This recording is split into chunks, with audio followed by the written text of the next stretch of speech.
All right, friends. Hey, sorry for the delayed start. Getting getting rock and rolling here. I am just checking real quick to make sure that the streams are live. I hit live on the vertical and the horizontal, so hopefully we're good to go there. I'm checking the vertical. Vertical's up. Let me check the horizontal. Make sure the horizontal's up. Horizontal looks to be up. Fantastic. Fantastic. Let me open the guest box on TikTok. And then I'm going to open the guest box on YouTube, which I have forgotten to do. It's going to be hard to take guests. There we go. Start virtual camera. If the guest box isn't open, there we go. Guest boxes are open. Hey, if you're watching on something other than TikTok, you can use the link on the screen, tiny.cc/dzlive, and we'll get you into the conversation. If you're watching on TikTok, you can hit the guest request button as per usual, and you'll be thrown into the TikTok guest queue. In fact, before I forget, let me go live on TikTok. Got to do that. All right, now we should be live on TikTok. Fantastic. Love that. Okay, cool. So we're live on TikTok finally. Sorry about that. If you're watching on TikTok, you can hit the guest request button, friends, and we'll plop you into the guest queue on TikTok. If you are not watching on TikTok, you can hit the link in the description, which is also here on the screen, tiny.cc/dzlive. Unless you're on horizontal, horizontal is over here, tiny.cc/dzlive. And you don't have to sign up for anything. We don't need your email address or your account or anything of that nature. You just got to put that into your browser. You'll get dumped into a waiting queue, and then we'll pull you in roughly about the order that you came in, somewhere about there. It's, you know, it's not perfect. I've tried to keep track of everybody, but sometimes it is a little bit difficult to keep track of everyone. Nevertheless, we do what we can. We got a couple super chats. I am testing some new software that I wrote this week. So you'll, if something is broken, you'll have to let me know. I wrote some software to aggregate and manage the streams all from one platform that collects all of the chats, all of the super chats, sends them to an overlay for display, and does everything like all in one spot. The software that I was using was kind of dog shit. And people kept telling me that I was missing super chats, although it's hard to know. So I wrote new software that saves every fucking chat that comes through here to a database. Like, I have 20,000 chats at the end of the stream that's saved to a database. So I know if there's going to be fucking one missing, I'll fucking know if it's not in that database. Nevertheless, hopefully we will never, ever miss a super chat. So we'll do what we can. And then I've got some other goodies in the software that I'm working on. It's going to be really cool. Those that are in the streaming community, when I get it's a more of a website than a piece of software. I guess it's software. It runs on a server. But when I get it completely finished, yes. Well, Gary, it's not open source because it's still private. Because I'm doing the development on it. The website is up, by the way. Anyone can use it, but I haven't published it. I haven't given anyone the website because I have to do some tweak on it still yet. But here in a couple days, I'll probably have it about where I need it, and then I'll push it out to some beta testers in the community. We'll use it this week for streaming, make sure everything works, and then if everything's good, then what we'll do is I'll start sharing it out with the rest of the people in the community. It should be very helpful. It'd be very, very helpful. You can even create groups. You can create user groups in there so that, like, if you want to stream with multiple people, they can all log in and you can chat together. You can all see the super chats. You can all see the stream metrics from one place. It should be really easy, but there's still some work left to do. I'll have to get that taken care of. But nevertheless, hey friends, I've got a couple of super chats. Let me grab our first super chat from Cynthia. Thank you. Oh, there we go. Cynthia, thank you so much for... Oh, I had a little bit of blink in there. Look, I loaded it twice. Anyway, Cynthia, hey, thank you so much for the $10 super chat. Hey, all, Justin, how can Christians argue free will when God decided everything? Great topic. Show me how you have free will. So, well, you know as well as I do, you don't have free will, right? So, I think one of the problems that Christians have to contend with is it kind of looks like in the Bible, in order for the theology to make sense, it looks like you need free will, right? So if like you're punished for your behavior and your behavior is important to your eternal salvation, well, it would stand to reason that none of that would make sense without free will. Okay, fair enough. But if you don't really have free will, then okay, what now? Like I don't understand what are we doing here? You know what I mean? So it's a tough one. I'm with you, Symphony. And Jolly Roger, thank you so much for the super chat. It says, welcome to, it's loading it multiple times. I'll have to work on that.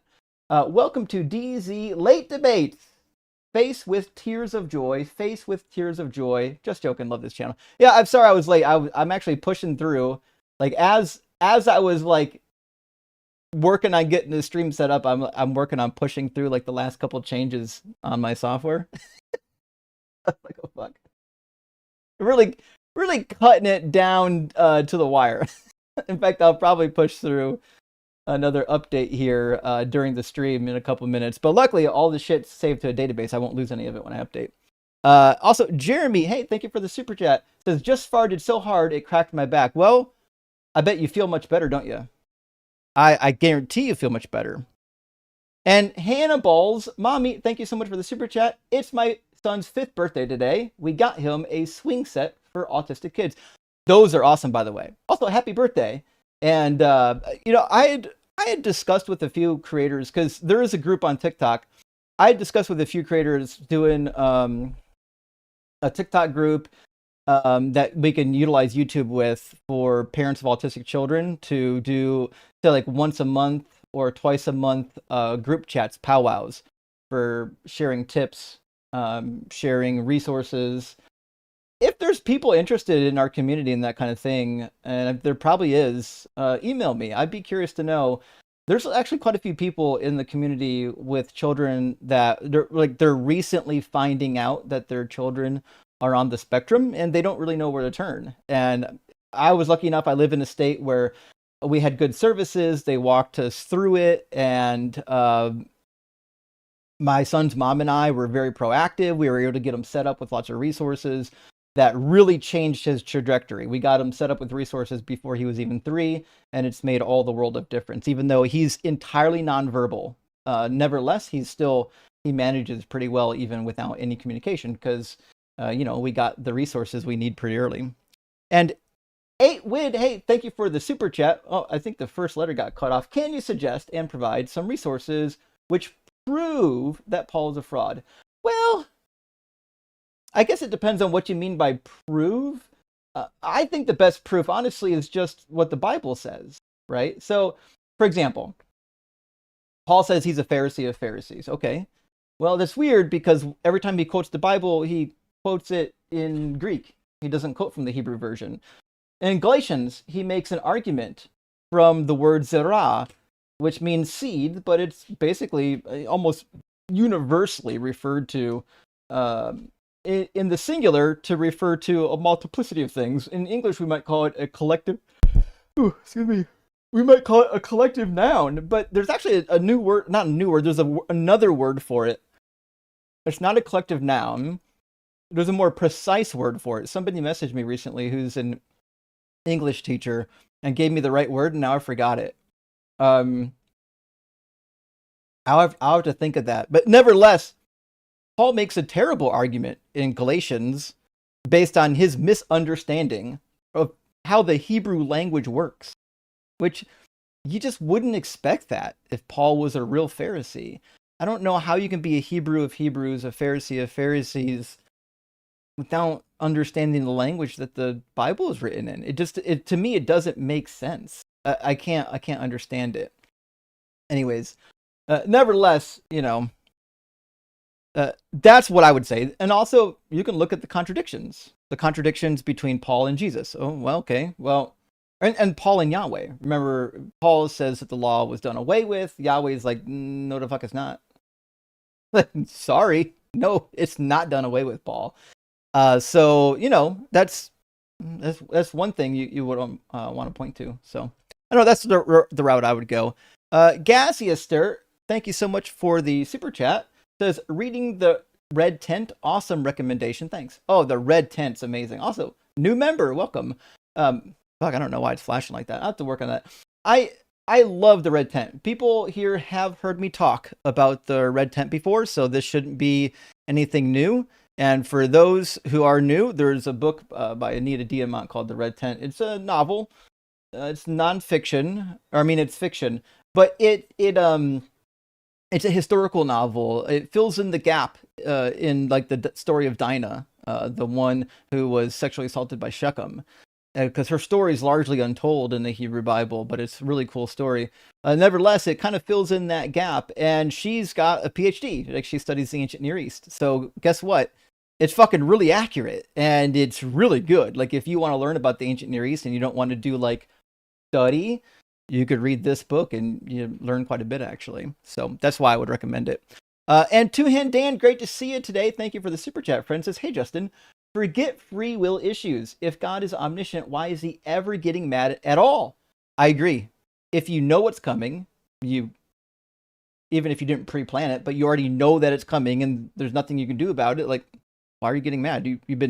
You've known this was coming for, trillions of years. Also, how does God get mad? Like, the Phil Bro version of God is like God has no feelings, God has no desires somehow. Well, then how the fuck is he getting mad, right? Why is he ever getting mad at all? If he already knows everything, he already knows we're going to fail him. So why is he getting mad? Agreed. Yeah, Hor's rule, Vert's rule. That's exactly my sentiment. Yeah, that's where I land with it. All right, let me grab one more super chat, friends, and we're going to get our first guest in here. It looks like it's going to be biblical. And then I think we've got Anka in the queue, but also Anka, I thought you were an atheist. So I'll reiterate it again, please. If you're a non-believer, please don't come up to the live stream. I love you. I'll be doing a Q&A. I'll do a couple Q&As in July, but please don't come up during this live stream. I have to do actual debates during the live stream, and so when you come up and you are not doing debates with me, the audience board, I get bored and it messes up my metrics. So if you could refrain from doing that, that would be super helpful, because it's just not good for the channel. So nevertheless, let's bring in our first guest. It's going to be biblical, and we'll get our first discussion underway. How you doing, biblical? Or are you at least 18?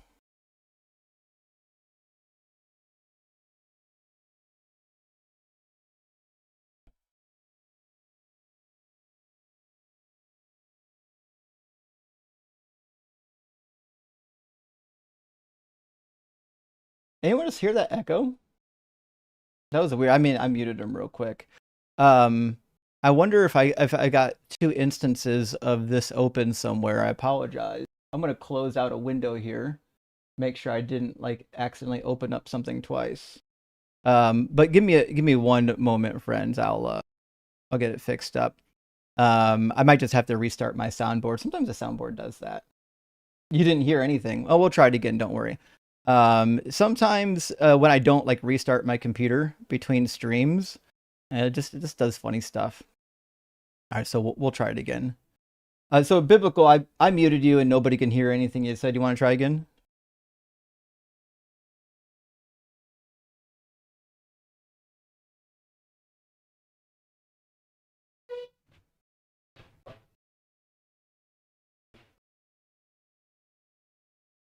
Beautiful. So it's like you got. Yeah, I didn't. You guys couldn't hear him that time either. Let me just restart the soundboard, and then we'll have it corrected. I don't know if you guys are using the Elgato wave.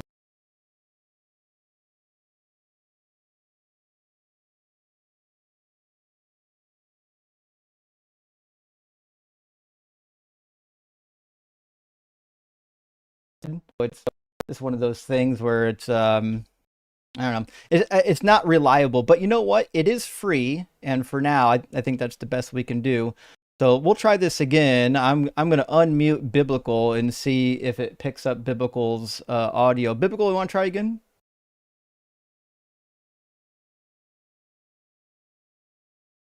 Biblical, your microphone is muted. I can see the icon. It says you're muted. Anything? Can you hear me? Well, I know you can hear me. The mixer's moving. Did you get confused? Yeah. Okay. Well, I guess I'll just put Anka on then. Anka, how you doing?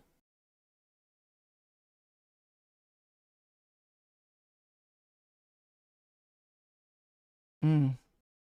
This is actually really strange. The soundboard's not picking you up either. Let me just that's actually really odd. I wonder if there can't be a setting off somewhere. Why would there be a setting off? I didn't even restart my computer between the last use of the machine. Like literally every setting is identical to where I left it before anyways. Let me grab one thing. The audio output is set right.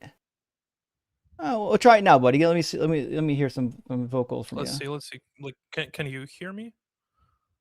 I can Like, hear you, but okay, but definitely I definitely guess some nobody else people can are hear not you. picking up. Let me just restart Video Ninja. I think maybe Video Ninja shit the bed. It's hard to tell, but give me 1 second. Sure. Yeah. Also, my browser might be overloaded as well. I'm using. I don't know if anyone uses the Opera browser. I love it, by the way. But if you have it open too long, I don't know, it starts like the permissions kind of get fucked up. So give me a second. I closed all the Opera instances out, and then I'm gonna restart it, and we'll get it taken care of here. Sorry about the delay here, friends.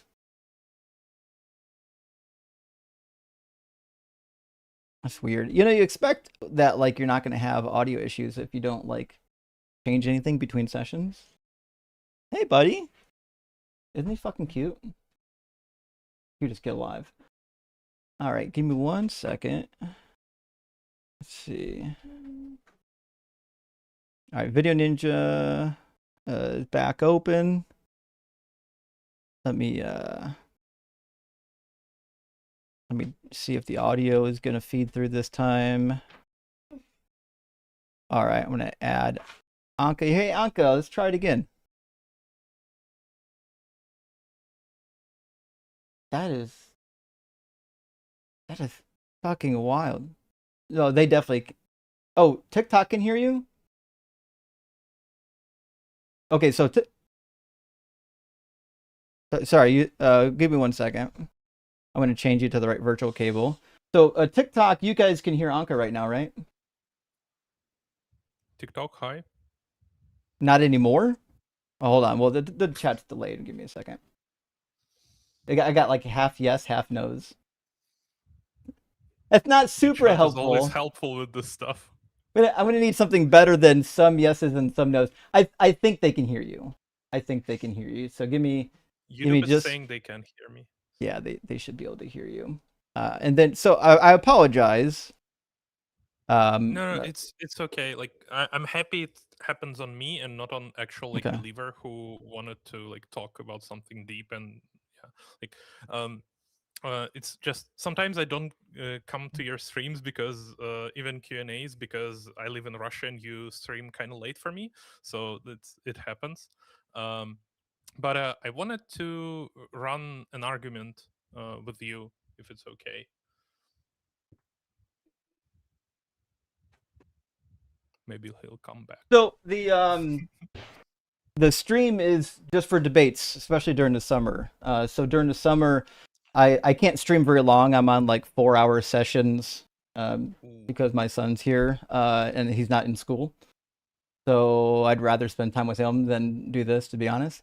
So because of that, I mean, I've got some Q&As planned for July, but I'm not running any questions in June or August. Okay.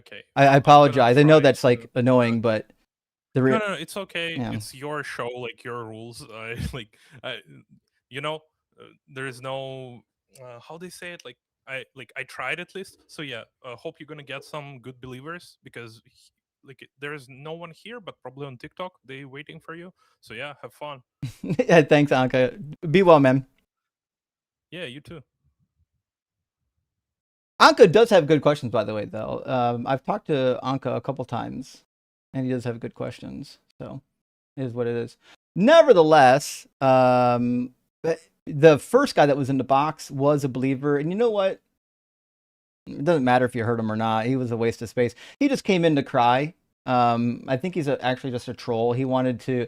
It was the same guy that tried to run the argument from Beauty, like the what the fuck was he saying the other day on the Monday stream? Like the moon is beautiful or some bullshit like that. I forget. He just came back to bitch. That's all he did. I don't even think he's real. You know what I mean? But nevertheless, it is what it is. So, anyways, friends, the guest boxes are both open. We got people starting to file in, so we should have some guests loading up here shortly.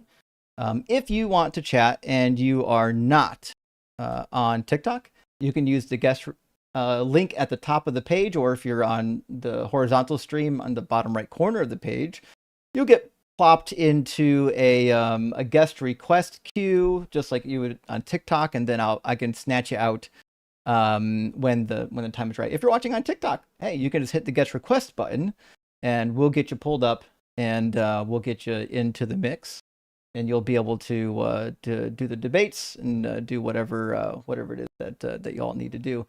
But I do have some more super chats here that we can read while we're waiting for guests to load up. Also, for those who got mugs at our last fundraiser, I think there were 7 mugs or 8 mugs that were purchased. I could be wrong. Nevertheless, almost all of the mugs have been shipped. I shipped them out yesterday. And when I say almost all of them, that's because there were 2 mugs that I couldn't ship. And here's why I couldn't ship these 2 mugs. One of them never contacted me with an address. And that person is Chris Rode, also known as TikTok Chris. If you're on TikTok and you know TikTok Chris, or if TikTok Chris is here, buddy, I need you to email me so I can send the mug to you. It's the Kenny mug. Also, the one mug that like people were literally fighting over, the I'm gonna snap mug, that actually Mr. Peabody, it turns out, might have been the first one to get it.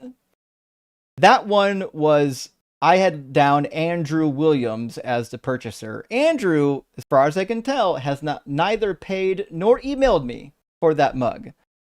Which means if I don't hear anything by Friday, I'm gonna re-auction that mug off. And Andrew's just gonna have to miss out.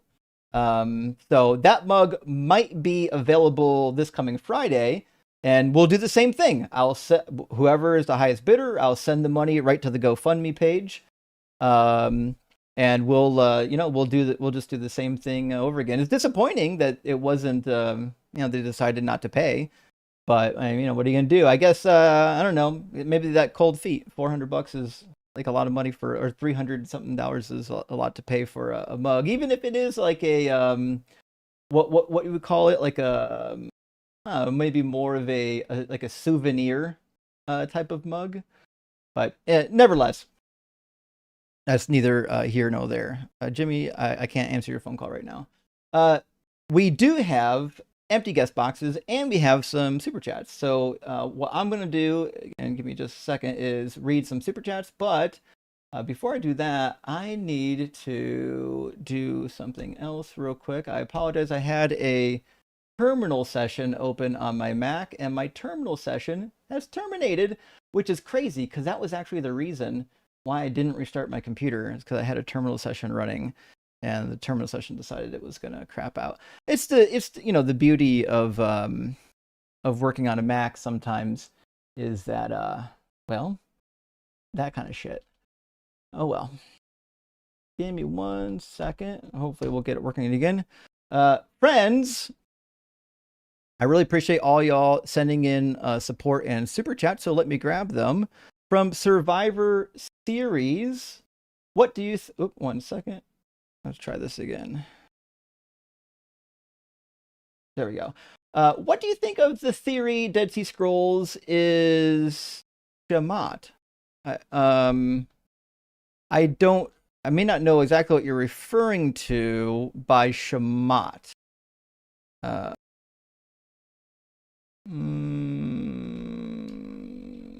Like, I mean, I'm trying to figure out what you're meaning by this. Is this a typo? Like, because like the Shema is like, you know, a very popular Hebrew word. Shema would be like a plural version of it, but I'm not really sure what this would have to do with it. So like the watches? Are you referring to like the watchers, which is what the root word means? I don't know. You might have to. I'm sorry, Survivor Series. You might have to be a little bit more clear. I don't really know what you mean. I mean, I could Google it, see if this comes up with anything. But let's see.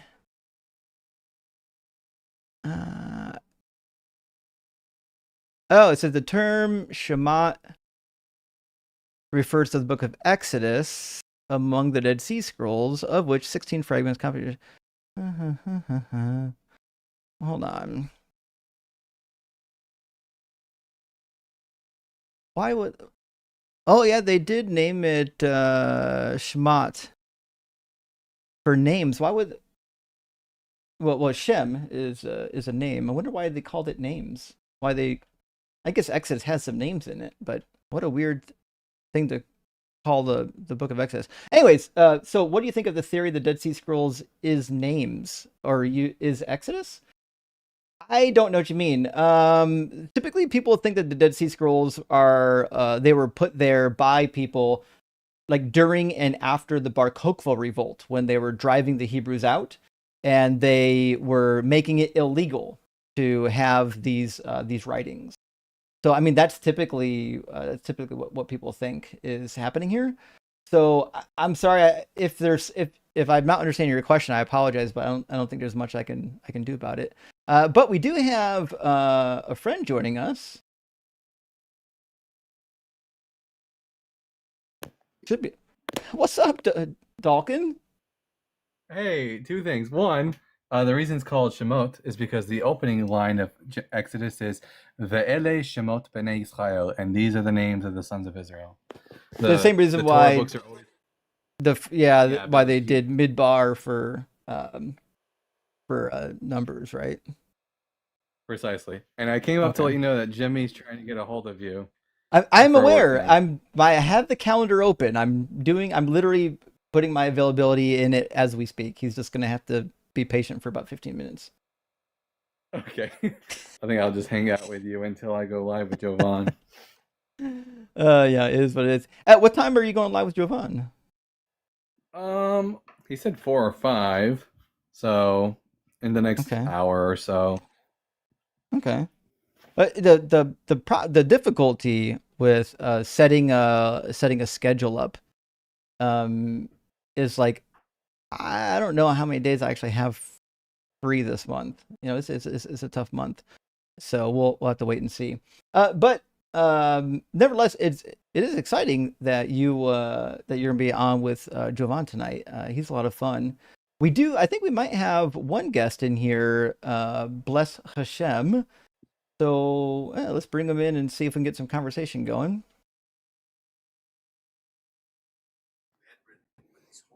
Welcome in, Bless. Are you at least 18? Yeah, hi. My name's Henry.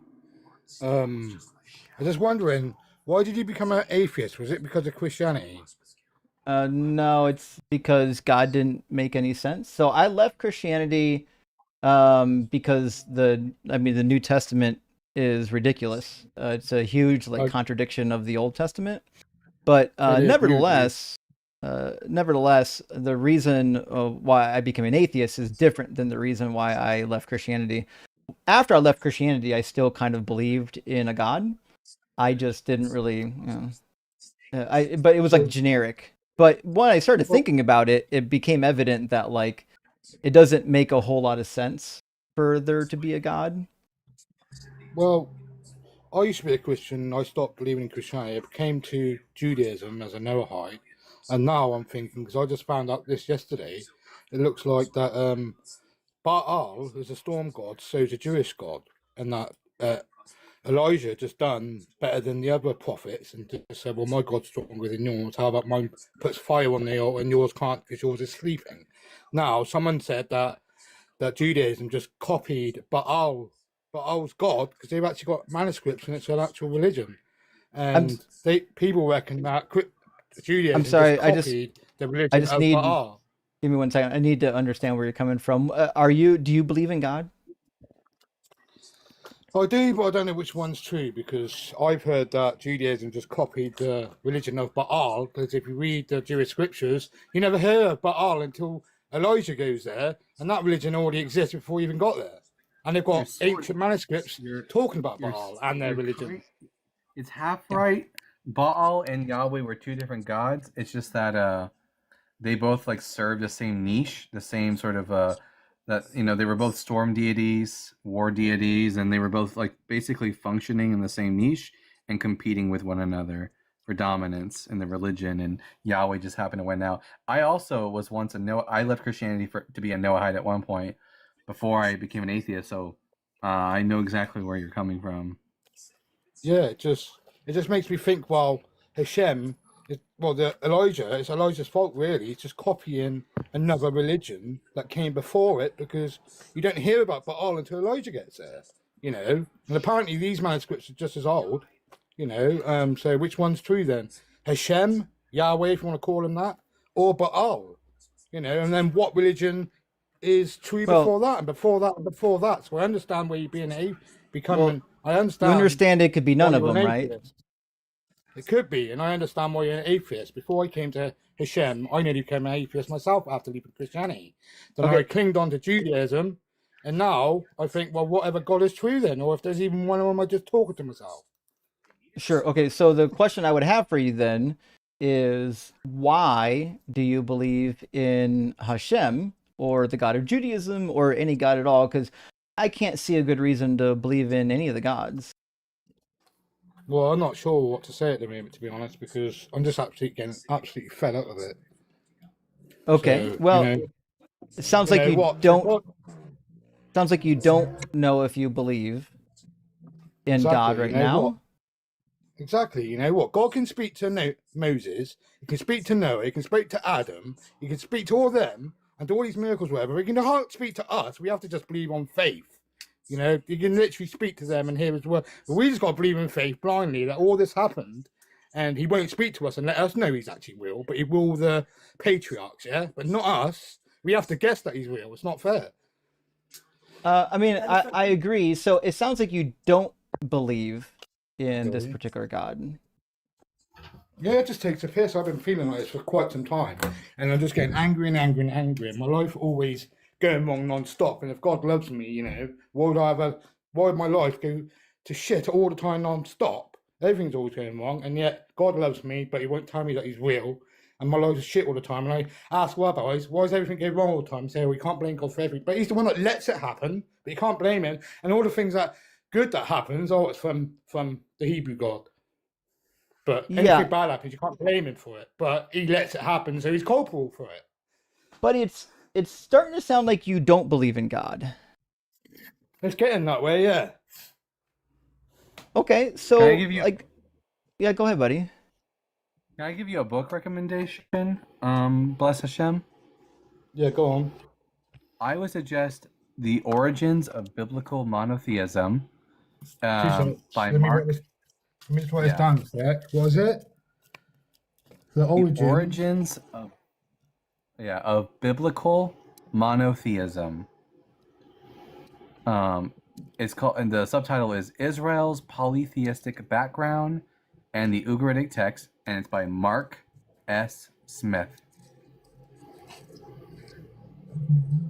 How much is that book roughly? But it's in pounds where I live. I'll probably get it on the archive. I don't know in pounds, but Well, I can get on it. Amazon it goes for $58. Well, there's a website you can get. You don't have to pay for any of it. I think it's called archives.com or .org. You can actually look at every single book. There's millions on there with all the manuscripts or whatever we've ever found. It's all on there, and every single book you can think of is on there. I think it's called archives.com or .org. And you can get any book on there, Josephus, anything. I would definitely suggest checking that out if you want to know more about the origins of Yahweh worship among the ancient Israelites. I know that that word Yahweh, according to Hebrews, that's not actually God's name. But that Yahweh, apparently, he was another, I think it was like Canaanite or something around that area.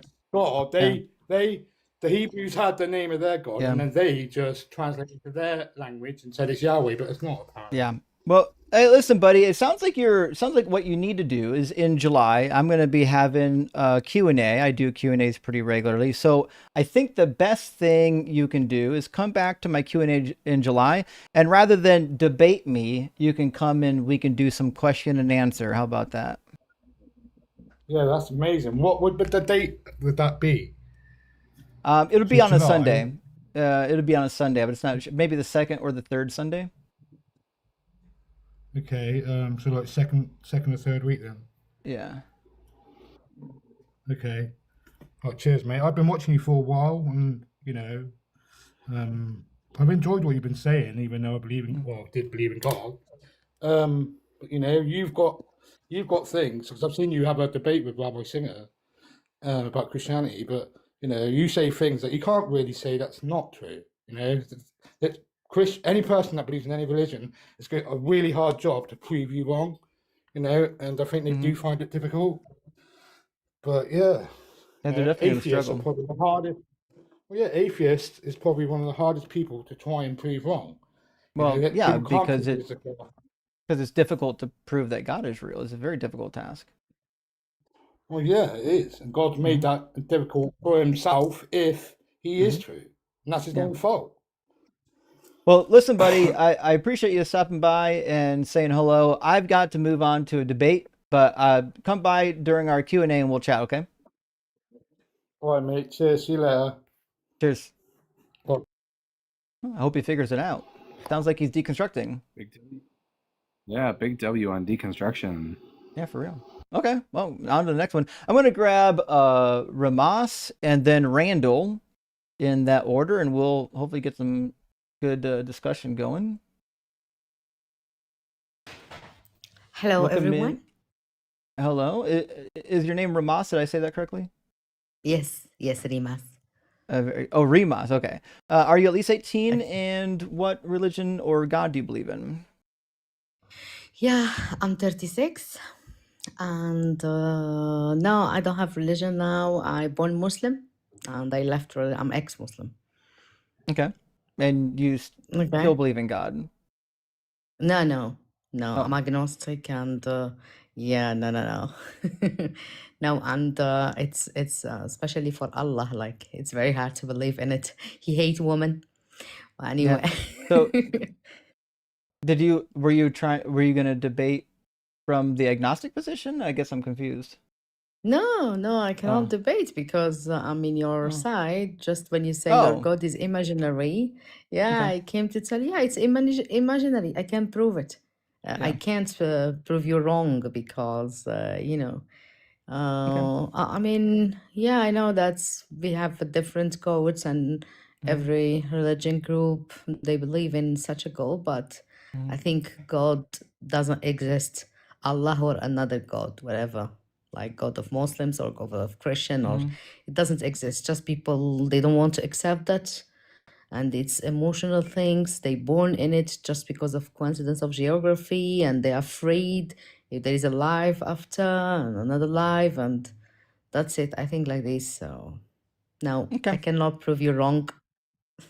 Okay, well, thanks for stopping by, and we're glad you got out of the cult. Thank you. All right, friends. We're just doing debates. I love you, but we're just doing debates. We're just only doing debates here, friends. All right, let's get Randall from the queue. Welcome in, Randall. Are you at least 18, and do you believe in God? Yes, age 33, and I do believe in God. Awesome. Which one? God is God, doesn't matter, just the God of Abraham and Moses. So you're a Christian. No, I'm actually Druze, Druze. I don't know if you're familiar with that, Lebanese Druze. I'm not very familiar with it. I've heard of it, but I don't really know much about it. So, do you If you believe would do in me a just the Hebrew favor Bible then? No. So it's a monotheistic Abrahamic religion. I believe it's Islam, Christianity, Judaism, Gnosticism, and like something else, maybe Buddhism, all rolled into one. Okay. So it's basically the Abrahamic God. Doesn't matter what you call him, Allah, Hashem, Yahweh, God, whatever. It's all God, just different translations for the name. And I'm seeing I here it believe says that's the Druze who call themselves Al-Muwahhidun, or the monotheists, on the are an Wahhabi. esoteric religious Yes, group of Arabs who adhere to the Druze faith, an Abrahamic monotheistic and syncretic religion whose main tenets assert the unity of God, reincarnation, and the eternity of the soul. correct. So that's where I believe religion muddies up the waters when it comes to belief in God and all this. These religious, what should I say? I'm trying to put this in. These Well, religious. I'm not sure it's critical. What I'm interested in is hey, what's a good piece of evidence or argument for there to be any God at all? That's a good question. That's a good question. I mean, personal experiences, life experiences, but I know that doesn't matter to anybody else. Right. But what is there? What is there to deny that there is a God? What What do you proof mean? is there? How You, can we deny that there is a God? you think, well, why would we accept one? Like, so for example, if I I said, mean, why would we deny unicorns? Like, well, mhm. what proof do you have that unicorns don't exist? Well, there's no proof because unicorns don't exist. Things that don't exist don't leave proof. However, what you could do is say, listen, we have like scientific data that can inform our opinions, and it seems like, according to the laws of physics, unicorns shouldn't be able to exist. And the fact that we've never seen one would lead one to believe that they, in fact, don't exist. And we would say the same thing about Okay. God. The fact that this thing can't be found, the fact that most gods have It some can't sort be of proven or disproven.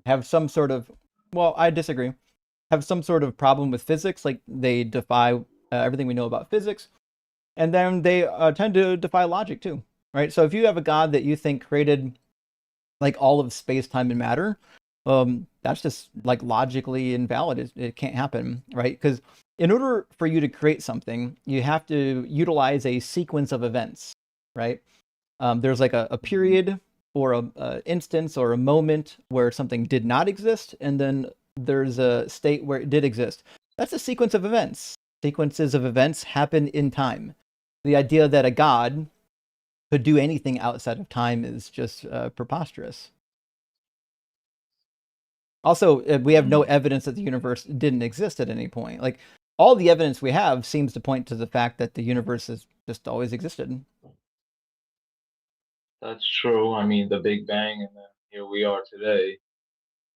I mean, you do make some good points. It doesn't dissuade me from believe in my beliefs, But I think maybe definition of God, we maybe have two separate definitions of God. May I have your definition of God, Yeah, my if I definition of may? God is typically a thinking, acting agent who is responsible for having created all things. Hmm. Okay. and you just don't believe there is anything greater than us, maybe even aliens of some sort, Oh, some um, extraterrestrial life, there's almost maybe definitely that we aliens. confuse with God, I think from a maybe we mathematical confuse probability those with God. standpoint, there has to be aliens. So do you think that it's possible that early humans confused the alien or extraterrestrial beings with God? No, I mean it's The possible, Aztecs, the but Native Americans, the Norse, it's the ancient Arabs, that they all were living during the same time roughly, and they all point back to similar scriptures and teachings. So it's just well, very hard for me to believe. well, it certainly is possible that an Yes. alien of some nature has confused humanity into thinking that they are gods. The reality is they're actually not gods. And Mhm. so I guess it would render kind of the whole thing useless because, Yes, I you know, agree. our concern is whether or not there's a God, right? Yes. Yeah. Also, And may this I ask you idea is one more called question? Oh, ancient astronaut theory, and really, it's mostly based on the idea that people, like a big argument from ignorance. People don't know how the pyramids were built, and then they'll go, therefore, it must have been aliens. Yeah. wait, I'm sorry. Could you repeat that? Inhalants? I got inhalants. Something. Aliens. This Oh, idea that aliens are like Oh. what inspired ancient religions called ancient astronaut theory, and it's mostly just built Mhm. off of what's called an argument from ignorance. Like, I don't know how the pyramids could have been built by humans, therefore, it must have been aliens. Mhm. hmm. And also, is the God of the Judaism and Islam and Christianity, Catholicism, whatever, are these different gods, or are they the same God to you guys? Wait, what? No, I mean So they claim to be the same God. They're clearly not. Like what they the yeah, of course not. description and the personality and the details of the God are so different they can't be the same God, even though they, the Abrahamic faith will tell you that they're the same God. But nevertheless, Randall, it sounds like you might not actually believe in God. You might actually just believe in aliens, and No, that's no, fine. We're here to. no. I was just trying to get what it was a hypothetical or not a hypothetical, but uh, I don't even know what to call it. An example, I guess. Okay. Yeah. What Nevertheless, did you it go up as sounds again? like you don't have much to debate about, and that's fine. But I need to get someone in I don't here. want to get you. Oh yeah, go ahead. I don't want to. I don't know what the rules are. I don't want to start saying things that might get you demonetized. So Well, yeah, go ahead. we're not worried about that. It's just that this is a debate stream, and so I'm looking for Oh, someone who wants oh. to debate on the prompt. Alrighty. I mean, so yeah. Again, this is my first time calling. I'm just getting the feel for this. Sure, I will listen and watch and learn, and hopefully call back later on. Thank you for yeah, the nice talk, gentlemen. sounds Have a good. good one. God bless. Cheers. I I don't I said I don't know. I don't know what he means by God bless if he's into aliens. I'm lost. Aliens. Oh well. Nevertheless, hey, we've got Mike in the queue. So let me grab a couple of super chats, friends, and then we'll grab Mike from our YouTube queue. And we'll keep the live rolling. Hey, Cruisin68, thank you for the super chat. It is not a proper DZ debate without audio problems out of the gate. Live everything you do. Rock hard for Doug. And it is not a super chat unless there's a spelling mistake, which I do almost every time I super. It's just one of those things. You can type all day long, but the minute you throw a super chat in, fucking A, there's going to be a typo somewhere. And the Knights Who Say Knee, great to see. It says, did you hear they thought of giving Columbus an NFL team? Why? Decided not to in the end because Cleveland would be jealous. Blue Wave, Rock Hard for Doug, choking on Ian's hog. Oh, you mean the city Columbus? You mean they rejected Like, they rejected an expansion team in Columbus, Ohio just because well, to be fair, we fucking got 2 teams already. But we've got 1 in Cincinnati. We've got 1 in Cleveland. Do we need 3 NFL teams? What are we, Florida? Damn. I was not actually aware that they were planning that. That's pretty wild. And Two Hand Dan, thank you so much for the super chat, friends. It's $10 for the handsome kid. Isn't he fucking cute? I told you my kid was cute. Buy him an ice cream later. You know I'm gonna try rock hard. I'm sorry, not rock hard. Whores rule versus drool, but good dads are supreme. Yeah, actually, it's good dads are supreme. But also, I don't know if if you're not a dad. I got to tell you, it's a lot of fucking fun. It's a really fucking cool time. I get kids can be tough, but it's pretty badass.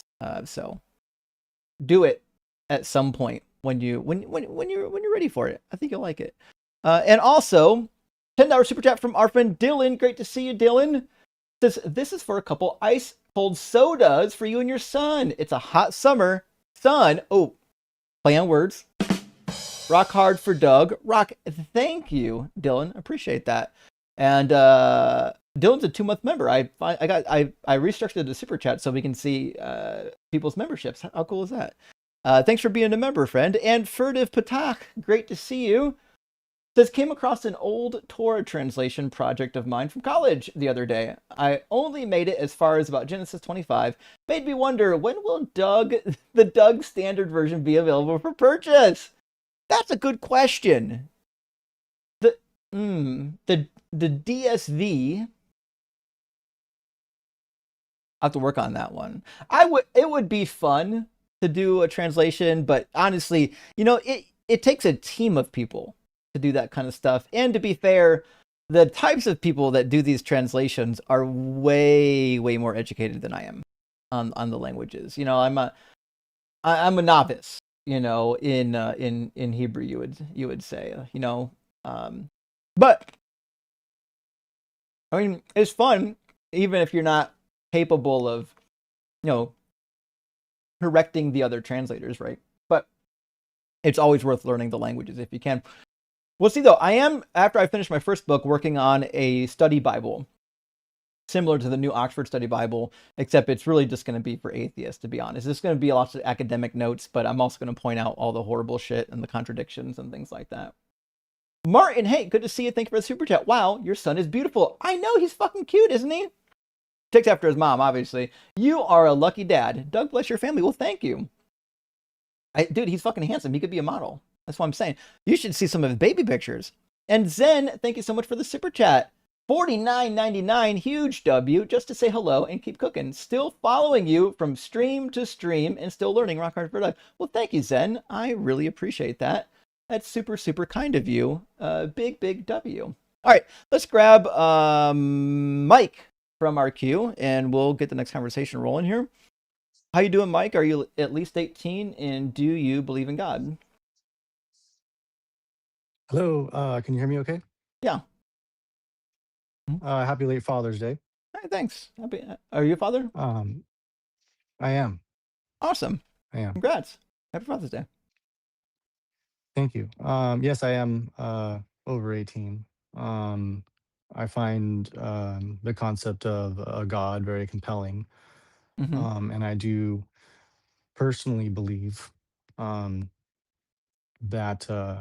there's more likely a God than not a God. Any particular God, like a Christian God or something else? I wouldn't categorize myself in any kind of religion at this point.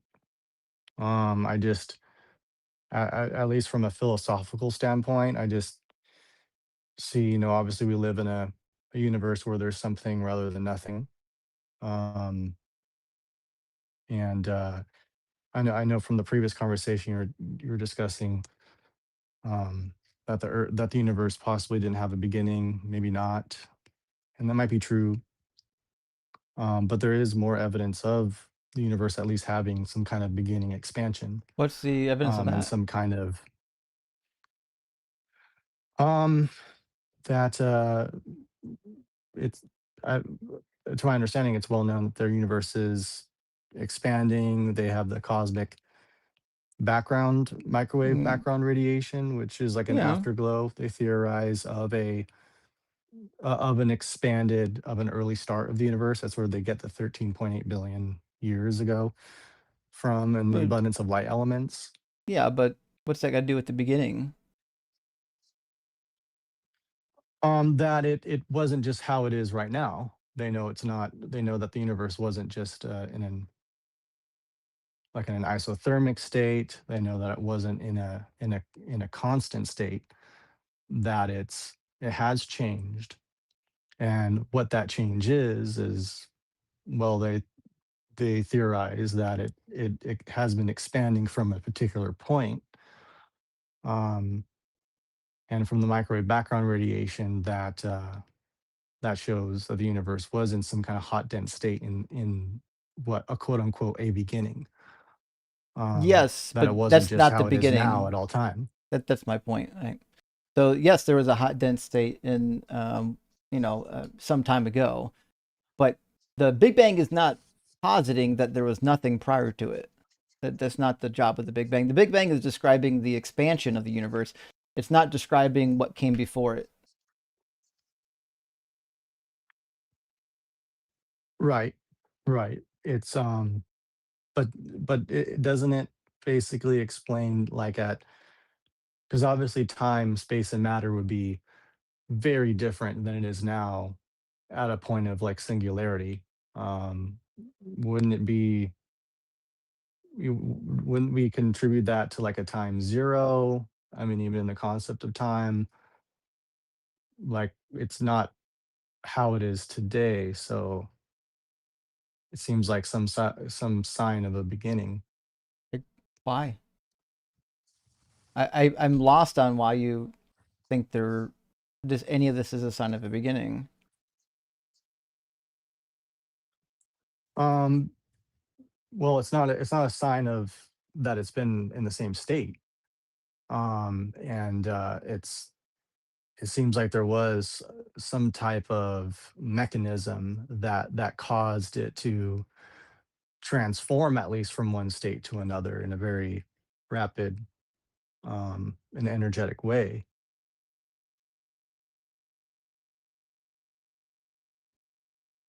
I'm missing the point. I've yet to see. I don't know what this has to do with the beginning of anything. So my theory is that Hmm. the universe has always existed. I think you're saying that it had a beginning Hmm. point, but I haven't heard you say anything that would entail a beginning point yet. Okay. Um, if it's always existed, so it's infinite, then the universe, you're In saying, well, has an infinite past, or in time at least, we don't know um like if it's infinite in space, right? So it could be infinite in space and it could be finite in space. We don't really know. But in time, yeah, there's no good reason to believe that it hasn't existed forever. okay. So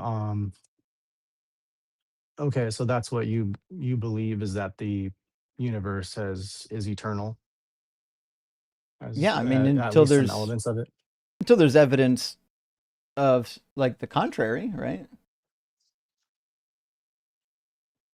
Hmm.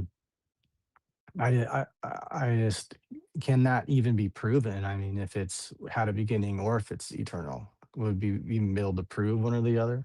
Do you think? I Well, I don't know if the word proof is what you're looking for, but could we find evidence that would support that? Sure. I would say the default position would be that the universe has always existed until we demonstrate that it doesn't come into existence. Well, the universe as we know it um, was different 13.8 billion years ago, as far as they know, right? I mean, as far as time, space, and matter was very, very different, even if it was that hot, dense state. Um, at the cause of the Big Bang, or however you want to put it, but I don't see how it we can if we were to rewind the clock back and we get to that point, um was that state of time, space, and matter eternal? What caused it to expand? It just, There's I a don't lot know. of I guess theories it as to seems why very it interesting. started to expand. I'm I'm not sure any of it points to a god. I understand that you might think that the Big Bang or the initial expansion like could have been caused by God. I don't have a reason to believe that. Is there an argument, or is there a reason to believe that God was involved in it? Um, I don't know. I just think that if you're gonna take the theory that there was nothing um before um time, space, and matter, that there was, or there had to have been some kind of cause outside of time, space, and matter. But why would we think that time, If space, and matter didn't exist? That's, I guess, just a theory, just the same as it's always existed, right? Both can make philosophical arguments, I guess, for both. But what would be the You know, evidence that the universe didn't exist?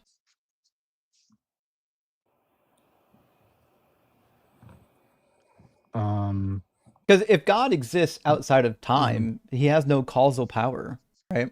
In order to do things, you must be in time. Like all actions, even if they're thoughts, happen in time, right? So it's implausible that a God would literally live nowhere because there's no space and do literally nothing because he's outside of time and he can't do anything. The description of God, immaterial outside of space and time, is identical with non-existent. If I describe something that did not exist, it would be identical to the God you're describing, which leads me to believe that God just doesn't exist. Mm.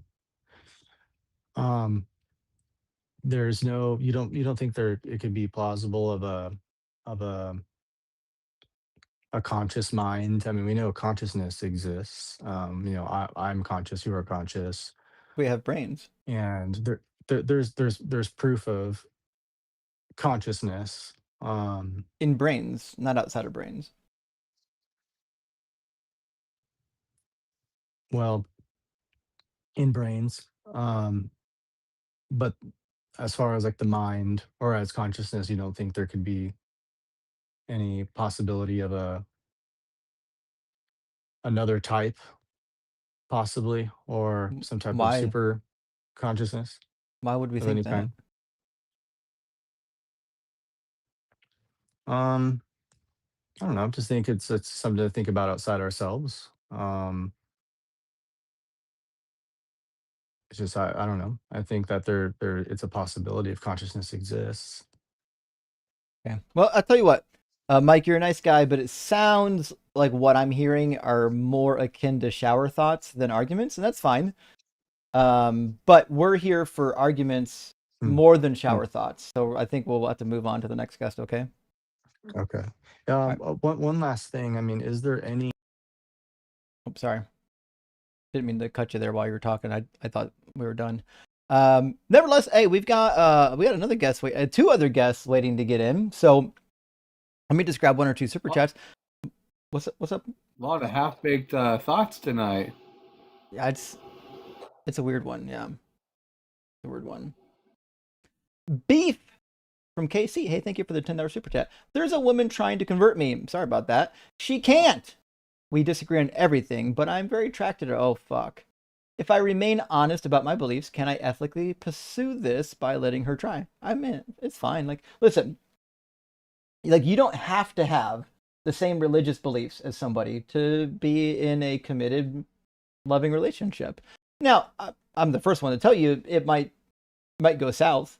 You know what I mean? Because you have very different ways of looking at the world and whatnot. But I've seen it happen. I knew a man who's a Buddhist who was married to a Catholic. They were fine. You know, it happens all the time. My best friend, his mom was very Christian. Dad was not a non-believer. They were fine. So if you love each other and you prioritize each other, it can work. I don't know if I would do it, but I mean, I don't think it would be like morally wrong or anything like that. Also, Mr. Peabody the Skeptic, thank you for the 666. You were the one, if I remember correctly, that was trying to bid up that mug. You have to let me know if you're the right Mr. Peabody. I assume there's only one. I want the turtle mug. If Doug has taught me anything, it's to be rock hard in my resolve. Add $50 to my last bid, and I'll send immediately. Yo, I'll tell you what, Mr. Peabody. You send the mug during this, or you send the donation during this live stream. It's yours. I won't auction it at all. It's fucking yours, buddy. If you need the link to the GoFundMe, back, Dalton. I mean, I bet I have it up here still. Or do I? Hold on, fuck. What was that GoFundMe? Hold on, go. Arwen's GoFundMe? No, for Spencer. Sorry. Okay. Spencer's GoFundMe is currently going to be on the screen, and I'm going to, let's see, let me copy the link, share, copy link, got it, and then I'm going to post it in the chat on both channels, and then go ahead and I'll monitor it for the donation, and then just email me, let me know your address. I'll mail it out to you, and it'll won't be a problem at all. I'll take care of all the shipping and all the stuff. So it's no problem. And give me 1 second. I'm gonna send this to both streams real quick. All right, there's one, and there's two. There you go. It should have shown up in the comments. Let me double check to make sure the comments are showing it. I have a new interface for interacting with the comments, so I don't have to use YouTube Studio while I'm live. So hopefully it did the thing that I needed to do. If not, I'll have to work on that. But nevertheless, we'll get that figured out, Mr. Peabody. I really appreciate you being here and let me know what's going on, and that you still want the mug. Huge W, and thank you for your donation. All right, last super chat from Juju Penguins. Great to see you, Juju. So what if I'm a Patreon member? Do I get a special tag on my super chat? Thinking face. Juju, that's the right question. So I've already started working on integrating the software with Patreon and with TikTok. TikTok will be the difficult one, to gather the member information and tie it to the YouTube users. That's what's going to be difficult, because basically I have to use the email addresses, right? If your email address on Patreon matches your email address on YouTube, I can tie you together in a database somewhere, right? So that's going to be the difficult part. However, for those who do have matching email addresses on both, I will be able to display if you're a member on Patreon when the super chats come in. So it'd be really cool. I will be getting that set up. But for those who are using multiple email addresses, the system would probably, it might not really work the way you want it to work. So, but nevertheless, it is, it's in the works. So let me grab next guest, Zeke, and we'll get our conversation rolling. How you doing, Zeke? Are you at least 18, and do you believe in God? Yes, and yes. Okay. Which God do you believe in? The Christian God. Sure. What do you think is the best evidence or argument or reason to believe that the Christian God exists? Human beings. Sure, I believe human beings exist. What's that got to do with God? Human beings are made in God's image. Well, that's certainly a claim. Is there a reason to believe that? I think the intellect. What about it? Well, I've heard you concede before that human beings are different in the sense that they have a much greater intellect than animals. So? How could that come to be? Evolution, the same way lions are more powerful than humans. Like everybody, like all the animals developed their own survival methods. Our survival method happened to be our amazing intellect. Okay, fair enough. Well, I would say personally, a greater evidence than even that, the order of the universe, all those things aside, love is how Jesus said people would recognize his disciples. No? And there's no mathematical reason or evolutionary reason for true love.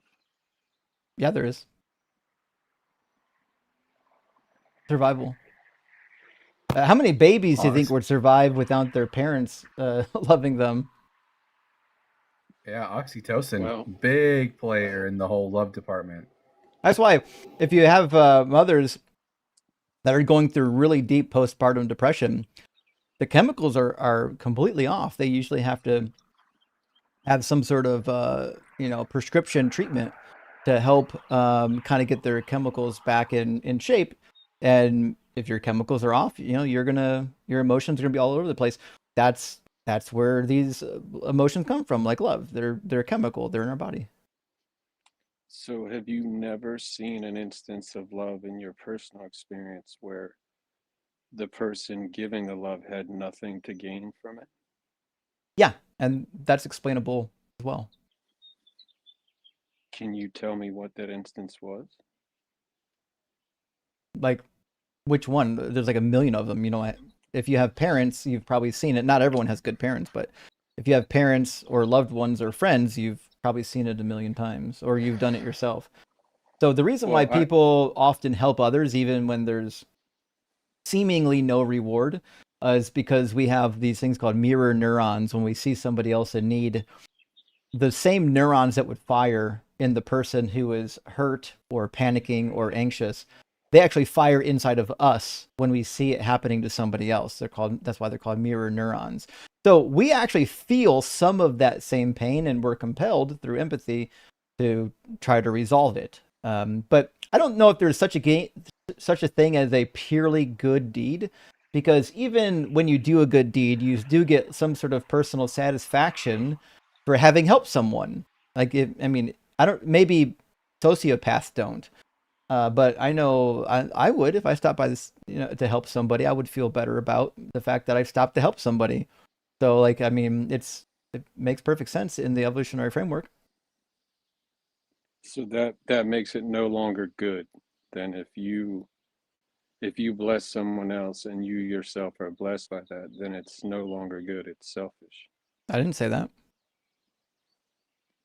Okay. I'm saying that What, it's a byproduct typically that when we do help people, that we do experience yes. some sense of enjoyment, some sense of happiness for having helped the person.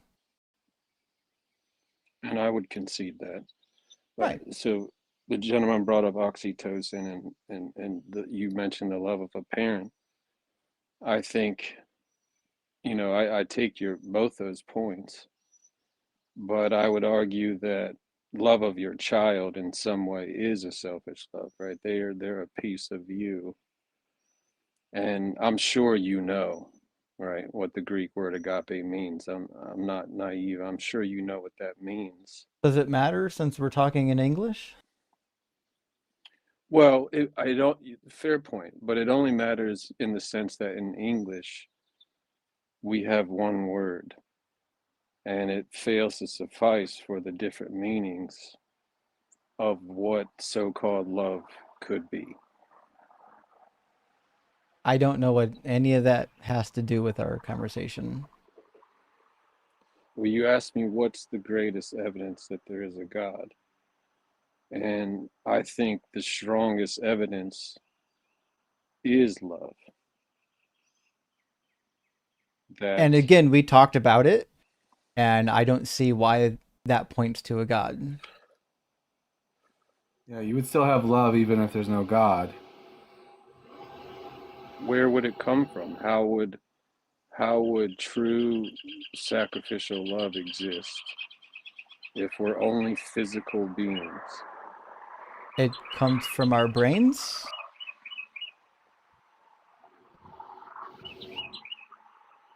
So you think love is only a physical, chemical reaction? We know it is, yeah. We know that it is. Yeah. So I asked you if you had ever seen an instance where somebody showed love and had nothing to gain from it. If it's purely a physical reaction in the brain, how would you? I think. I mean, surely, I guess we would just. surely. I, Go ahead. I guess we would just deny that there's really any instance where no one gets absolutely nothing from said interactions, because like I have experiences in my life where I love somebody and I don't get any reward, but I still get the dopamine hit in my brain. Do you think that animals can love in the same way that people do? Similar. But not exactly the same. Well, not exactly, because we have a better intellect than they do, right? We have more reasoning capabilities. But they do selfless stuff all the time. They risk their lives to save their babies. They risk their lives to save pack members.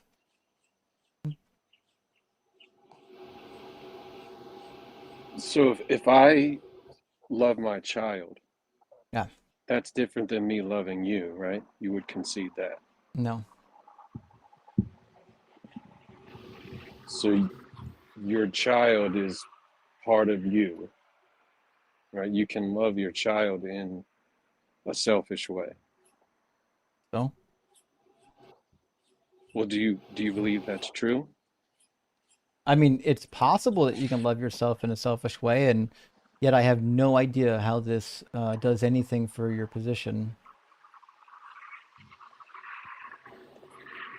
Well, I don't think that there is a way to explain true love simply by saying it's in the brain.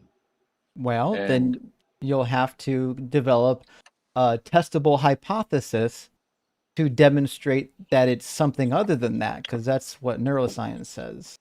So what would be the evidence that we have something outside of our brain that's, giving us this mechanism or this behavior? well, I assume you've been to a funeral at some point in your life, right? Yeah. So if somebody's in a casket, they have a brain, right? The brain's still in there, right? Yeah. But the body is not alive, Yep. That's what happens when you're dead. right? So in the same way that life makes that body alive, love spurs action.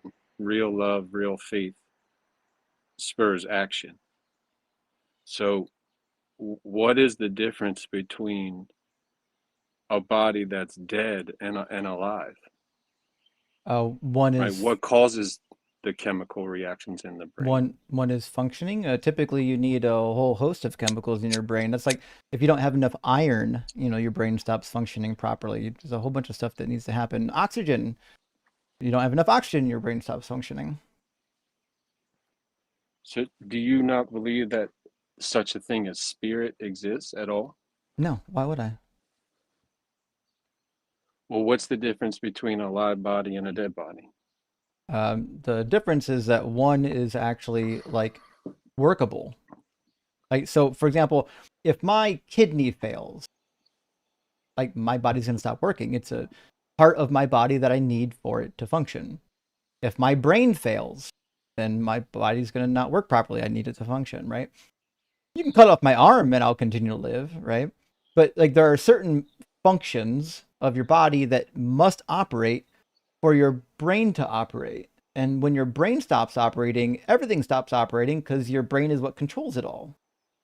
So when something happens to your body that causes your brain to no longer work, then everything shuts down. It's like asking what's the difference between a computer that's on and a computer that's off.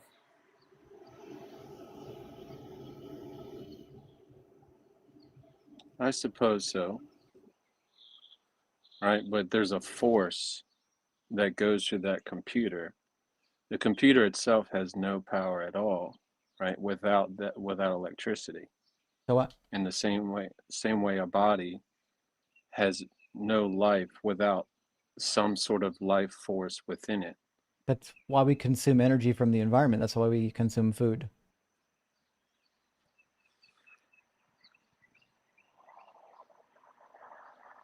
I mean, this is not difficult. Like a single-celled or even a multi-celled organism is doing the same thing we're doing. They're taking food in from their environment and they're multiplying. The cells are. Trees are doing the same thing. The cells are multiplying, replacing each other. They're taking in food from the environment and they're multiplying. We're just doing the same thing. There's no spirit in a tree causing the cells to divide. There's no spirit in us causing our cells to divide. So what makes life insist? What do you mean insist? You mean persist? Yeah, what makes life continue to happen? What causes life to persist? In which way? In humans that are alive? In a single person? In the globe? In what way? Well, I suppose at all. Like What biologically?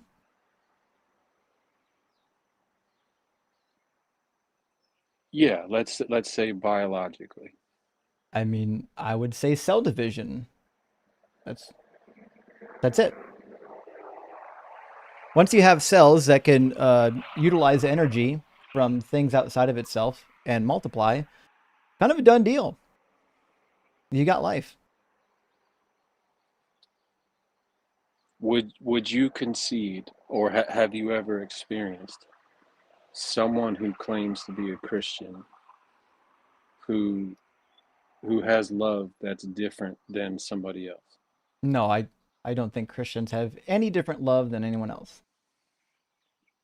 In fact, So I would say it's worse. well, that's often true. I would concede that point. But there are some that So, are different, right? Paul said, anyone who is in Christ is a new creation. That okay, word is the same as species, right? That okay. they are different. I personally have encountered that. Now, you can say, I know Buddhists who are good people, I know Muslims who are good people, but I personally have experienced Christians in particular who Okay. have a love that is not like anything that any other human being has.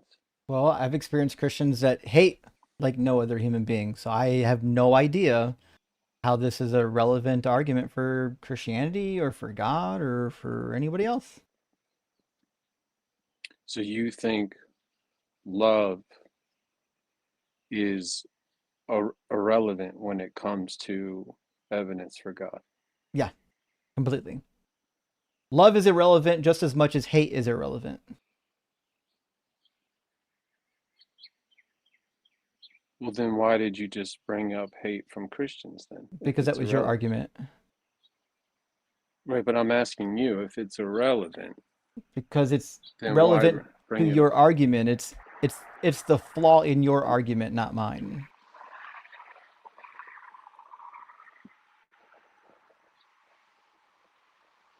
So if I say that I have seen this with my own eyes, In what? right, that I've experienced love that's different, it's of a different character of love from anyone else. Let's say I believe that to be true and I've experienced that. Should that bolster my belief in God? No, no, it shouldn't. So I should set it aside. Yeah, it's meaningless to whether or not God exists.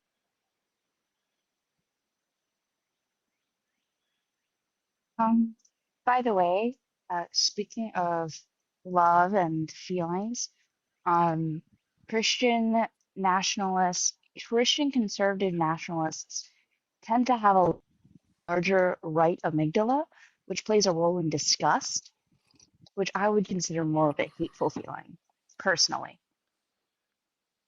And I would completely agree with you. I think that Christianity and Christian nationalism are entirely incompatible. And it's obvious to me that many people who are turned off by the Christian faith, it's because of Christians. And there No, really is no I, defending that. I didn't leave Christianity because of what Christians were doing. I left Christianity because it didn't make sense and it was just not true. Like it's demonstrably not true. Well, I've listened to you quite a bit, Justin. I'm familiar with your old writings. I'm familiar with your story somewhat. Would you concede that none of this really matters if the resurrection of Jesus Christ is true? It matters completely. Yeah, the resurrection fixes nothing. In the Bible, there's a bunch of people that resurrect. There's a guy that falls into Elisha's grave and resurrects just because he touches Elisha's body. In fact, even if Jesus resurrected, he's still just the false prophet predicted in Deuteronomy 13, who can do what we might call signs and wonders. So, being able to do miracles and signs and wonders actually doesn't have anything to do with whether or not Jesus was the Messiah. The devil could have raised him.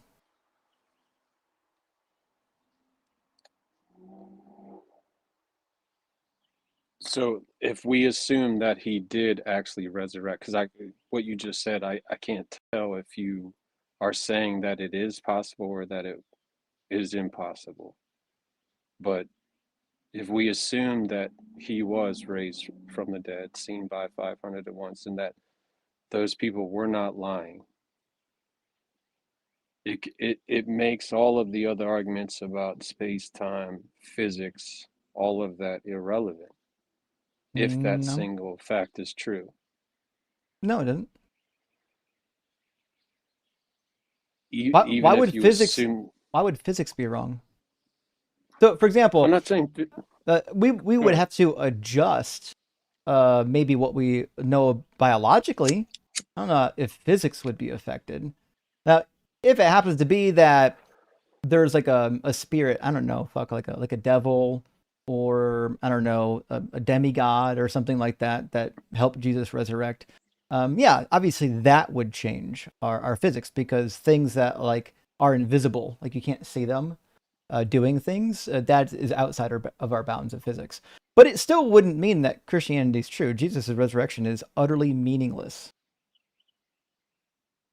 If someone came back from the dead of their own power, it would be meaningless. How would you demonstrate that they came back with their own power? With all due respect, Justin, you didn't answer my question. I did. It no, you didn't. I asked you if somebody came back from the dead under their own power, you're saying that would be meaningless. You personally For would still the not be third convinced. time, yes, it's meaningless.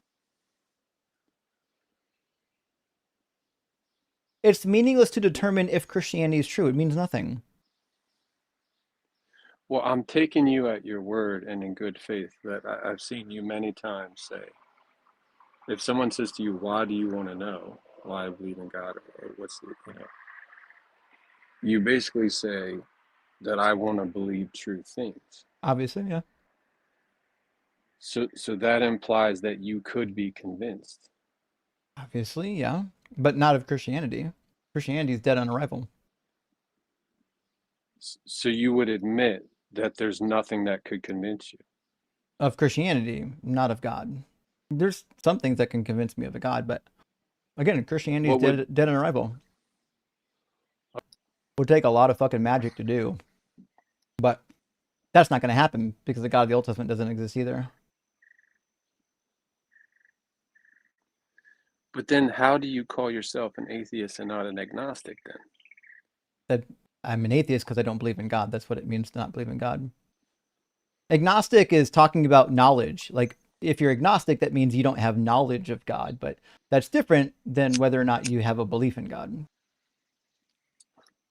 Well, I heard you say once that you came to the conclusion God didn't write any of this. You were talking about the Old Testament. So that showed you had some concept of God and that what you were reading because it didn't make sense and it couldn't have been true, that it could not have been written by God.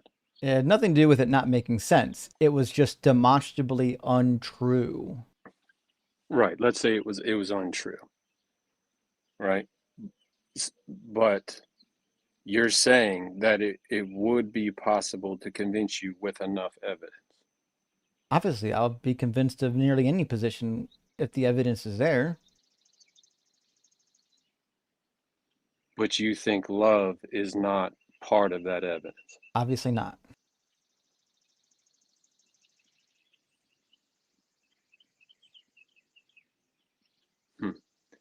Well, you have a son and you're married, right? I'm not trying to get too personal. Well, I'm just asking.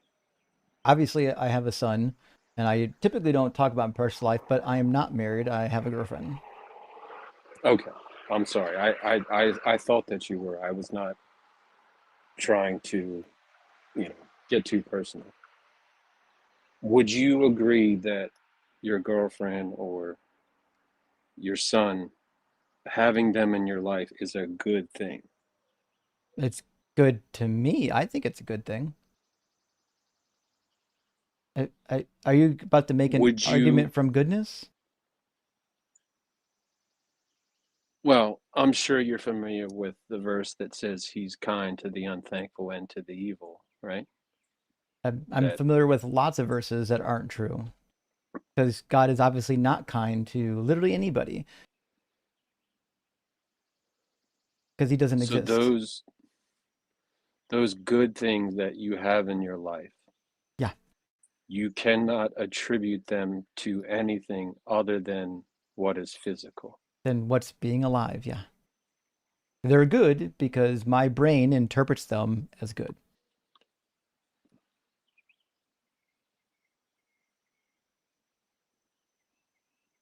And that faculty to perceive what is good has nothing to do with God putting it in you. Obviously not. One part of So perceiving what is good would be your anterior insular cortex. Just pointing that out. But also like your whole entire frontal lobe. Hey, listen, Zeke, you're nice enough, but you keep asking me the same question repeatedly over and over and over and over again, and I think my audience is probably going to get a little bit bored with that. So I think it's listen, time to move I know on this to. is a blood I know this is a blood sport, right? But I am genuinely curious about you because you've said over and over again that you could be convinced. And I apologize if this is not what you want for your channel. But You're free to you need move to on. But render an actual argument, though. Like, if you render an okay, argument well and I let's tell do you it. why Let's it do it. Let's do fails, it. and then you ask Let's me the same thing over and over again, I'm going to give you the same answer over and over again, and then it's useless at that point. Right, but would you concede that it's a trap for me What's the to trap? argue from a book? I'm about to say it. Would you concede that it's a trap for me to argue from a book that you regard as total nonsense It'd be a for the trap existence of God? for you because it's not Yes, for me. true. You can't demonstrate it to be true, and I'm sure I know it better than you do. You are sure of that? Yeah, I'm pretty sure of it. How would you know that? Because very few people have put the time in that I've put time in, and a lot of them that have put that time in agree with me. Yeah. So what about, would you concede that there's order in the universe? There's order in what we consider order is. Like, order is a relative term. Human beings have decided what we think order is. So, for example, we would say like a cube, something with straight edges, is orderly, right? Like this cube here, we're like, well, this is a cube. Obviously, this is orderly, right? Do animals have the ability to perceive order? You're gonna answer my question? Yes, I would concede what you said. Yes. Sure. You know, this wasn't man-made. This developed naturally. out of pyrite. Okay, sure, yeah. Order happens Animals everywhere in perceive nature. order. Exactly. Our brains Right. Animals perceive decide. patterns. Yep. We decide what is orderly. So when we say does order exist, I'm saying only in the sense that there are things that we like to call orderly. There's no like transcendental property of orderliness. So that sounds a bit like to me, if a tree falls in the woods and no one's around to hear it, doesn't make a sound. No, that's false. The sound is a movement of particles within the atmosphere, which happens when trees fall. Whether you hear it is irrelevant. Well, isn't if we make sense of order irrelevant then? No.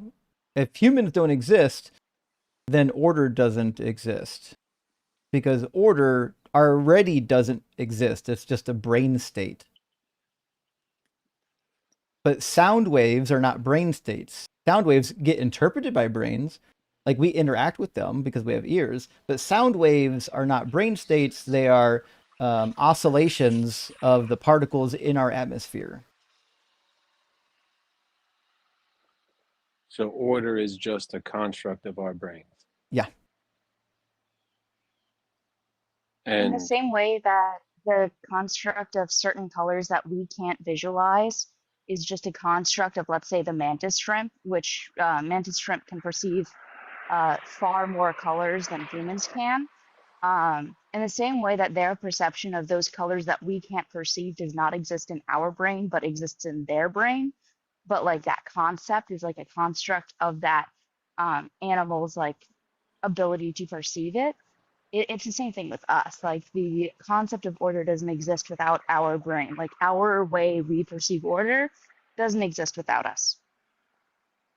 those colors still exist. You just said that, whether we can perceive them or not. We can't perceive it. Yeah, because it's a wavelength of light. But they still exist, whether we can perceive them or not. Well, it's still a wavelength of light. Like it's still a wavelength of light we can't see. Running out of dialogue options.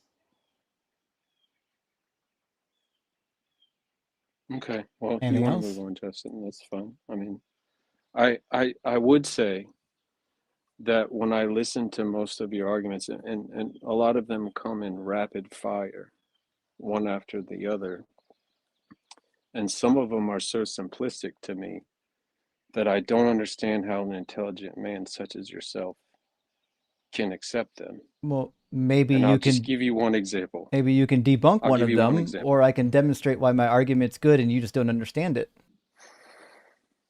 Maybe that's true.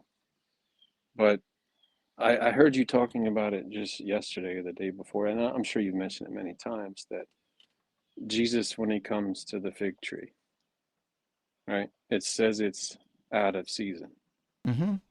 right? Now, setting aside why human beings wouldn't take that passage out if he did something nonsensical and choose to hide that, I've grown figs, right?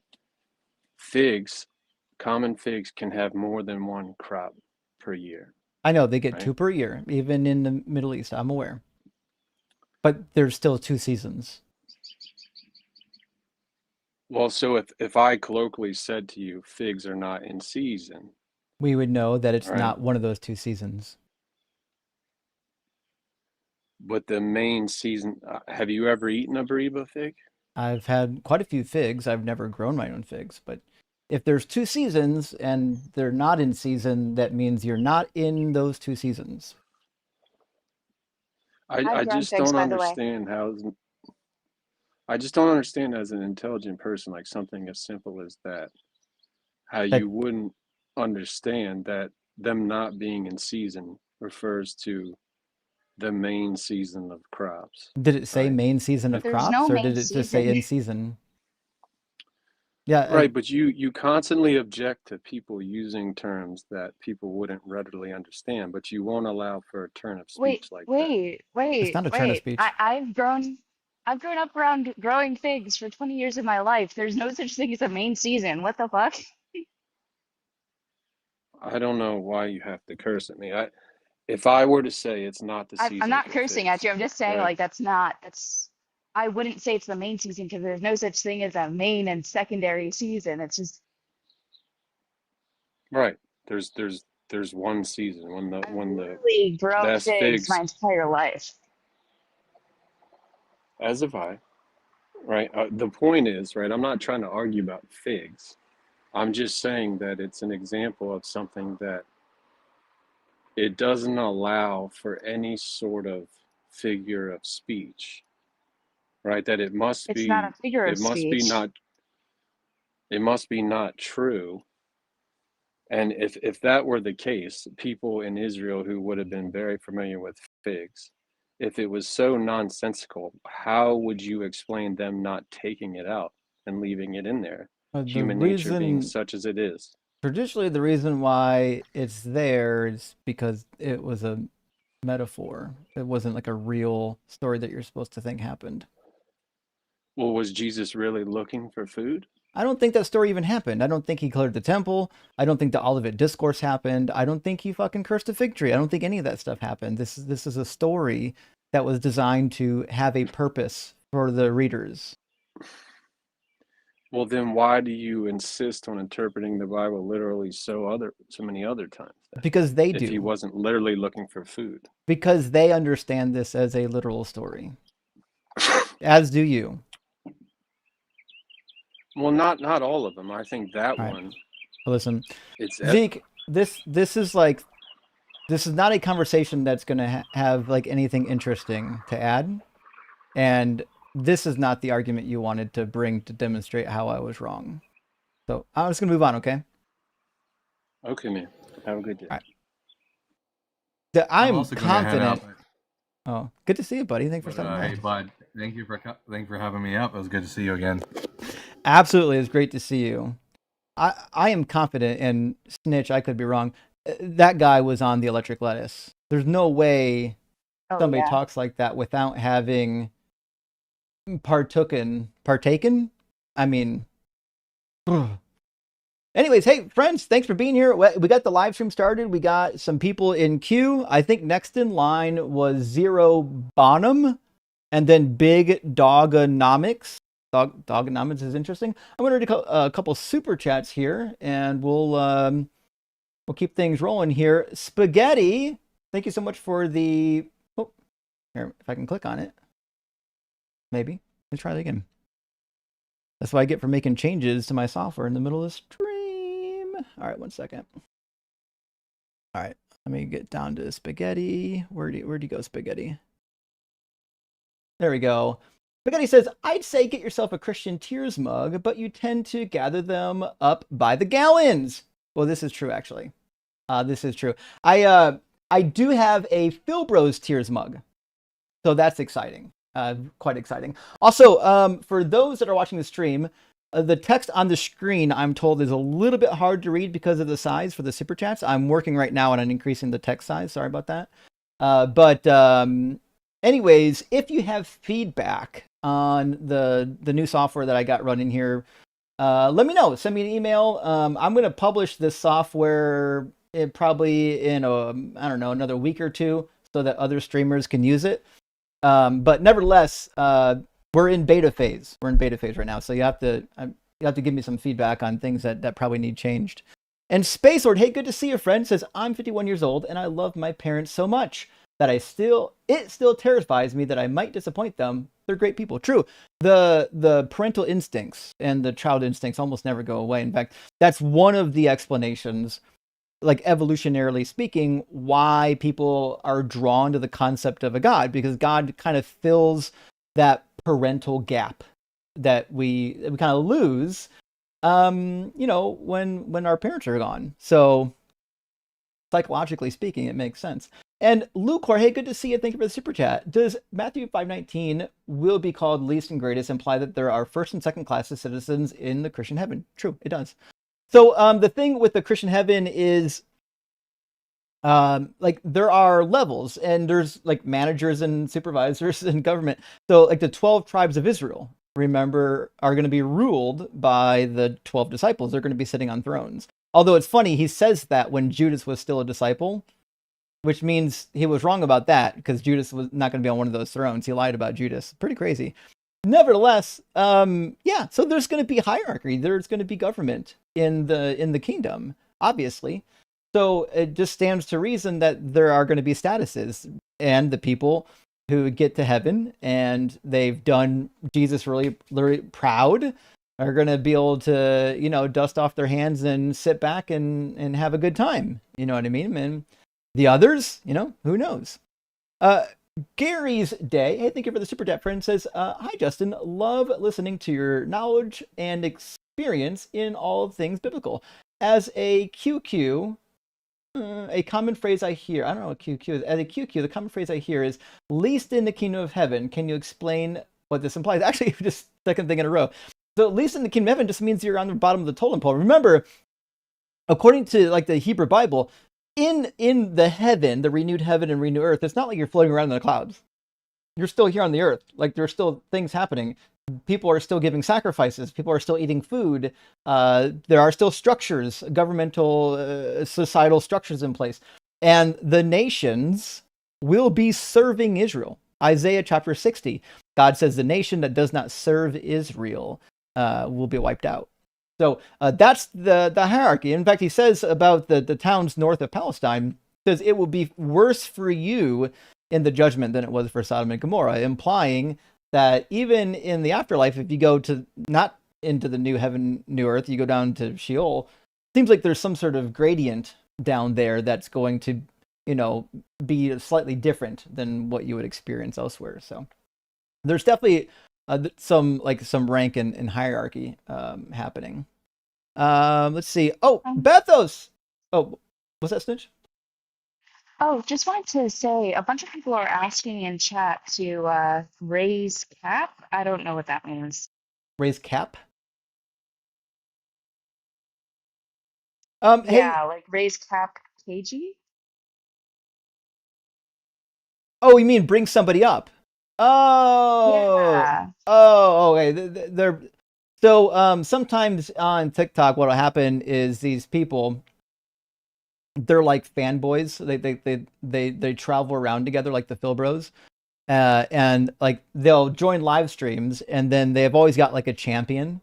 And so they'll get into the into the live stream and start shouting in the comments to bring up our champion because they want to, you know, I don't know. They think that they're special. They get to cut in line.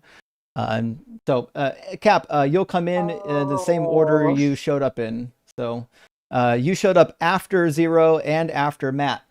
Means you'll be in after Zero and after Matt or Big Dogonomics. So unfortunately, you're not special. You'll just have to wait like everybody else does. Nevertheless, hey, we'll get there.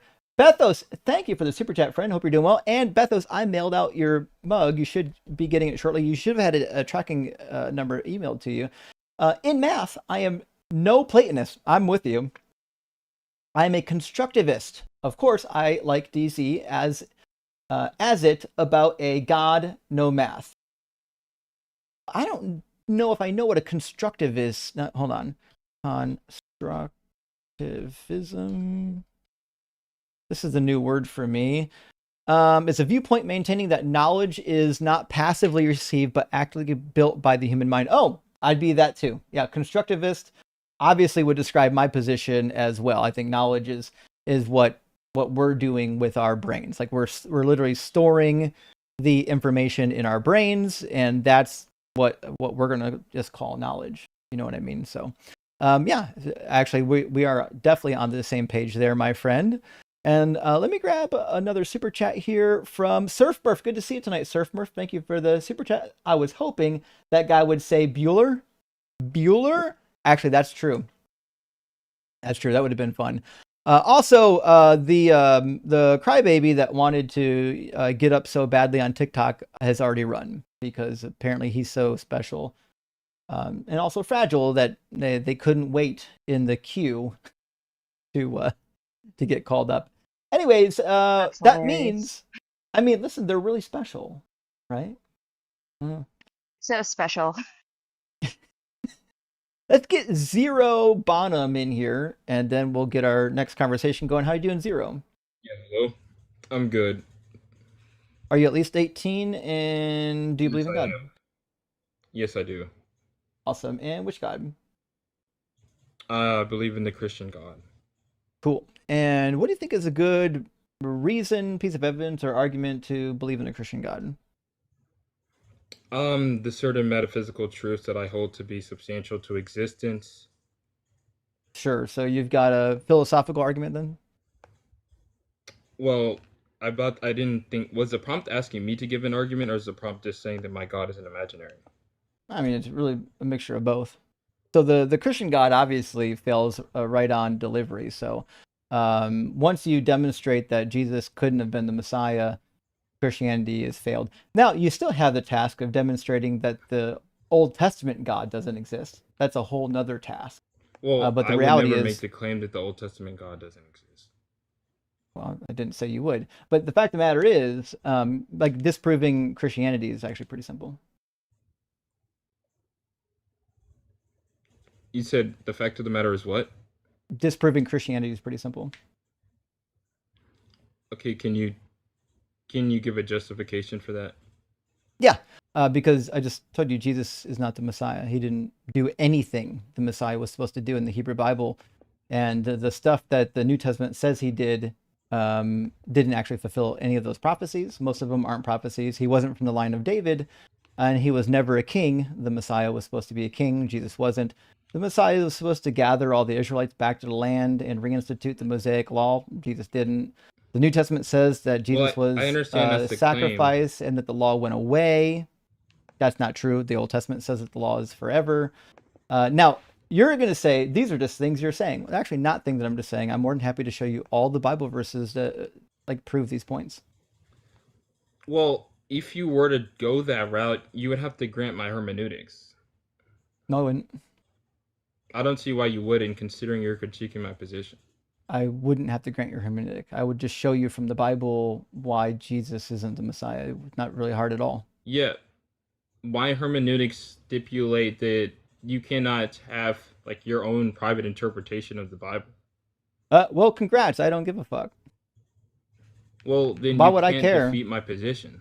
Yeah, I can. Well, yeah, because I already 'Cause have low prior your to believing position includes Okay. your hermeneutic, and your hermeneutic only No, my works if your hermeneutics- position is in fact true, right? So your hermeneutic is What? only That doesn't relative follow. is only relevant if you believe that Jesus was the Messiah and he gave authority to the church to provide the interpretations. But if your religion's not true, your hermeneutic is useless.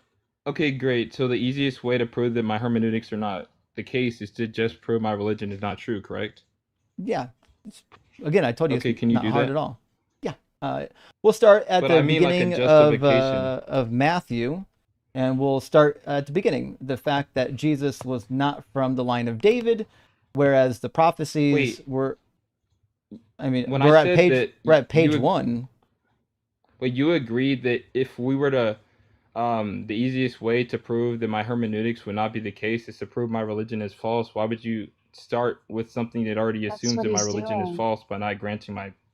How would he be doing that? I'm showing you from the Bible why it's false. Yeah, but Yeah. the thing that I just asked you was regarding hermeneutics, and then you said if you disprove my religion, you would disprove my hermeneutics. But you're operating off of your own hermeneutics without disproving my religion first.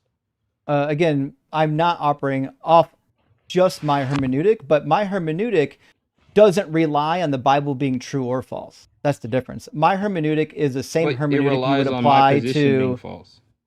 No, it doesn't. My hermeneutic is going to apply You to just every agreed to ancient that. text. It's going to apply to the Babylonian epics. It's going to apply to the Greek epics. It's going to apply to all the other epics. I'm reading all of these books and determining whether or But not you they are haven't given a saying motivation things such that I that would are be. true or whether they're not true. My only hermeneutic is, does the book say things that are true? So if I'm asking, say, is it true that Jesus is the Messiah? Oh, easy. We can prove that. We can go to the Hebrew Bible and say, No, but you. what does the Hebrew Bible say the Messiah is going to do? And then we can look at Jesus and say, okay, did he do any of it? It's not hard. It's not even a hermeneutic. Okay, it's just but the literally whole point answering that a I'm making question. to you is that the whole point that I'm making to you is the interpretive lens has to come from my tradition. If No, it it doesn't. doesn't, I mean, you're going to need to give a Wait, do you justification for even why know you what believe yours is the hermeneutics case. means? Yes, Wait, it that. means interpretation. Oh, there it It's no, goes. He not you does. do even, not. it's a That's discipline. Well, it's a there we method. Interpretation, go. it's a discipline. Yeah, it's a Yeah. method. It's not the interpretation itself, it's the method of interpretation. That's clearly So semantically what I mean, it's semantically do reducible to what I That's meant in my not utterance. semantically reducible at Well, of course all. it is. Given the utterance that which I am the one who uttered it, that's just what I meant when I said the claim. So Broski, you can obviously say it's going to be speak. semantically reducible. You can say speak. You don't need to say utter. You're not a old Okay, I'm 50-year-old book engaging with from the 1980s. I'm engaging with linguistic views, so of course I'm going to use the correct terminology. You could say it Mhm. you can just say it with your views, bro. You don't gotta Okay, use if all the you fancy understand it that way, terminology. We're that's not in fine. like a 1950s play. No, I do understand it. I'm just saying you sound like Okay, very then conceited when you use words that conceited about are, what? yeah, you sound conceited when you use words that are obviously too fancy for what you're trying to say. You can say it in a simpler Well, it's way. not. It's a certain view of linguistics that I'm explaining. Broski, you can just say your views. Well, Okay, let me just go back to the substance of the Zero, how about I conversation. make you a deal? I'll read the Bible with you, and you can tell me from your tradition why my interpretation's wrong. Well, my tradition would simply say the fact that it's private interpretation is the reason why you would be wrong. Then you should be able to find your interpretation from your tradition and tell me why my I interpretation's wouldn't wrong. give you. My tradition says that you don't have access to scripture Well- to begin with well, I because you don't have care. no principle by which you will. So are you Oh, saying okay, then you can't I'm not defeat my able argument. to understand how English words work? Well, no, you're not able to understand what they mean. I'm critiquing I don't what know. you interpret, I don't know what words not mean. what you read. Holy shit! No, the correct I interpretation went through of all what the this author is trying to schooling convey. and I don't know what words mean. That's crazy. That's a moot point, and that's not what I was What's saying it either. I mean was when saying it that says that you can't grasp Ahaz the was the intention father of author. Hezekiah? What's that mean? Well, I'm saying that you can't. Well, that's Why? not even a critique of my Why position. can't I? Yeah, because What yeah, prevents because me the church from is reading going the to- text and yeah. understanding what the author is saying versus any I other already- book? Well, yeah, the epistemic principle by which we know what scripture is. So Wait, you I can't also have a- understand any of wait. it? Sorry. You cannot drive your own private interpretation of scripture. No. What percentage of the Whoa. Bible is understandable without the Holy Spirit? Percentage? Yeah. Well, 0.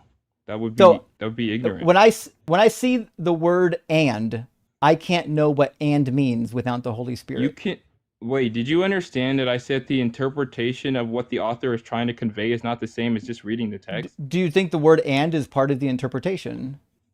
No. It is It's because used, it's tying two it's thoughts used together. To, The word "and" well, it's a ties two conjunction, thoughts but that's together. Yeah, you got it. It's conjunction. It ties not- two thoughts together yeah. in a sentence. And I know But what that the word doesn't "and" does because I understand basic grammar. So it turns But out that's there is not a enough percentage to- of the Bible that I can Oh my use to know what the author's doing.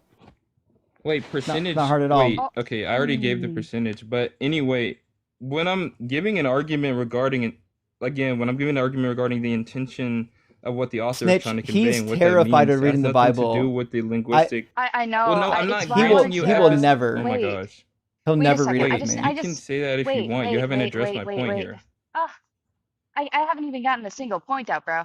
Okay, so here's the thing. First of Go all, ahead. when you say that you can't like interpret the Bible without possibly like knowing the author's interpretation, that just makes me ask you like how exactly are you specifically interpreting the Bible? Because you talk about hermeneutics I can all the answer that. time. Wait. You talk about hermeneutics, but you still haven't actually gone through the methodology. Wait, because Justin, no one asked for mine. because you kept on spewing hermeneutics. This is my hermeneutic, but you're not actually explaining it. So how Okay. exactly, what's the method specifically by which you're interpreting the Bible? And how can you validate this against what Justin is saying, which is just reading the Bible and interpreting what the actual words are saying? Because I also wanted to Yeah. point out that you can't actually fully understand the author's interpretation without actually being the author himself. I wouldn't even accept that. I have no reason to. But to give my epistemic system regarding how scripture is going to be the motives of credibility, the church fathers, what's it called? Yeah, the tradition, the scholastic authors, all of that kind of stuff. Those are going to be my epistemic system regarding the interpretation of scripture. But it's true that your epistemic position requires Christianity to already be true for them to No. have authority. No, Where does their authority Also, they derive all not have from? true. different interpretations. No, you're asking about my epistemic system. It is Where not true. My does the epistemic system. authority of the church derive from? Well, that's a different question. We're not talking about It's ecclesiastical discipline. demonstrating the problem. Where does it derive from? No, but okay, yeah, it derives from God. But Okay, that's not and the point. if that God doesn't exist, does the authority from God exist? There's no such thing as that God. I believe If that God that exists, does the authority from God exist? And if it doesn't exist, does the authority not exist? Can you repeat your question? If your God does not exist, it would be true that the authority granted to the church also doesn't exist, correct? Sure, that would be true Right. on So the supposition. so that means your position is just begging the question. That's why I don't No, it's accept not it, begging the because question, the because authority of the it's church to suppositional. interpret whether or not the Bible is true is only going to be relevant if the Bible has already been proven to be realize you gave true, a- which you is gave why a I can conditional- demonstrate that the Bible isn't true, and I don't need your church authority to do not it. the I can literally just read it, and you're so terrified of reading it because you Can I know that address I can your prove argument? it to be untrue. No, you said under the supposition, right? So He's that's not a gonna. conditional. He'll never let me. Wait, let I'm me read the engaging Bible. with the argument. Wait, so under the supposition that would be true, but the supposition is not true. Therefore, your argument fails. Do you understand that? And if No, it's begging the question, what is wrong going to be again. the You've premise in the assumed your argument then Oh my within gosh. your No, I have statement. You're, not. you're just saying it can't be true because my position's No, I have right. not. That's what. Yeah. that's Okay, what you where's said. the conclusion in either of my premises? You're saying it's begging the question. You didn't Where is give the a conclusion premise. in my Your premise? argument is circular. Okay, then You're how is saying it begging the question? You're saying the authority of the church comes from something that I didn't prove to be true yet. That's not what I said. You said that the And it authority was to no, interpret that's not what she scripture asked me. comes from God, but that is irrelevant if you haven't already proven your God to be true. No, Stitch asked me about my This is- epistemic framework and my this is system. That's a crazy. different question. You're not They run understanding from what the I'm saying. Bible like cowards. They're terrified of this book. Do I have to recapitulate my response? Or I'd rather you you hear it the just first time? read the Bible with me and stop crying. Okay, because your dialectical method is not working, so this is why you're not going to engage in a substantial argument. It actually is working. It's demonstrating that you Wait, can't. how is your dialectical process that you're working so if you can't scared show of how I'm reading in a the Bible contradiction or my because you position is know false? that you've never read it and you know that I have, and that you're going to get absolutely cooked because So the your meaning of these argument is passages contingent upon a- are actually really clear. My argument is contingent on the basic meaning of words. That's it. Wait, that's actually like redundant. I don't know. That's unintelligible. What does that even mean? It means that I can read the Bible and I can tell you what it says. The Bible says that the Okay. Messiah is going to come from the body of King David. It also says that Jesus came from the body of King David, but when you read the lineage, it's clear that Jesus did not come from the body of King Okay, David. what's the argument He's for that? not even Matthew chapter 1 and Luke chapter 3. Would you like to read it? It's not an argument. I want to when I say argument, I'm asking for a means by which the conclusion is made median to my intellect. All right, we'll just try this. That's what Aristotle says a syllogism is. Jesus.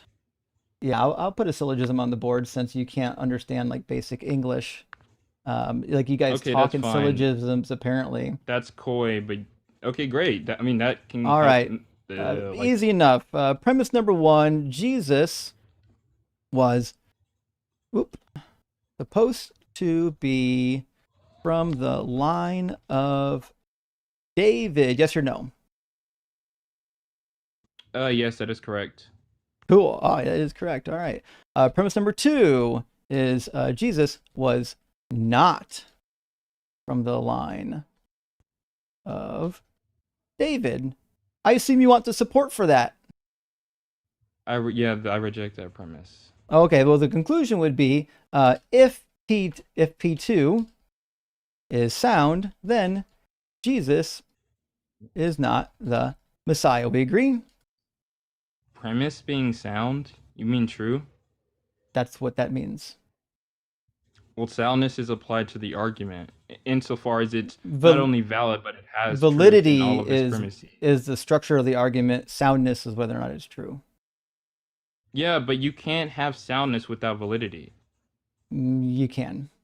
You understand that, right? This is like baby When I say an Cobra argument is 101 sound, I'm stuff. saying its structure and its truth is. The Well, I'm just premises making sure can you be understand it. sound. The argument would be valid. No, they can't. The structure is what What? valid refers to. The truthfulness is what soundness refers to. That's what I just said. But you can't have a That's premise not what you alone just be said. sound. Yet That means it it's literally is. true. Okay. No. Oh my goodness. Okay. I reject premise 2. What's the argument for premise 2? Let's just continue. Okay, the argument from premise 2 is Matthew chapter 1 and Luke chapter 3. Okay. What does it say? Actually, I was looking it up while we were talking. It says, in formal logic, validity refers to the structural correctness of an argument, which is what I said. And it says, if the premises are true, the conclusion must be true. That's the structure. Whereas soundness requires both a valid gosh. structure and the premises are That's verified what to be I true. said. Well, yeah. That's what So- I said. I said so- soundness is the truth. So Oh my if you'd stop talking, I was trying to tell you that you were right, and you couldn't do it. You couldn't let me talk long enough to tell you that you were right. What a fucking maniac. All right, anyways, Okay. the reality is Let's- premise number 2 is not sound, and even though the syllogism is valid, it's just not true.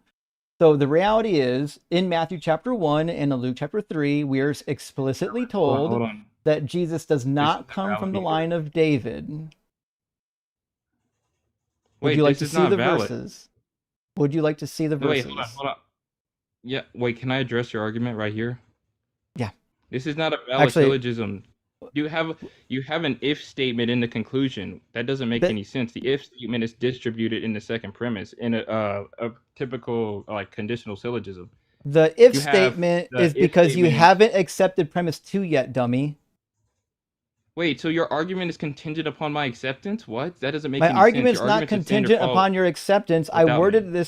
worded this way because I knew you were not going to accept premise 2, but the conclusion is allowed to say But if. this is still invalid. If P2, No, it's not. The conditional. if P2 is true, then it's also gosh. true that Jesus is not the Messiah. Fucking No, crying about the it's if at the supposed to beginning be- of my conclusion is crazy. That's the antecedent. Oh, That's the I'll tell you what antecedent. then. understand how I'll logic just works. I'll just put the conclusion there. What? Are you done fucking crying? Do you want me to prove it or Later. not?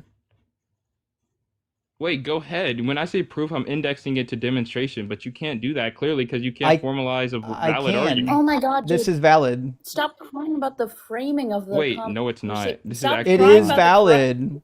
Ugh. If the Messiah was scientific supposed to stitch, be you from couldn't the even line track of my David, epistemological account of my own framework. I and suggest you Jesus not try is to get, not like, from the rhetorical. line of David, then that means Jesus is not the Messiah. That's what that means. This is still not valid. If you want to Yes, die on it a hill is. about it being valid, I will do it. Tell me what's Wait, invalid about according it. To what? Tell me what's invalid about it. Yeah, the facts. Yeah, well, it just doesn't follow any form of term logic or Aristotelian structure. What's that's invalid why. about it? The fact that it does not follow any type of syllogistic form. What, are you fucking kidding me right now?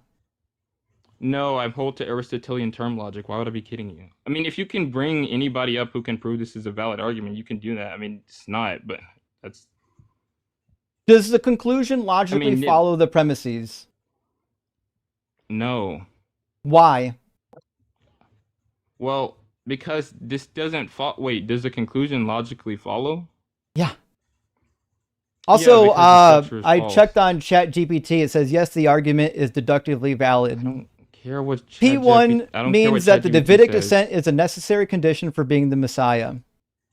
So if Jesus is not the Messiah, then, or if not from David, then he's not This the is Messiah. not- This is valid. Okay, I don't care what ChatGPT says. Like, why would I be? You have to give You realize you have to give motivation for agent acceptance or succumbing to some type of belief for reformation. You or already some type accepted of P1. Acceptance of a new position.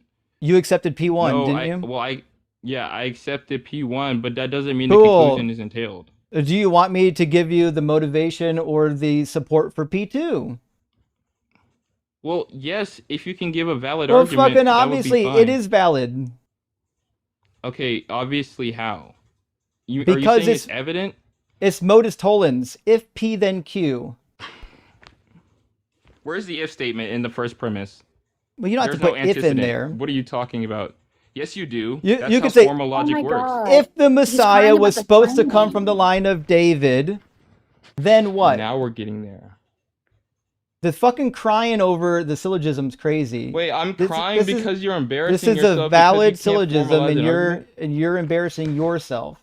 Okay, where's the material conditional in the first premise? Where's The the antecedent? Messiah from the line of David.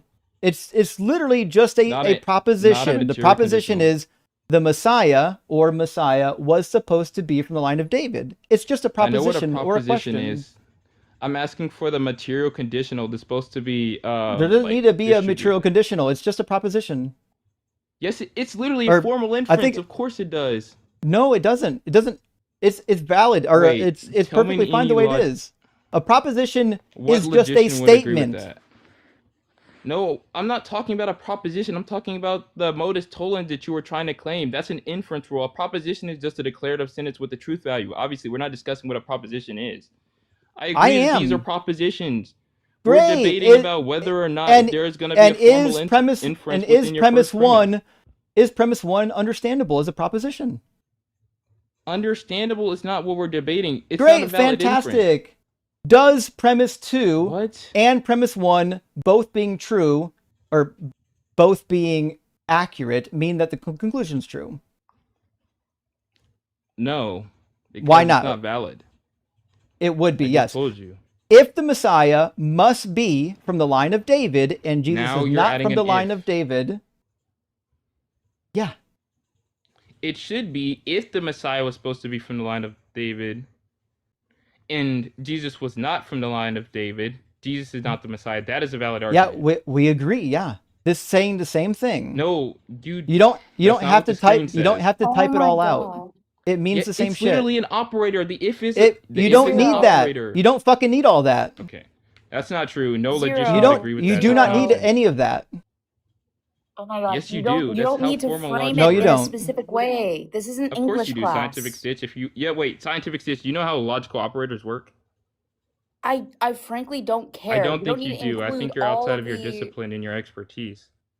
broski. You're You fucking don't mental need is to what you add are. in every single Okay, you little can word. say that if you want. That's cute. I'm not gonna engage with that. It's beneath me. Anyway, so let's go back to the actual argument. Oh my God. Okay, Just I address the reworded it for you since you're too cowardly Scientific to stitch, address I it. addressed the argument. Address I'm it now. cowardly, If the sure. Messiah was supposed to be, actually, we'll say must. If the Messiah must be, we'll call it, here we go, must be from the line of David, and Jesus is not from the line of David, then he is not the Messiah. Do you agree or disagree? I agree. Oh, fantastic. Does the meaning of premise 1 change when I word it like that? Yes, it does. What changed? Yeah, the fact that the conditional in the is distributed in the second premise, or like Why do you it's need affirmed a in the- conditional? Yeah. Wait. For Do you think every proposition requires a conditional? If it's a conditional syllogism, of course, that's Does kinda in the every name. It's a proposition conditional require a conditional? No, a proposition is just a declarative sentence So with do a you, truth do you value. not We've been know? over this. Do you not Like, know how I'm implied like, condition? He doesn't know how implied conditionals work. wait, you think implied? You think there are implicit conditionals in a formal conditional Yeah, syllogism? that's what the That word. doesn't make any sense. That's what the word implied means. What? That's actually false. This is bad. The This whole is point of formal not only logic- does he yeah, not for know you, how not me. logic This is works, he doesn't know how embarrassing. This is a English cakewalk. works. This is embarrassing No, for I you. had to explain to you what the if can You, the if you don't have to operator explain does. anything. You've explained that you're too stupid Wait, to so you actually think a understand formal what logic, is you happening. think a formal inference rule has an implicit operator of a conditional and a conditional syllogism? Sentence structure has implied meaning in That's English. not what I asked you. That's not what I asked you. We're not talking I about don't semantics. care We're what you talking asked me. I'm telling you how English syllogistics. works. In English, Wait, so you don't- have well, I can tell you why implied you should meanings care. in your sentence structure. Also, you don't need an if in here what's for the this to be argument? valid. You know, wait. I'm gonna entertain that. What's the argument? for that? He's never gonna get to the Bible.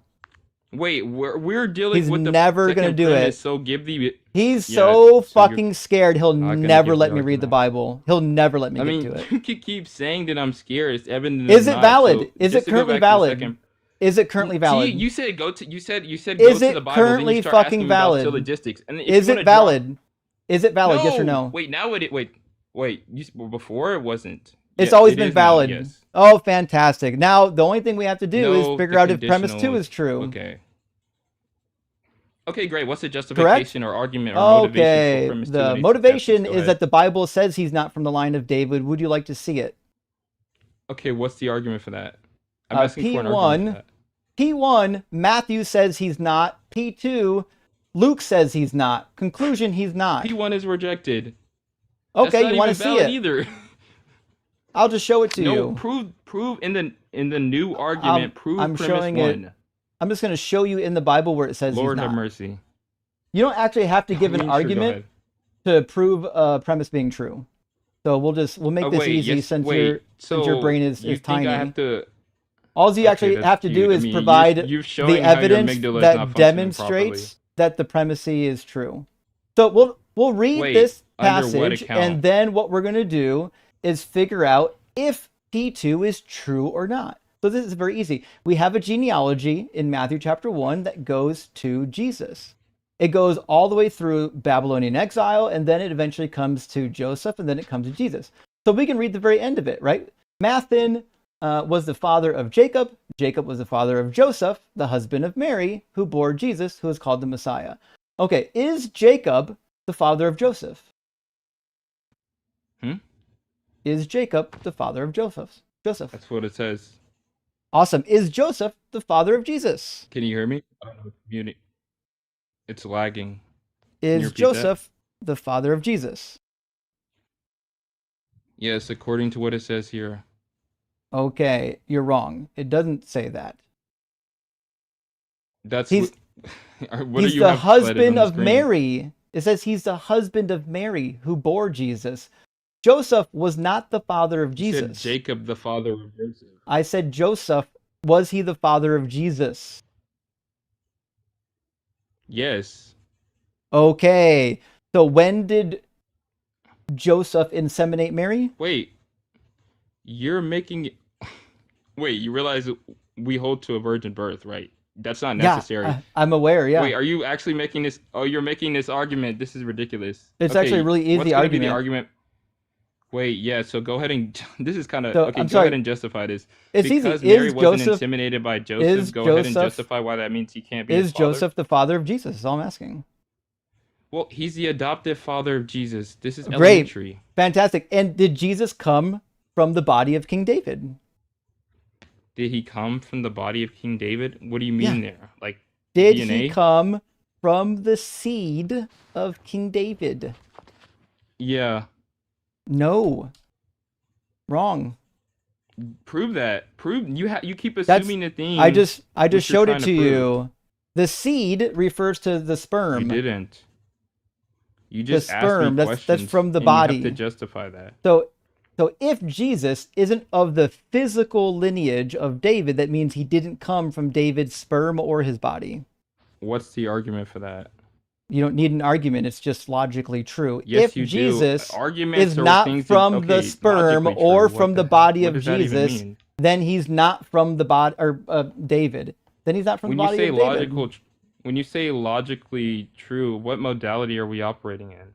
You don't need a fucking modality. You can just determine What? if something is this, then here's the result. If Jesus is from the sperm of David, he is from the body of David, isn't he? No, that's what I'm rejecting. He would be. What does it mean to be from somebody's body? Okay, you realize you have to justify your own argument, What right? does it mean to be from somebody's body? Wait, why are you asking me What questions? does it mean to be giving from arguments. somebody's body? He's so terrified Well, it can mean multiple to answer things. it. It has It means has a connotation. it means I you can answer it. I physically mean- came from that person's lineage. Like you were physically born from Wait, that you still have person's to body. Prove you still have to prove that this is the case here, even he if that was can't granted. fucking- You understand that, right? You understand how? I just did. Wait, do you not know how this works? I just no, did. you didn't. I just asked you to did. give an argument. You I'm said sorry. you didn't have to. Did Wait, Jesus that's come not from what the you body said. of King David? I literally just told you. No, he didn't. He came from the lineage without coming from the seed. No, he didn't. Exactly. Well, that's the problem. The Bible says that it's going to come from his Physically. seed. The throne is established through the seed of King Yeah, David. but you're interpreting the seed to be of a physical kind, which I don't have to grant. It is. It's a physical kind. Prove that. Prove it. Because sure, I'll just show it to you. It's crazy that these people have Okay. not read the Bible.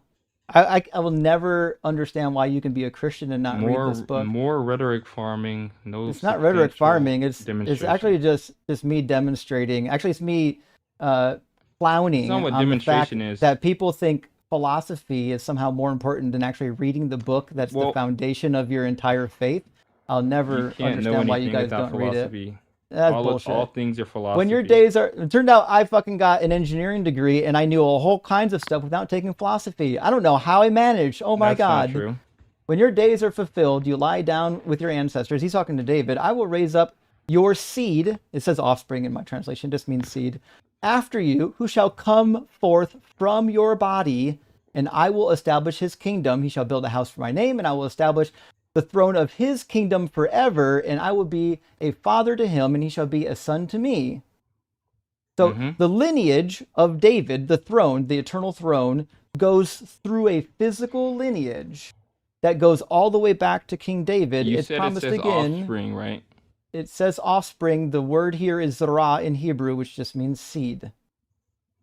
Yeah, and you have to prove that's physical. You understand that, right? The offspring and seed are physical. Well, that's what I'm asking you to prove. That's what they are. It I'm sorry. literally says proving come it. forth from your And then body. scientific. What's yeah, it mean okay, to come scientific forth test. from Can a you body? justify your given it? Yeah, I already answered What's that. it mean to come from somebody's body? To come from someone's body. What's it mean to be a To be the seed product of that comes from somebody's body?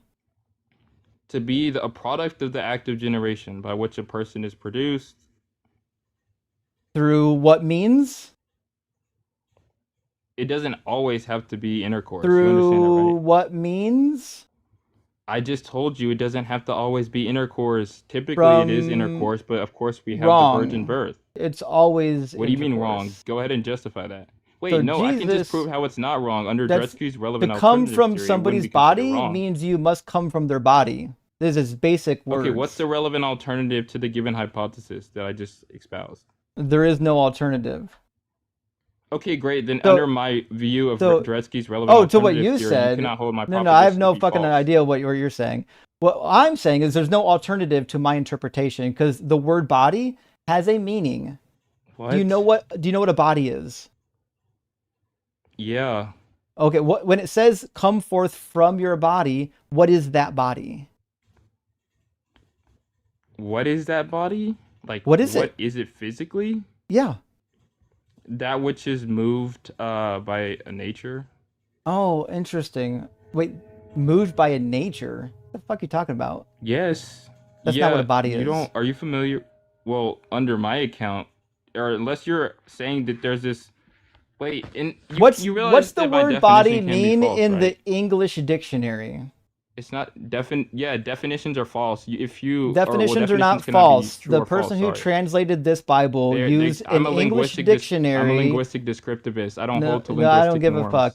The language that was used Okay, to so you don't translate even this understand my Bible view. is based on an English lexicon of the present time. This Wait, you word, understand that definitions can be true or false. is indexed to a modern Holy crap. lexicon that we When you say use index, for are you our talking about language. indexicals? It means no. I'm not saying indexicals. I'm saying this word Then why is did you use the word linked index? because it's linked. That's what index refers to. There's a No, pointer indexicals means for linguistic this. I didn't expression say that varies from utterance, indexicals. etc. I didn't say indexicals. I said index. Index Okay, means fine. that it this is moot anyways. pointing towards something, and that thing is in the dictionary. Okay, can you give the argument that dictionaries are truth makers for propositions? That's not a claim that I've made. My claim is that we Okay, wait, so you're understand saying the the meaning definition of is this what- word. We understand the meaning of this word Who is we? because English speakers. You're Obviously, appealing you to don't. we. Obviously, you don't understand the Well, meaning I'm of not a words. You've linguistic demonstrated that descriptivist. the entire Oh my time. gosh. Imagine being so bad faith that you had to I'm a abandon linguistic descriptivist. the meaning Do of you know what that means? all words. Not a Language single is word subjective. has Now what? any meaning ever. That's not true. Wait, Semantics deals if with all meaning. words have You're no confused. meaning, then your Bible has no meaning. No, that's True. false. The Bible has no Propositions meaning anymore. express Yeah, it meaning has because no they have meaning if true. words don't They mean can be None. true or anything. false. Nope. Yeah, I just There's told no you, meaning the here. things that have Snitch meaning are nailed it. things that can be true or false. There's no They're meaning confused here. scientific stitch, and There's so no is meaning in Justin. I'm these explaining words. this to you. What does the No, word? semantics What deals does with the word meaning. mean? Lord have mercy. What's the word mean? Yeah, what does what mean? What word mean? What's the word? What's the I already told phrase? you. What's the phrase? Wait, Come you're still forth supposed from to your be. body mean? Yeah, to be produced by that active generation. That's what I said. The active generation does not Okay. have to be physical. Oh, that's what you have to demonstrate. Why would we think that it's non-physical? Wait, yeah. When you say demonstrate, can I just do Why? it by Why means of my would? epistemic theory? Why would anyone think that the interpretation Yeah, of from your body is something other can than just the give a physical motivation. body? Yeah, because under my certain account of relevant alternatives theory, if you don't have a relevant alternative to the given like proposition, right, you can hold it to be true. This is going to be motivated by like Dretsky's zebra case and my account of epistemology, which is Keith They're Rhodes' so contextualism. desperate to not answer questions and just say I nonsense literally just jargon. gave you an epistemic motivation. No for one, both, no one, both no, that accepting did not the address proposition. anything that I just said. My Of question course it is, did. I said why if one would is somebody compelled by accept an Dretsky's relevant interpretation alternatives that theory. from your body doesn't mean physical body? Yeah, sure, I can explain. Yeah, if you accept and are compelled by a certain view, which is relevant alternatives theory, you would be compelled by that. That's a motivation. That's a reason. Do you think for- anyone here knows what the fuck that is? Did you like? I Did you don't- study that's anything real in irrelevant. school, That's or did you completely completely irrelevant. waste your time on these classes? That's Please completely tell me irrelevant. you're not I spending gave money a to learn this motivation, in address college. me. Are you What? paying money to take Now college he's classes in psychoanalyzing me. philosophy? This is ridiculous. Yeah, Are- can you address is the this- motivation that I is gave? this- You didn't give motivation that has anything to do with what I asked. I did. I just said You well, you didn't. didn't tell me a specific type of motivation. You just asked to give a motivation. So I gave I'm a asking motivation. you didn't for accept a it. reason to accept that Yes, the from your reason is a body certain means epistemic something. view. Then you would have to demonstrate somehow that your epistemic view should be Demonstrate accepted. my epistemic view. Yeah, well, my whole epistemic view is saying that you can't count something to be false if it hasn't shown to have any substantial defeaters. Well, then that would be a huge problem because already Wait, you what would be can't the problem there? demonstrate Thank the you for the source gifts, of by your the way. interpretation. The source of your Wait, of interpretation course I comes from can. this book When you already say being demonstrate, true, which means, no, again, that's you have a false. circular argument. Your entire process is literally just begging the question. You have no reason to accept the from your body, meaning anything other than from his physical body, because it's literally talking about a physical fucking child. The one coming next will be from his body. King Solomon, you've probably heard of him. You have to prove it. You wait, hold on. You haven't proven that. I asked you to demonstrate that. You couldn't do it. I have proven it. Yeah. Wait, when? You said you didn't have Yeah, to. So then you started quizzing I actually have proven it, why. because actually it turns out that When did you checked out do I actually checked out the Hebrew here in this verse. It doesn't actually say body. I expected the word for body to be in here. It's actually not in here. The word they have here is me'ech, which literally means from your guts.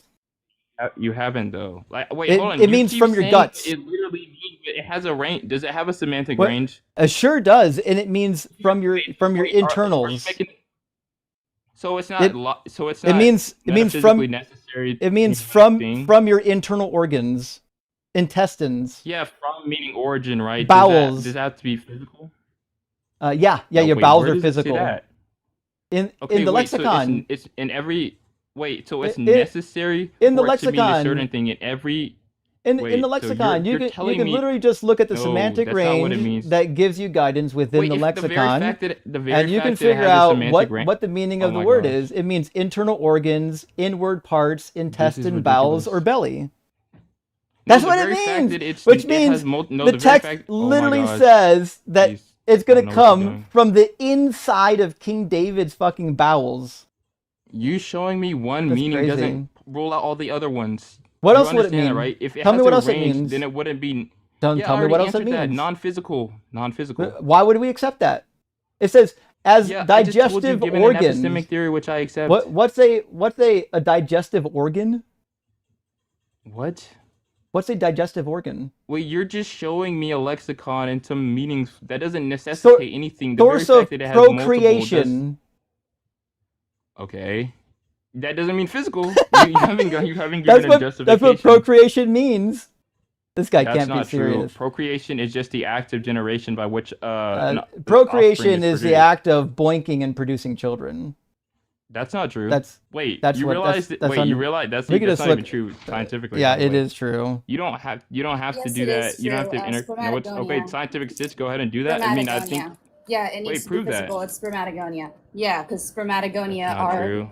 the foundational Wait, stem so cells what about that IVF? continuously divide and mature through various stages Wait, so through you have to have spermatocytes intercourse. to spermatids and You're generate confused too. mature This is No sperm. one. supposed to be your. Nobody Wait, said let me that you just. have Can to I have. just explain why scientific stitch No, is no, confused? stop it. No one's confused. You're confused because now you're about to say something stupid. Procreation is the biological process of conceiving and bearing offspring. Whether you do IVF or you have sex is irrelevant. It's a process of procreation that involves the physical, like biological material from your body to actually work. It's not spiritual. It's not immaterial. All right, listen. I've had enough of you. True. I You're told you, you're you're doing a maybe the dictionary. dumbest guest I've talked to in a long time. Like you should really consider like dropping out of college if you're in college. Maybe ask for your money back and find a real degree. This should be like one of the most embarrassing conversations you're ever going to have. I will be posting this, and thousands, many thousands of people are going to laugh at you like the little clown that you are. That you are like afraid of basic fucking words. Crazy. Snitch, I don't know if I've seen somebody dumber than that. Have you? No, I haven't. But fun fact: did you know that we could take a skin sample from either a male or a female individual, and we could de-differentiate them back into induced pluripotent stem cells, and then differentiate them into sperm cells? Theoretically, now. Fucking A. I did not know that. That's pretty badass, actually. Damn. Science physical. is blowing my mind. I heard about CRISPR like 10 years ago, and my understanding is they're starting to use it for some pretty cool stuff finally, right? Yeah, so basically what they figured out what to do is they got rid of a specific part of the Cre enzyme, I believe, and they like replaced it with something else. That way it was I believe it was a so there's homologous and then heterogeneous end joining, which are two ways to like stitch together two pieces of DNA that are not really the same supposed to be. Anyways, by turning the Cre enzyme to something that makes only like one cut instead of two, they managed to make it more specific, so that way there was less of a likelihood of off-target cutting by the Cre enzyme. Oh, sorry, not Cre enzyme, sorry. Oh, wait, was it Cre? Wait, there's another enzyme. Oh my god. Well, you're asking the wrong person. I don't know any of these enzymes. Anyway, friends, I'm going to read a couple super chats. My bad, Cas9. It's the Cas9 enzyme. I'm thinking of Cre and the Cre Flox model. My brain's all over the place. Whatever you tell me it is, I'll believe, because I don't know any of this biology stuff. I leave that up to y'all. Hey, skeptics and scoundrels, good to see you, friend. Says credit to Briley2177 for this idea. I wonder if saying argument from befuddlement is a gentler but equally effective way of saying an argument from ignorance to a believer. I actually kind of like it, because I will say this. When you use the phrase argument from ignorance, it sounds like you're calling the other person ignorant, rather than just saying that the argument is operating out of ignorance, right? So I think that would be a good way to do it, actually. And it's funny. Argument from befuddlement. In fact, we can probably think up all kinds of words to add in there that mean the same thing. Skeptics, this is a good idea. I think next time we stream together, we'll come up with a couple of them. And Dennis, thank you for the super chat. W Nero 666 random side quest in Matthew 13. Why does the NRSV updated edition translate have one less verse than the other translations? I think I actually wrote an article on this one. Give me a second. This is about the fasting, right? Give me 1 second to make sure this is the one. Parable of the sower. By the way, just wanted to fully correct myself. It is Cas9. I have been working on doing research on like a Cre Flox mouse model, so Cre slipped out of my mouth instead of Cas9. My bad. I don't think anyone's gonna hold it against you. Dennis, I'm not sure which passage is missing, so let me Google it real quick.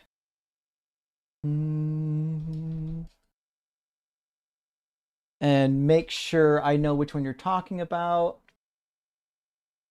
Looks like there's something admitted, but I don't know if it's in Matthew 13, 20, and 21. All right. Interesting. Let's see. Oh, that's an article that I can't access.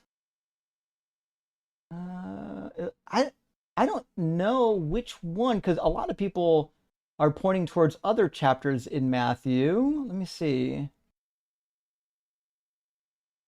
Let me try this again. Which passage is missing from Matthew 13? Let's find out. Fuck, typed it wrong. Oh, you know what? I bet my NRSV probably has a missing verse in it that I can just locate real quick. I can tell you which one is missing, but just by scanning the chapter real quick. That was probably a good idea. In fact, I could have done that online on the website. I didn't think about it. Let's see, though. There is a note, but I don't see any note in here that talks about omissions. Is there an omission over here somewhere? I don't see any notes on omissions. Oh, there are 47. Other ancient verses lack 47, but that's for chapter 12. Someone told him, "Look, your mother and your brothers are standing outside wanting to speak to you." I don't know if that's the one you're referring to. Let's see. There are no modern versions entirely missing or skipped from Matthew 13. However, translations like the NIV, ESV occasionally omit repetitive half verses. Primarily, Matthew, verse 14 were a longer repeated phrase. All right, what's going on in 14? I don't know. Listen, I gotta be honest. Dennis, my friend, I can probably get you an answer, but I have to know which verse you're referring to. There's too many options, and I don't know if we're even in the right chapter, my friend. So let me know what we come up with, and I'll get you an answer. Fishbait, hey, thank you for the super chat. Did a caller ask what's the difference between a live body and a dead body? You know what? The caller asks a lot of dumb questions. Is there a bottom to these arguments, or do they just keep getting worse? Love you guys. I gotta be honest, I feel, and this is me, I feel like they're getting worse. That's just me, though. It's possible that they're not getting worse, but I'm pretty well convinced that they're terrible right now. And Devil, good to see you. Thank you for the super chat. I've died by being electrocuted by housing wires that were turned on while working on them as a teen. I was literally turned off, as all I remember is darkness. Actually, I've had a very similar experience when I was a child, and yeah, that was my experience. I basically, I went offline, as you might say. So that was my experience. And Miss Megs, thank you for the super chat, friend. I did just now increase the text size. That probably should be more readable for y'all. Let me know. Although the boldness of the text is probably a little bit much. Miss Megs says, taking care of an injured wild rattlesnake. Fuck. Be careful. She's laying eggs even as I type. 23 so far, and I'm not sure she's done. Oh my God. Praise Doug and Medusa, hoping they hatch and that mom survives her injuries. I hope so too. 23 is awesome. I think you said you're selling the hatchlings, aren't you? I hope you get the best out of them. And William, thank you so much for the super chat. Are biblically accurate angels like giant floating wheels with 1,000 eyeballs actually biblically accurate? Nope. There is in Ezekiel like a chariot that's got a lot of weird imagery, but it's not an angel. That's not what angels look like. At best, you could say that was like a biblically accurate one-off seraphim or seraph, but it's not an angel, that's for sure. And Relax with Russell, good to see you, buddy. Says controversial topic suggestion. You are not a Christian. Oh, I like that. You're not a Christian. People want to make up their own thing and label it Christian for perceived legitimacy, all while ignoring Christian theology and doctrine. I kind of like that, Russell. I do have one where, like, you're not a Christian if, like, you don't believe in flat Earth, or you're not a Christian if you don't believe in such and such. So I do kind of like that. We could do a little more of that kind of stuff. And Fierce Interaction, thank you for the super chat, friend. My sound cut out in the middle of this call. The stream was a lot less entertaining, but the Christian arguments made a whole lot more sense. the Christians' arguments made more sense. I have no idea how that could be if we're talking about whether or not Jesus came from the body of David. You'll have to let me know. Bear, thank you for the super chat. On one of your recent streams, space demons and heavenly layers were discussed. The conversation moved on. I'm left worrying about many layers between space demons and me. Sojourner Weaver, help! Sigourney Weaver, actually, yeah. That was a dope movie. She was awesome back in the day. But luckily, you don't have to worry about the space aliens. As far as we're aware, they don't seem to exist. And skeptics, thank you for the follow-up syllogism. Appreciate that. One, if Christianity is true, Jesus came from the line of David. Premise 2, Jesus did not come from the line of David. Conclusion, Christianity is not true. By Modus Tollens. Thank you, skeptics. And I'm a little bit baffled that he couldn't understand implied like if statements. Like, I don't think you need to actually structure an if statement. We understand that the premises are if it is true. Like the if is built into because we're going to question if it's true. Swearwolves says, Phil bro, nuh-uh. Well, listen, the nuh-uh argument has been working. I maybe the only thing he had in his toolbox, but probably has been working for him in other locations. Nightman cometh, good to see you, buddy. Thank you for the super chat. Ortho bros treat Bible like the Necronomicon. Don't ever open the book. That's true. If I've met a classification of people who hate the Bible more than ortho bros, I don't know where like who they are, because like that was rough. That was really actually kind of tough. Nevertheless, we do what we can. Also, we got a $6.99 Canadian chat from Discordant Rhyme. Good to see you. Zero could have spent 2 hours tuning the syllogism to his liking, and Jesus still would have fulfilled no messianic prophecies. Utter waste of skin. Yep. A waste of skin, waste of space. I feel bad for his parents that they have to raise that entity. Sufficiently advanced tautology. Philbro is so desperate to get lost in pettifog. That's exactly what it is pettifogging, but doesn't realize how well trodden the path through their miasma is at this point. So much effort spent not thinking. Brain rot update in email. Well, thank you. Actually, sufficiently tautology. I was thinking about what we were talking about, the brain rot meter, and I did develop software for a different type of meter. In fact, maybe I'll bring it out during this next conversation. I think the audience will like it. I think the audience will like it. Nevertheless, friends, let me grab our next guest. I said next coming in was going to be Big Dogonomics, and then we'll get Matthew after that. So here comes Big Dog. Big Dog, are you at least 18, and do you believe in some kind of a god? Yep. Awesome. Which god do you believe in? I believe in the God of the Bible and Orthodox Christianity. Sure. And is there a good argument or piece of evidence for this God being true? Yeah, I think the God, I would probably go a transcendental route, but if you want to make it simpler, I don't know what type of argument you normally make. I think the last guy kind of demonstrated that maybe the logical argument doesn't really, you don't really track that. So if you'd rather go a different route, we can do something track different. logical arguments, which is why I had a sound and valid syllogism that he couldn't contend with.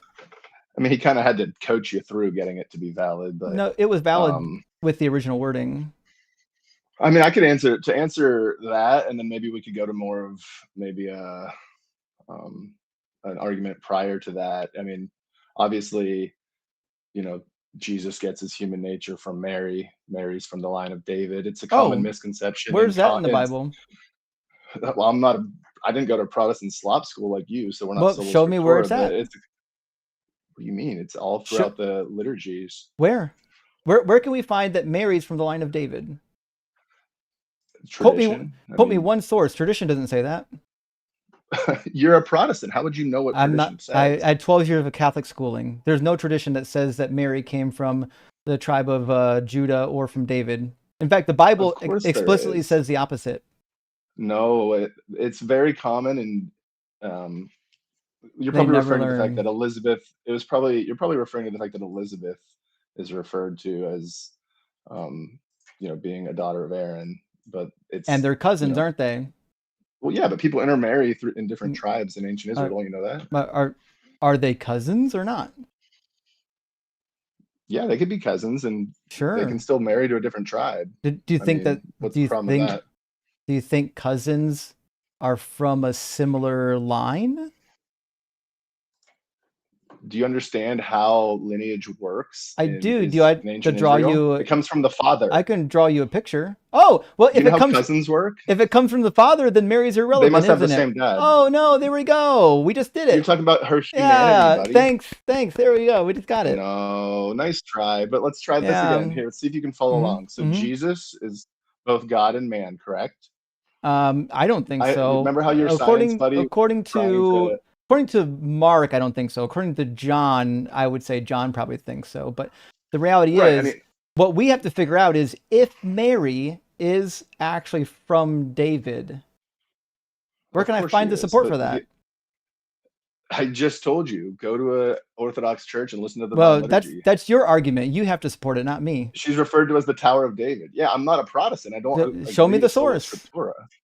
What do you mean show you the source? Show me the source that would demonstrate that Mary came from the line of David. Okay, go to ChatGPT and type in, does the Orthodox Church affirm that Mary comes from the line of David? Well, again, I can actually accept that the Orthodox Church might say it. It doesn't mean that she did. I still need you to motivate it. I just did. ChatGPT. No, that was your epistemic justification. The church is a trust me, bro. You can't say it's true because the church said it. No. See, this is so. It looks like we're gonna get down to. So I'm asking you, how do you know that Mary came from the line of David? And you said because the church said so. No, I'm saying tradition said so. Yes, correct. That is my. And you couldn't quote where in the tradition. I just told you in the liturgies she's referred to as the Tower of David. Does it say that she came from David, or is it metaphorical connection? No, it's not. But the problem is the burden of proof you want me to put up, you're trying to put on me would do you not have it? Make knowledge impossible. Do you not have it? No, I don't agree with your burden of proof, because if I held you to the same burden of proof, you couldn't even make a sentence. I could, yeah. If I belong to, how are you making a sentence? If I belong to a tradition and the interpretation of that tradition was necessary for me to interpret Bible passages, I would have access at my fucking fingertips if I was debating it.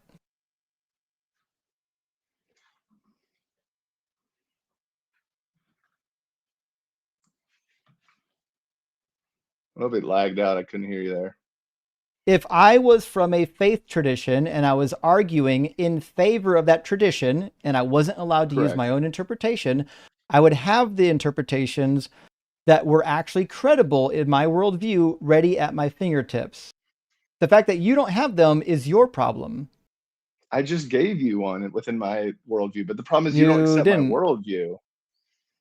Okay, obviously not. That would be circular. So in your worldview, so what we have to do, it's a guy. It's a trust me, bro. A guy said a thing.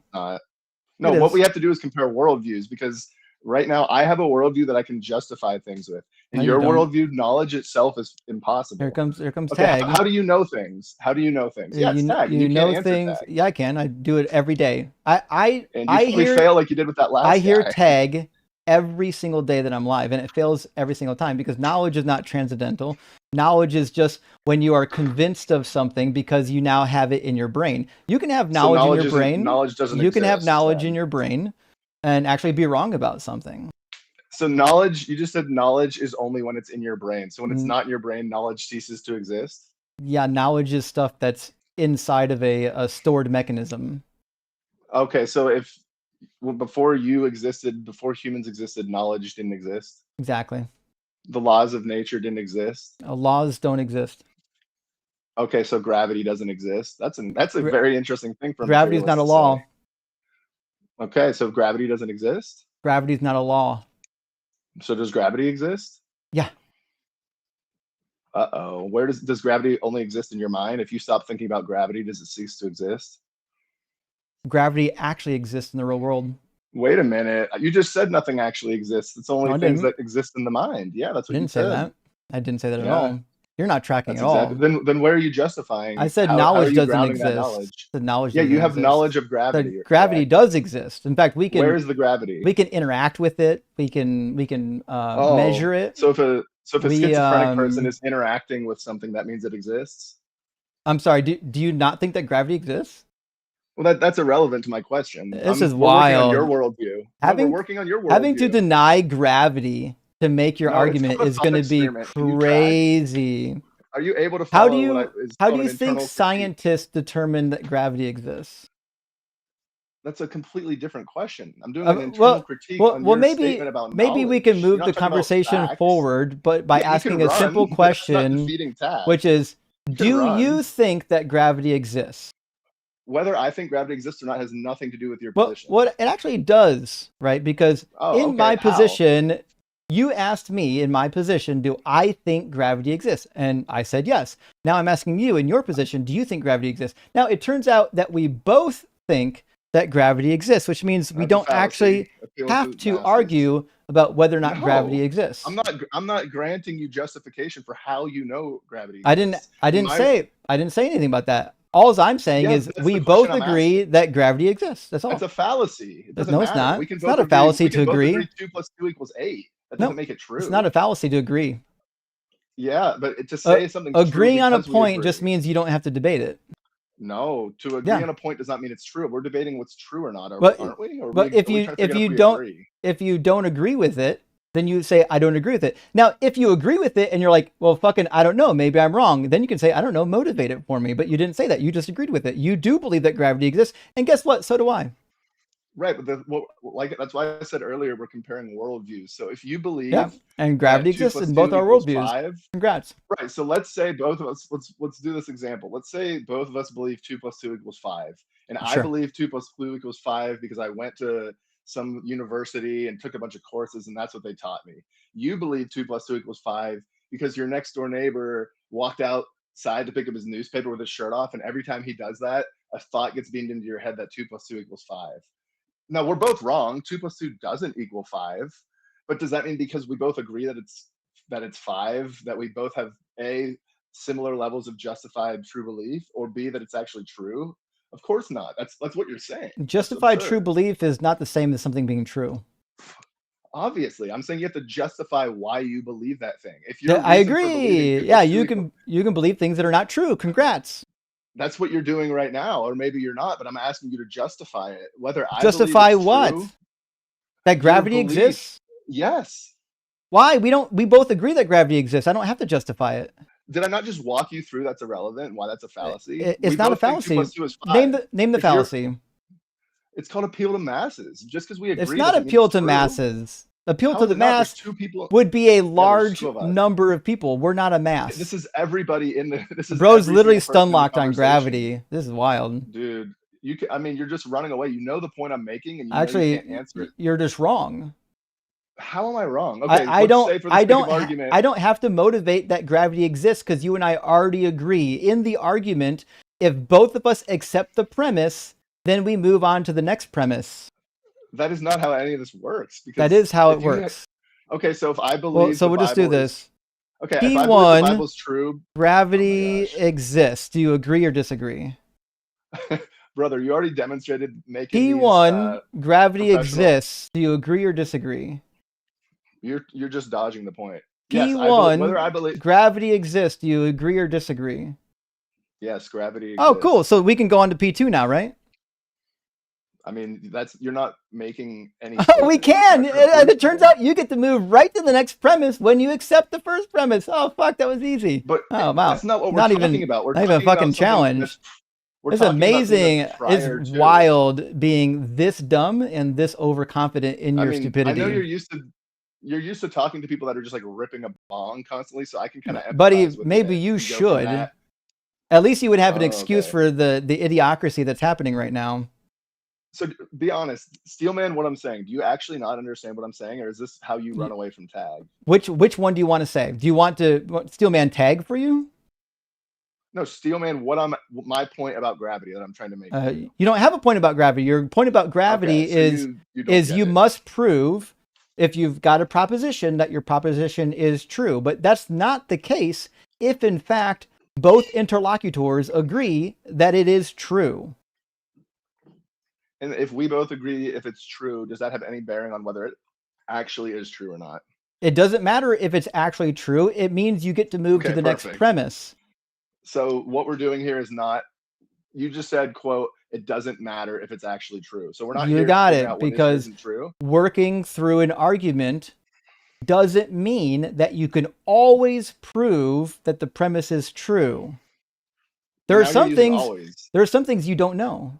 There are sometimes you can be completely convinced, There's a right? lot of things you don't You can know. be completely convinced of something and still make it through the syllogism, and then find out later that you were wrong, and it turns out that your conclusion is no longer valid. But in the moment, there are things that you can't know. That's why when you're doing like a debate, if both you and your opponent agree on the premise, you just move to the next one. You don't waste time trying to prove that the premise is true if you both already accept it.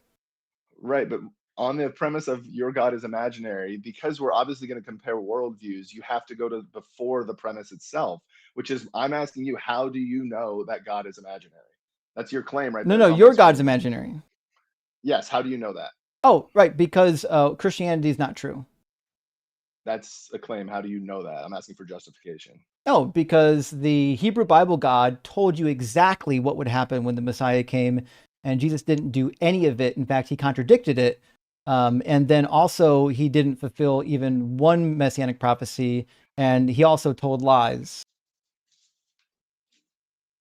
Again, that's just a story, and No, you're I can just prove it all. misinterpreting scripture. No, I can You prove can it. misinterpret I scripture. can You prove said it. before I even So got you're on here, afraid you of, said, you're just afraid of reading no, it then. well, hold on. You said Ortho bros are while I was terrified in of the the queue. book. No, Every I know the single scriptures time actually, they're but you said, terrified. okay, so you said before Maybe I got you want to on. read them or not? Well, yeah, but you said before I got on, Tell you you what, don't believe anything the I'll Bible says. I'll Remember? make you. I didn't say that. I'll make you a deal, You Ortho did. bro. If you can Back it show up, me dude. in the New Testament even one prophecy that Jesus fulfilled from the Old Testament, I'll Venmo you $100. I just did. No, you didn't. It came from the line of Judah Oh, through no, his he adoption. didn't. Do you understand No, how he didn't. adoption works in ancient Again, Hebrew if you were culture? listening to the last conversation, first of all, I do. If you're listening to the last conversation, it says that the Messiah must come from the body of David. The lineage is from the body of David. Yes, the body was Mary's body. Is she a human No, being? it Did she wasn't come Mary's from body. seed? It was. What do It you was mean not. it wasn't? I just, yeah. So Oh, I'll draw Jesus you. wasn't born from Mary? I'll draw you a picture. I know. Yeah, I like, understand you don't I understand that you don't know how to interpret I know, scripture like because lineage you're is jaded, difficult but for some people, and that's fine. I get that. I'm pretty used to that. right, Mary's from the line of David. Mary gave birth to Jesus. She's Therefore, not. the seed of David Except was she's not in from the line of Jesus. David. Except she is, and you're misinterpreting scripture, but it's fine. Nope, I'm not. Okay, we're gonna do. So that's your argument. Nope, I'm not. We're gonna do That's a good like argument. a simple lineage here. We'll do like one kid here, and then we'll just say that they married over here, and we'll say so Mary, that they had Mary's another from the line of kid David. over Mary gave birth to here, Jesus. Therefore, and Jesus is then from the they line got of David. married over here, and then let's Not say, complicated. for example, that these guys, these guys had a child over here, and these guys had a child over here. We're going to call this person Aaron. We'll do Mary and Elizabeth. Okay. Do you know you can put Mary's parents above Mary and then just draw a big squiggly up to David? All right, so we would understand then that like these two people are cousins. Yeah. It's super pixelated. Hold up, let me try to look at it, but I'll just assume yes. Right, because their parents are siblings, are they not? Correct. Okay. So if your parents are siblings, that means they go back to one couple, right? If your parents are brother and sister, yes. Oh, right. So what would be the evidence, right, that Mary and Elizabeth were only in-laws rather than cousins? They can still be cousins. If I'm my asking. dad is I'm from the asking. line What's of the evidence David, for that? Do you want me to just repeat it for the 100th time? Are you just going to say, "Trust me, bro"? I'm going to say, in the tradition of the church that was passed down from the fathers, yes, that's our epistemic justification. That's how we receive divine revelation. Why? What do you mean? And why would I accept that? That's why I tried to say the presuppositional approach of let's compare worldviews, because you don't accept my worldview. In my worldview, Obviously, it's I don't. coherent. Right. So if you just go and misinterpret everything, I could go talk to your science friend and misinterpret all the evidence and then say, oh, this proves that everything you're saying is false because I'm misinterpreting the evidence. Like Oh, that's no, if that's no. a good argument in your book, good. If you think Jesus' lineage is the only reason why he's not the Messiah, you are No, totally that's mistaken. just what you presented first, and you just got I smacked know down on it. So you can run it's the and thing I misinterpret other presented first, scriptures, but and actually you can't demonstrate that I'm wrong. Your demonstration that did. I'm wrong is the guys that I like said you're wrong. The church, you mean? The Yeah, apostolic the succession? church. Why the fuck do I care about the church? Telling me that the church said something is the same thing as telling me that the Hadith says something. Do you care what the Right. Hadith say? Okay, so let's try this for the Do you third care what the time. Hadith say? Of course not. That's why we're going to Oh, there we go. And I don't care what the church says. So let's compare worldviews. Sure, let's have it. So you want to abandon the Bible, like I thought, and you want to go back No, to tag. That's because fine. I just gave you the justification. I'm not a Protestant. I'm not sola I know. scriptura. I know. You can't read words. I get it. I just proved Words you are really through words are Scripture. really difficult. I know. No, I mean, again, I just proved you through the scripture. You don't Words like like it. no, you didn't prove anything through scripture. I just did. No, you didn't. Yeah. Show me the verse where it says that Mary and Elizabeth were cousins by marriage. Did I say in the book of the Bible, or did I say in the? You said from the Bible. Fathers? You said No, from I the Bible. didn't. You proved it. You I literally said just written. did. We just heard you say it. I mean, you can prove through the Bible that Mary is from the line of David. No, you can't. Do it. Do it right now. Because what do you mean? Jesus. Show me where it says that she's from the line of David. Show me where it says that women take communion in the Bible. Like, that's your burden of proof. Oh, is not you real. said it. You said you can prove from the Bible that Mary was from the line of did, David. but So you don't I'm asking accept you, my proof. show me in the Bible where it says it. Mary married David. Sure, Mary did not marry David. She married Joseph. Who's from the line of David. Joseph is from the line of David. I agree, but Mary's not. And they got married. So what? That doesn't make her from the line And- of David. Well, earlier you were saying that people marry within their same tribe, weren't you?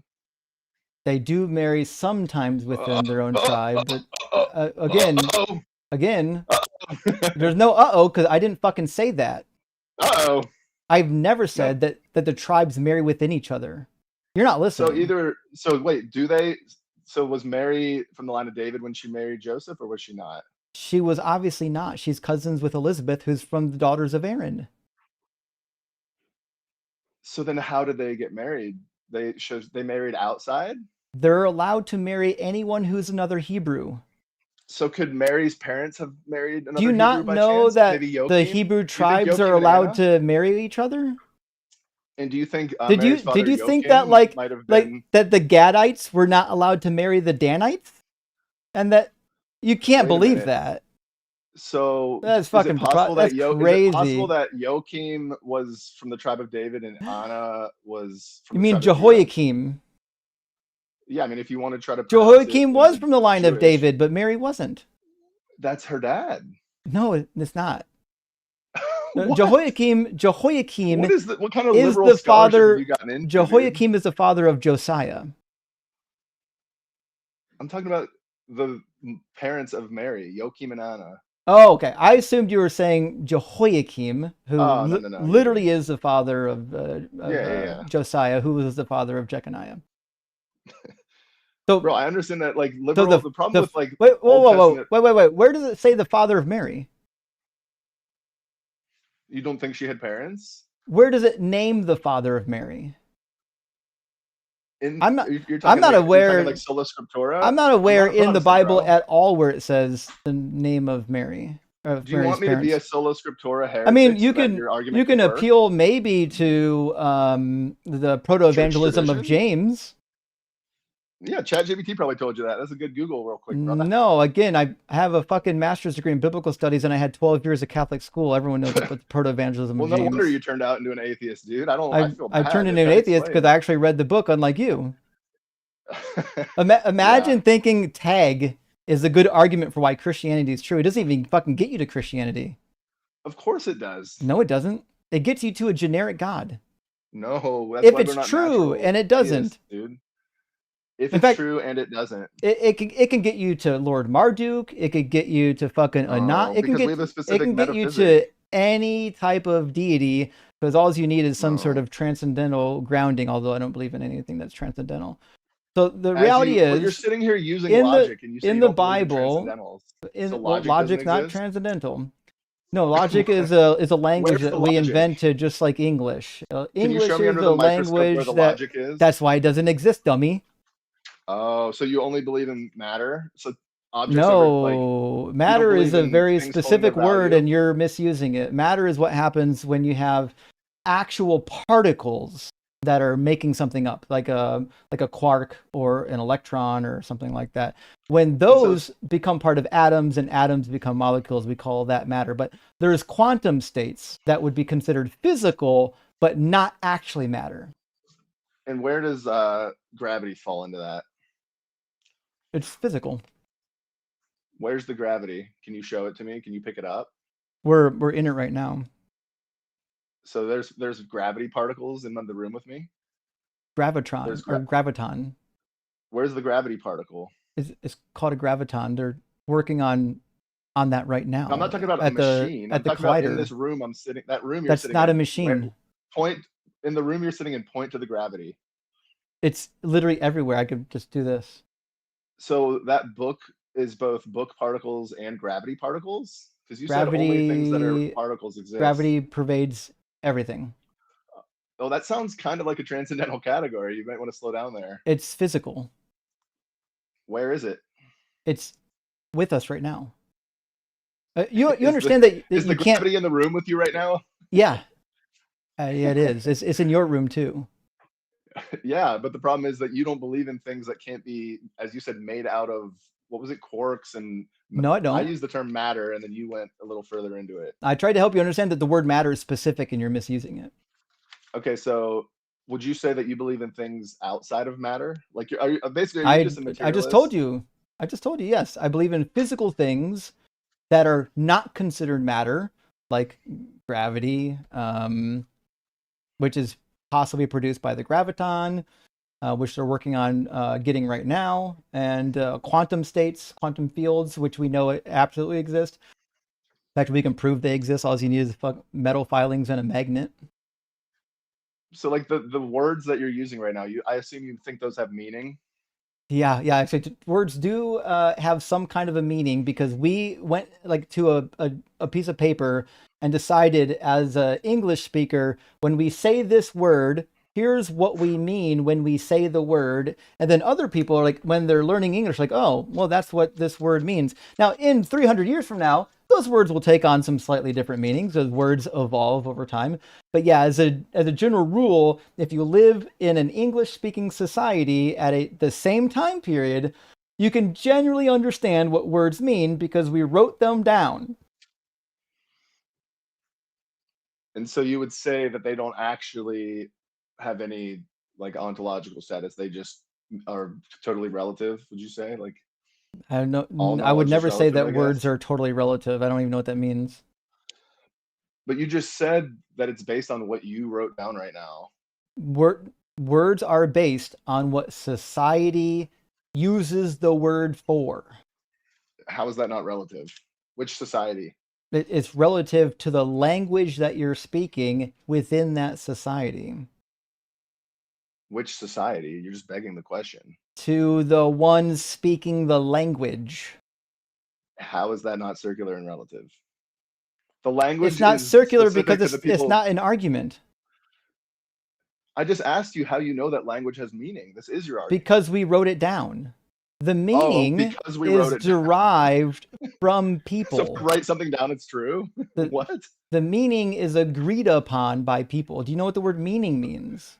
Do you I'll know never what understand agreed upon why is? these philosophy people It's never not philosophy, bro. understand It's common law. It's like how 101. words actually work. Do you want me to show you in the dictionary what meaning means? You just said because we agree I can on show it. Remember you that in the appeal to dictionary. masses fallacy? Meaning You just did it refers again. to the message, the intention, or the significance that is communicated, interpreted, or understood through language, symbols, or actions. So when we say, do words have meanings? Yes. Yes, they do. And guess what? We determined what they are. And so you're just appealing to popularity, or I'm appealing to how words have meanings. Right, and it's a fallacy. Your justification for that is you're just It's appealing to not a popularity. You're saying fallacy. a bunch of people So think a the word means problem that this, so the word you means this. have is you think that for something to have meaning, it must not be relative, it can never change, and it has to be transcendental. I don't agree. There are meanings that are simply subjective, meaning we decided what something means. Who's we?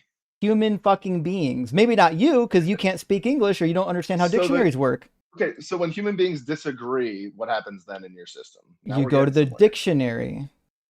So the dictionary, like the guy said earlier, the dictionary is the arbiter of truth. Who wrote the dictionary? The dictionary tells you within your language how a word is supposed to be used based on the speakers of that language. So the ultimate arbiter of truth is It's the not an arbiter of dictionary. truth. I never said that. Now you're making things up because you can't handle the fact that dictionaries exist. It's pretty crazy. I'm Like fine with how dictionaries little existing, but it's how little respect for words these philosophy people have. They fucking hate words. That's why they won't read the Bible. They're so terrified of the Bible because they're terrified of words. No, I mean, my worldview is justified by divine revelation. Yours is by Webster's dictionary. I mean, No, my people can worldview is choose not whichever one they is want to not follow. But defined by Webster Dictionary. then who's it? What is it defined by? How do you know what is true or not? when it Truth comes is to not defined by used the dictionary. language? Truth is What is it an defined by? evaluation, right? By who? Evaluation Who's is when evaluating? a proposition just matches reality, right? If I said I'm What is holding reality? Dude, you're blueberries right begging now, 100 questions. Are if you? I'm How do you know you're not if I'm schizophrenic? holding How do you know you're on if I'm LSD holding right now? blueberries right now, Are I you can say holding a blueberry? I can say, hey, I'm holding blueberries. Now, if you're looking That at might the not be true. You blueberries could be and you high. say, look, there are blueberries in his hand, you would evaluate that proposition as true. In fact, thousands of people right now are evaluating that proposition as true because I'm holding blueberries in my hand. Appeal to That's masses what it means to be true. fallacy. Congratulations, Not you a just appeal to fallacy. the masses again. So It's not a fallacy. Appeal to masses isn't a my fallacy. favorite thing, I love it when tag I love bros when I use a fallacy and I run get called off to out on hard it. I love that. solipsism when they don't realize that it cuts their argument too. So You just the made problem a with fallacy, dude. the problem with solipsism, it's not a fallacy. The problem with solipsism is that A you bunch of can't. people agree, therefore it's true. That's not what I said. The problem with solipsism is you can't demonstrate that you're not a brain in the vat either, right? So if course I you, can. if no, you can't. If every time your opponent gives an argument and you devolve it all the way back to, well, you can't know if you're a brain in a vat, I would obviously say the same for you. What's your solution for hard solipsism? Because we have in our worldview, which I understand you disagree with, but we have God as our grounding foundation of. So But all these things you that you're saying no, can't be you don't have justified, that. You that you're think you saying the have it. You're a Webster's brain in the dictionary- vat. No, you only think that you have that because you're a brain in the vat. I don't even In exist. your worldview, No.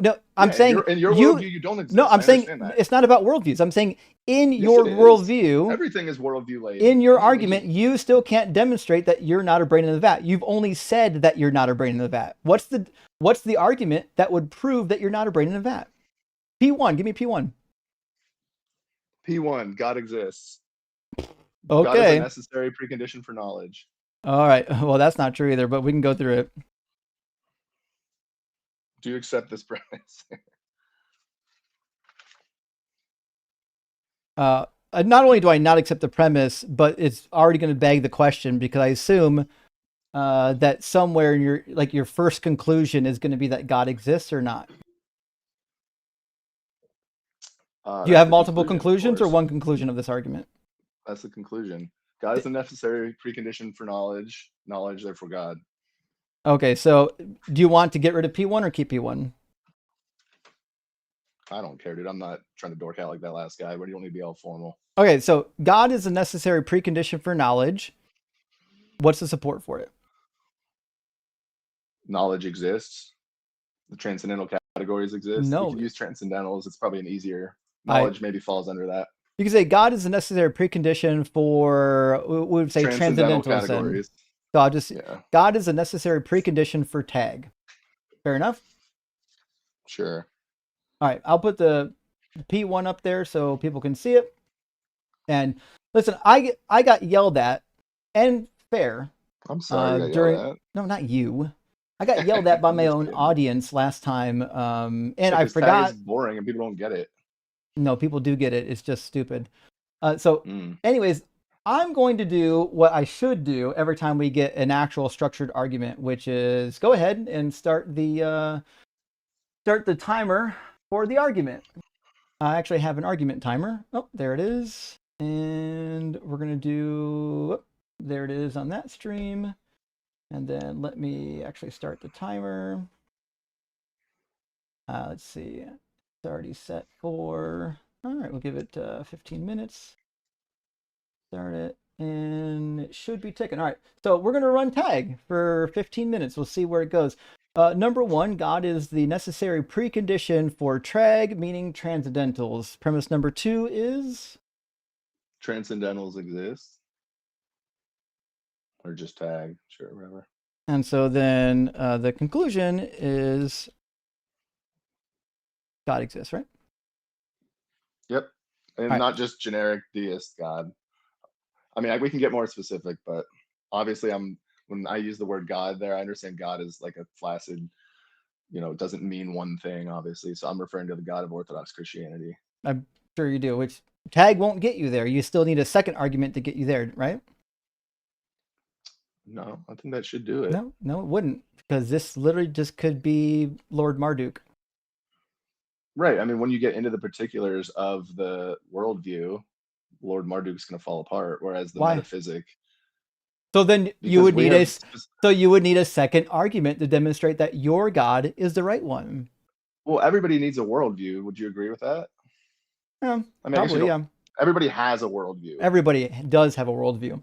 But the reality is, if I believe that Lord Marduk is God and you believe that Yahweh/Jesus is God, that's still going to be a second argument to get to your religion. It doesn't come just by doing tag. I mean, you could just accept this and then you would believe in the Orthodox God and you'd No, I wouldn't. stop, you could. Being right? Stop being right, and I wouldn't do that. So, first of all, I don't think premise Check number what Webster one says about it. I don't think premise number one is even true. Okay. So What's how your do we, well, one, because it begs the question. How? Because you can't say God is the necessary precondition for transcendentals when you're trying to prove that God exists. Well, every other worldview, as you've demonstrated with your Webster's dictionary epistemology, falls apart whenever they try to justify No, it these doesn't. things. My world hasn't fallen apart. Okay, demonstrate it. Let's see it. Demonstrate what? What do you want to know? How do you account for the transcendental categories? They don't exist. You say they don't even exist. No, prove that they exist. Well, congratulations. Logic doesn't exist in your worldview. You can't make Logic's a sentences language. I anymore. agree. It doesn't exist.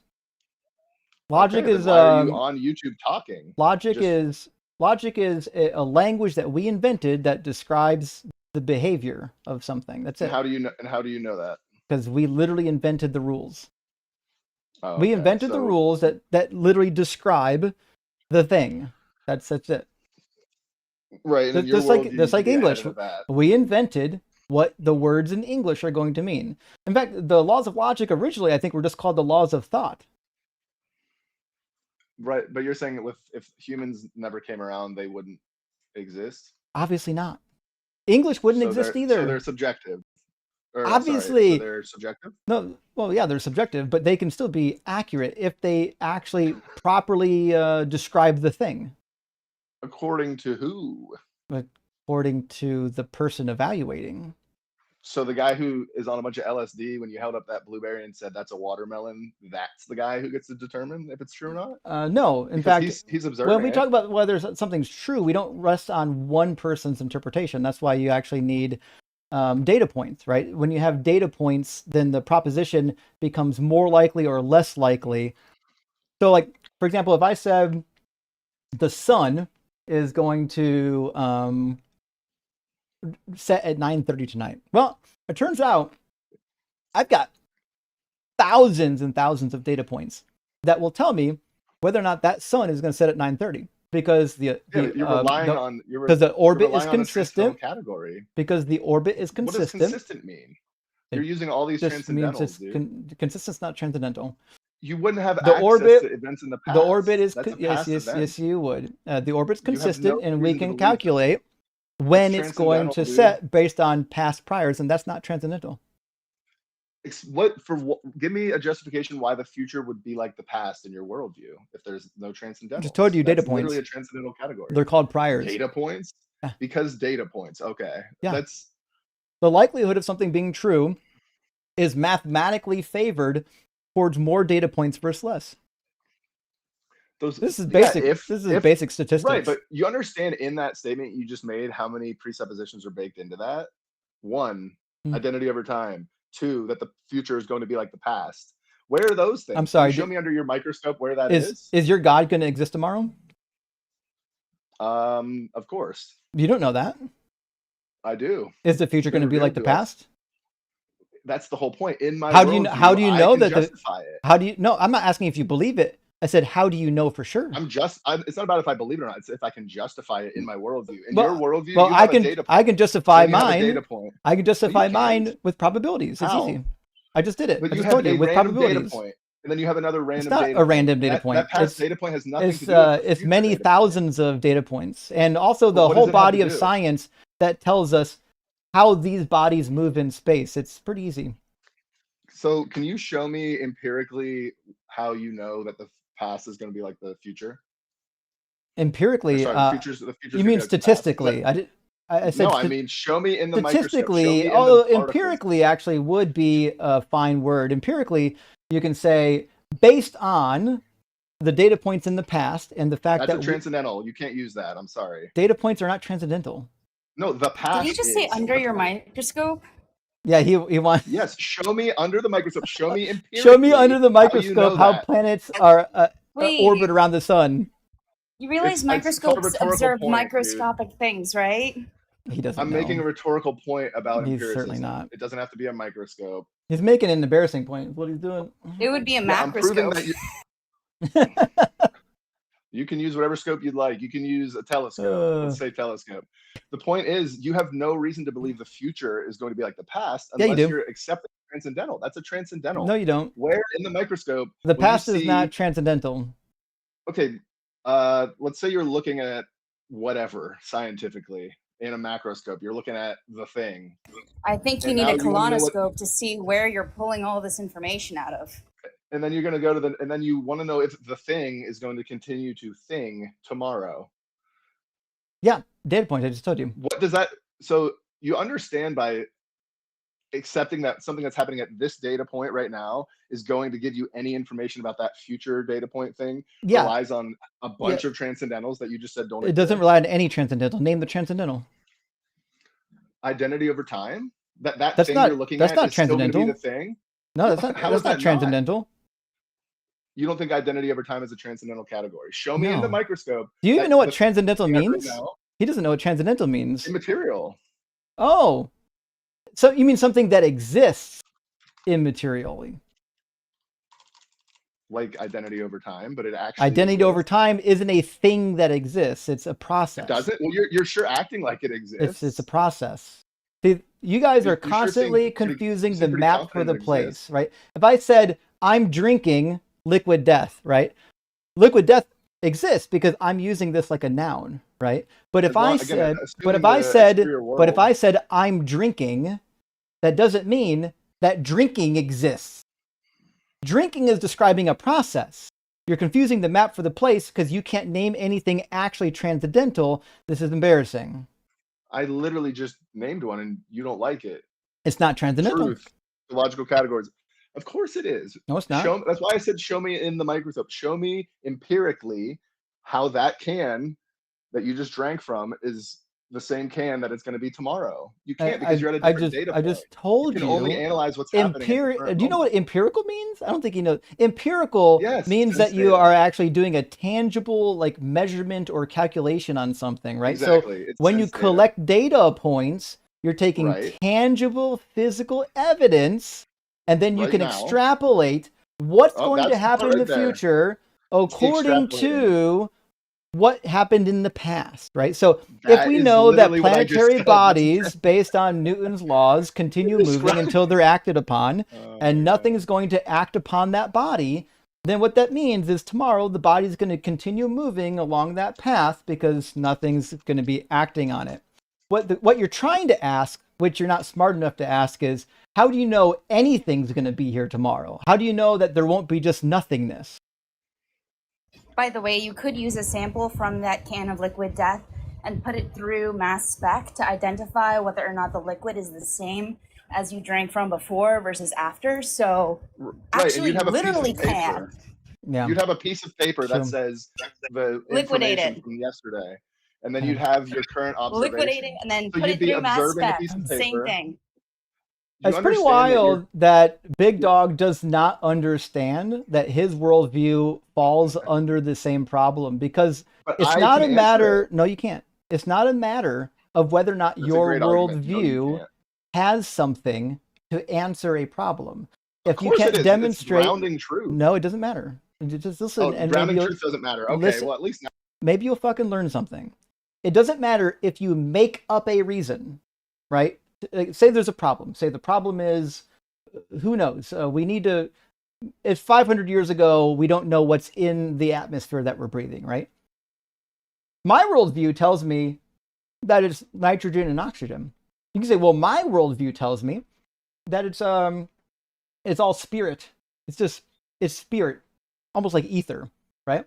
Well, just because your worldview has an answer for it doesn't mean that it's true. Just because your worldview has an answer to what you think are transcendentals that you can't prove exist doesn't mean it's true. You would have to demonstrate your worldview to be true. It doesn't matter if it answers questions.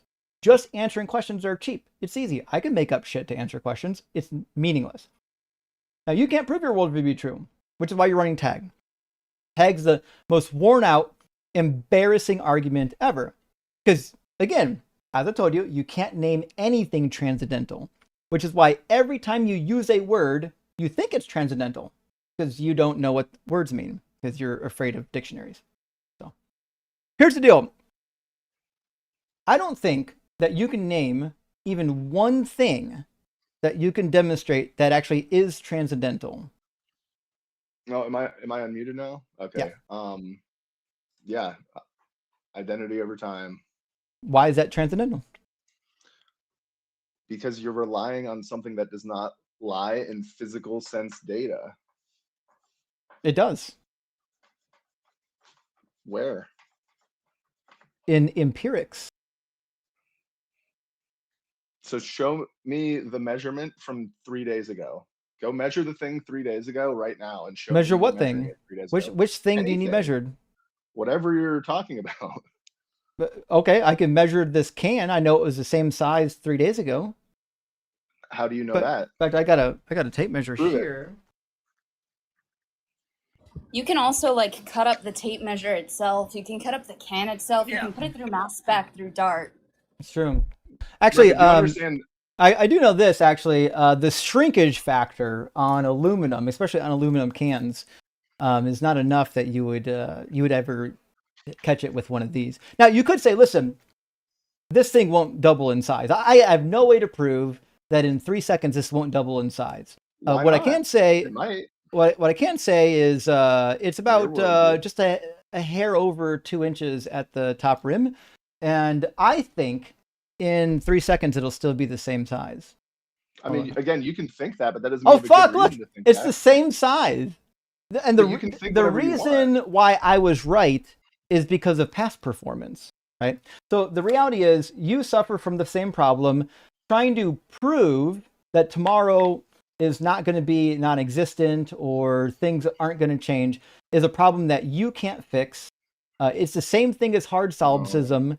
You say you have a fix for it, which is God, but that doesn't make God real. That makes you claiming that God is real, and claiming that God is real because you think it fixes a problem doesn't prove that God is real. It just means that you made up a fake solution to a fake problem. That's all it means.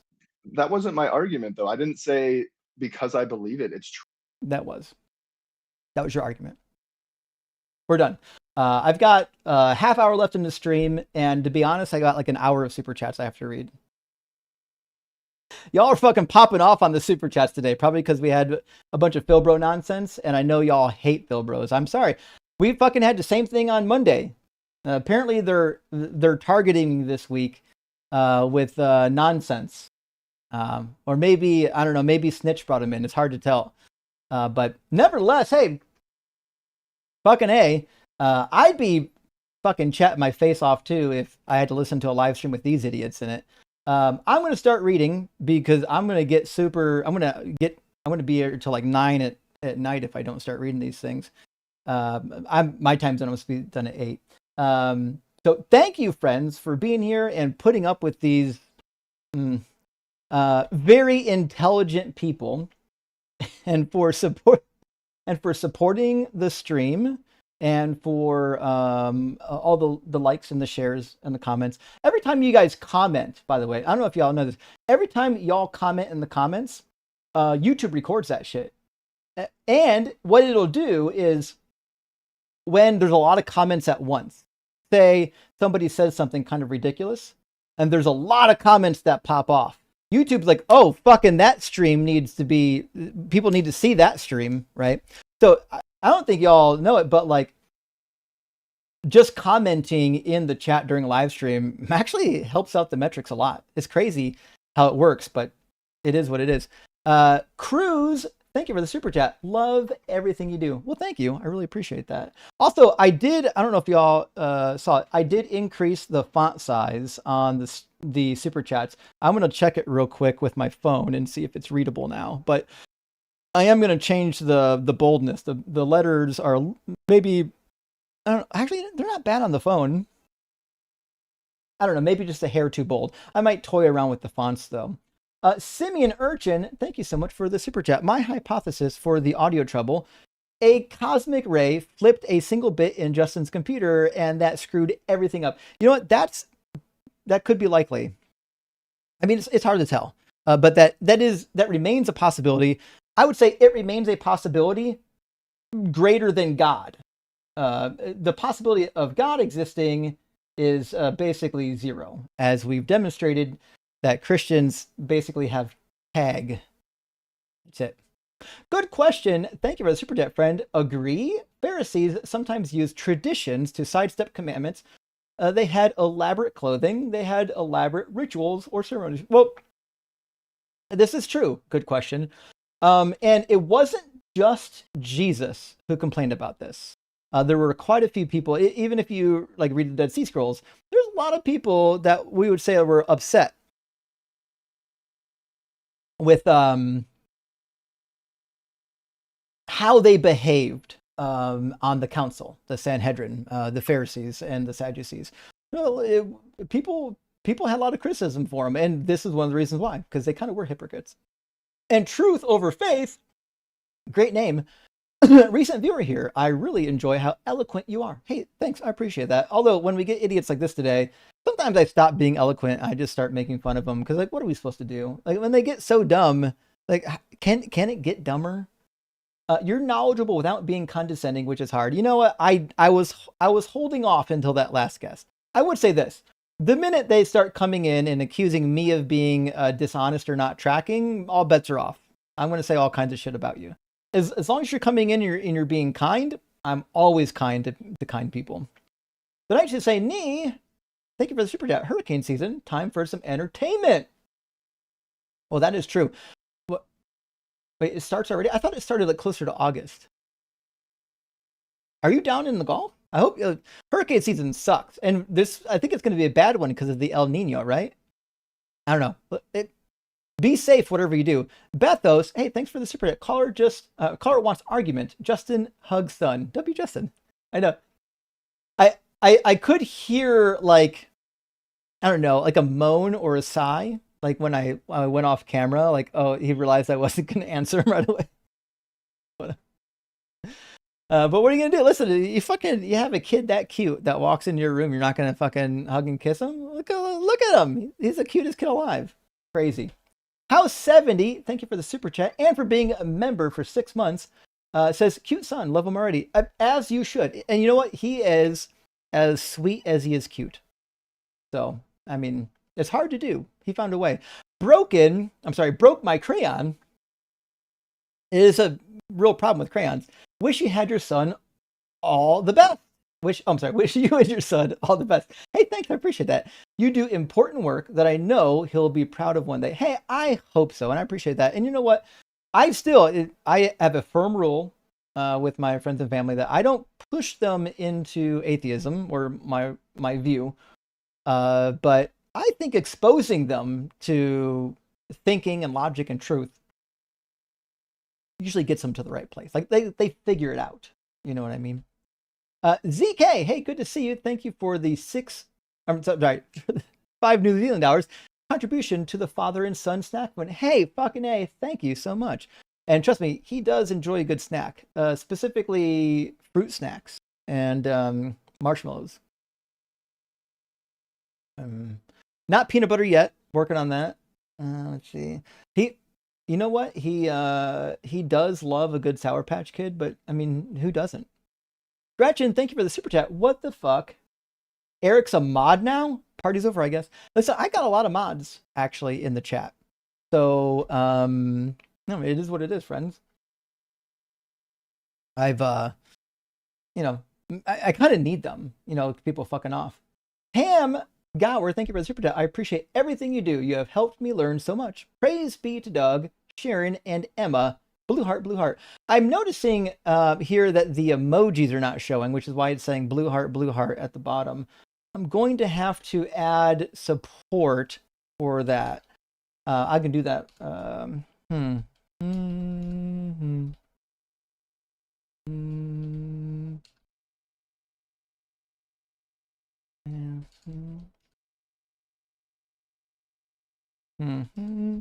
Work on that here in a minute. Zonin, hey, thank you for the super chat. I think Peabody should get to buy the mug instead of re-auction. And you know what? We had discussed that earlier, and you're right. He's got the mug. It's going to him. Mr. Peabody just got to email me the mailing address, and boom, it's done. He already put the money up, or she. I don't know if it's he or she. I assume he because Mr. But the money's already there. It's already in the GoFundMe. So I just need the address, and we're good to go. Done deal. Easy peasy. Glad it worked out. Kirby says, love the streams. Found you through Unconvinced. Oh, fucking A. John. John's amazing. I'm a big fan of John Cohen. If you guys don't know John Cohen, just go to YouTube or TikTok and type in John Cohen or John Cohen Unconvinced. You'll find him. He's got a really cool channel, really cool perspective, and he's just a really, really chill dude. I think that you'll like him. Hopefully here this summer I'll get to stream with him a little bit more. So, let's see.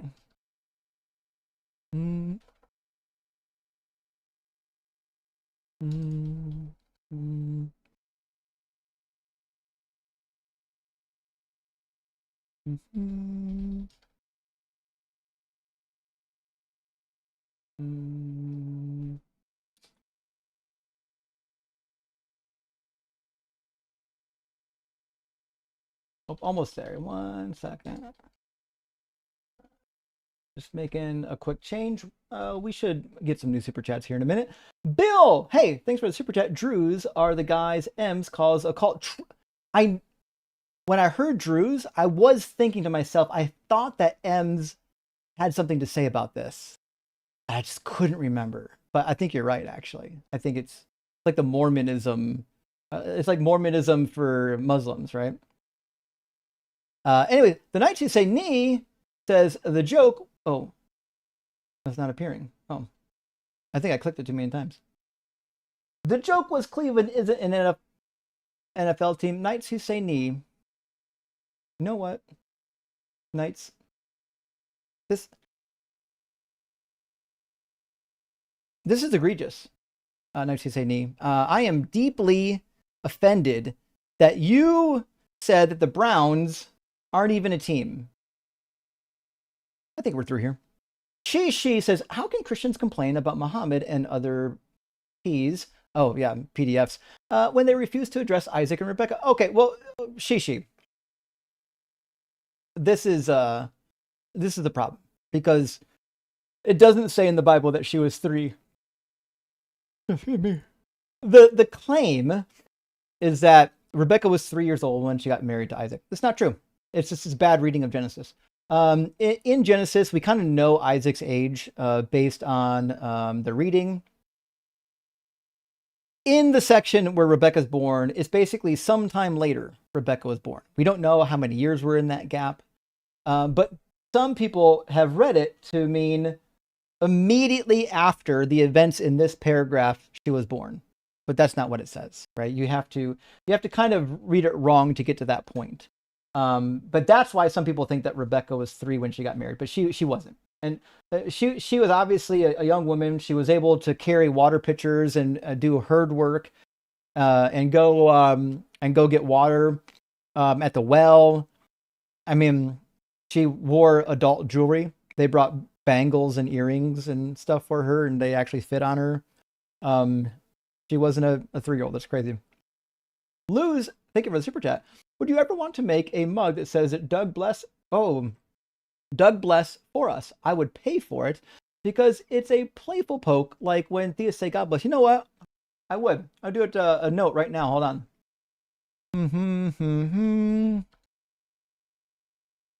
Got it. I'll work it up ASAP. Thanks for letting me know. Steve, thank you for the super chat. The joke is that Cleveland would be jealous because they don't have it. You know what? This is unacceptable. This talk about the Browns. I'm going to start blocking people. Scott Duke, thank you for the super chat. Which is more likely to have influenced God's beliefs or the belief of gods? 1, ancient aliens. 2, ancient mushrooms and other psychedelic plants. That one. In fact, at the Temple of Arad, near Jerusalem, they did find psychoactive substances in the incense burners. So they found resin. It's a 9th century temple. They found resin in the incense burners. And they're like, oh, what's resin? They might have been burning a psychoactive substance. And so they tested it, and it had some psychoactive substances in the resin, which means they were in the temple, doing some stuff. Sydney Raptor, thank you for the super chat. Doug, thank you. I think he means thank you, but Doug, thank you. And Rachel, good to see you. Hope you're doing well. My super chat popped up, but didn't get read. Wait, what?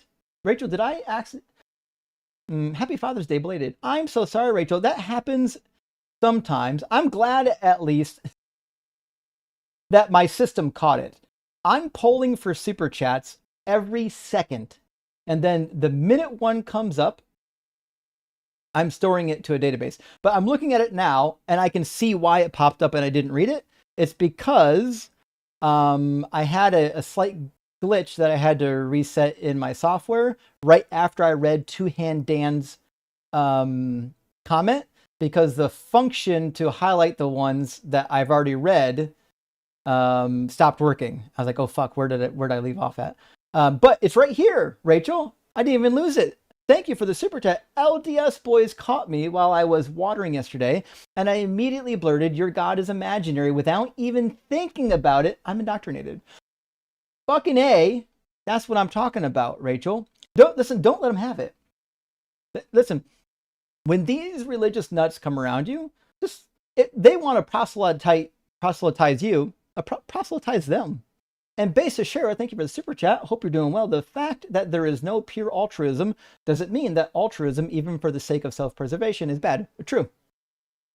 And again, I don't think that if you do altruism for the sake of self-preservation that it is bad. I think my point is just that it is difficult to do an action and never get some kind of reward, even if that reward is just dopamine in your brain or some sort of other chemical payoff. Every action we do is going to affect us somehow. Hey, Bethos, thank you for the super chat. Oh, did you change your title on YouTube so it has your name now, Arn? Good to see you. I don't know Radio Spencer, but you and John cared, so I did too. Well, thank you. That's why the community is awesome. Y'all didn't know Radio Spencer, and y'all stepped up. You auctioned off mugs for Spencer. Enough evidence for humanity being only physical. Hell yeah. I didn't need a single fucking spirit or a ghost to put on a fundraiser. We did it. That's the presence of humans. And Async Gretchen, good to see you again. Shower thoughts are definitely better than wall-to-wall dildos, but still, Dag Goat Witch strikes again in. Yeah, actually, Dead Goat Witch, gotta go. Hashtag might be true. The funny thing is, Gretchen, when I came into my office today, the Dead Goat Witch was on the ground. It was not in the same place that I left it, which means, I think it means it's alive. I'll have to still figuring that out. Or somebody moved it, but I don't know who moved it in my office. Maybe my son came in and moved it. It's hard to say. But it was on the ground, but it wasn't laying down. Like it was set on the ground and turned around facing the bookshelf. Like somebody put it in timeout. Maybe someone was looking at it and they're like, we got to fucking turn that thing around. It's too ugly. A Libertas, hey, thanks for the super chat and thanks for being a 6-month member. Just read Judges 19, 24 to 30, and I'm sorry, that's a fucking rough story with the Levite and his concubine. It's bad. Women had no intrinsic value in the ancient Near East. That's true. Property only. Fuck the patriarchy. Rock hard for Doug and Justin's fucking rock. You're 100% right. I hate that is the case, but that is the case. What happened to that concubine, while it was an outrage, if she had only been assaulted by one person and then set free, there would have not been any outrage, because that's her role as a concubine. It's almost like being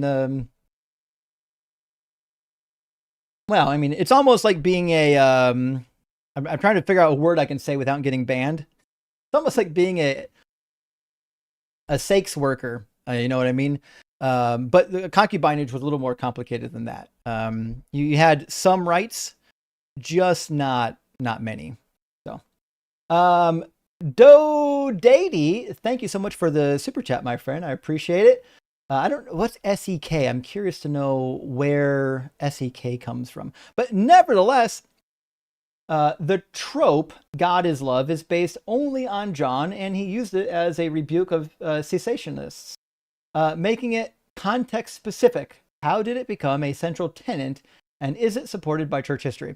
Well, when I was in Catholic school, there was some, I would say, support for it, but I don't know. From tradition, there was some support for it. I don't know how they were able to tie it to the Bible without that verse. What I can say is that in the Bible, if you go to 1 Corinthians 14, where Paul's like, love is X, Y, and Z, right? Love is patient, love is kind, it does not envy, it does not boast, it keeps no record of wrongs, so on and so forth. If you look at all those parameters that Paul gives, it's actually pretty clear that God doesn't meet those parameters. In fact, on my deconstruction cheat sheet, I've got that spelled out. There's a page or a tab literally just called love. And it's pretty wild. But thank you so much for the super chat, my friend. I really appreciate that. And let's get Danger Aware. Good to see you, friend. Where can I send you one of our Respect My Personal Space mugs? info@ourname.org. So if you go to any of my channels or my link tree, you will find an email address for me. It's also in the description of the YouTube channel. Email me, and or actually, you don't have to email me. I have a mailbox I listed in my link tree. I'm trying to think if it's listed. Go to my link tree. You'll see my mailing address. It's not my actually address. It's not my real address. I have a mailing address through UPS. And you can mail me if you need to send me something over there. And I'd love to use your mug on stream. I support what your organization is doing. And Spaghetti, hey, thank you so much for the super chat. Says he is bong risen. Yes, actually, that does seem to be the case.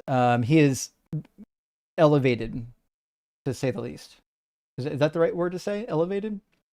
Bryce Aroni, my friend, thank you for the super chat. Good to see you, and I hope that you're doing well. Life is a chemical reaction. I agree. Brains run on electricity too. That's how neurotransmitters work. Chemicals produce ions that incite a reaction. That was my understanding as well. So we seem to be chemical processing units as far as I know. Yeah. Actually, this brings up a good question. Hey, Snitch. Yeah. What's that? Are you a determinist? Yeah, what does that mean? It basically means that everything is kind of predetermined based on physics and biology, and our decisions are actually kind of an illusion. That's a really interesting question because I am right now on. I know what you're talking about, and somebody brought it up to me. It was like, is will really our free will?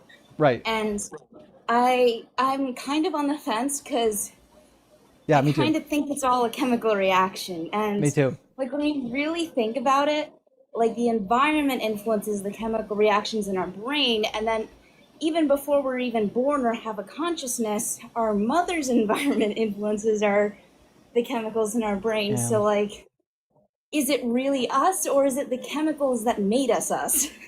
That's yeah. That's kind of where I'm at. It's a tough one. Tough one.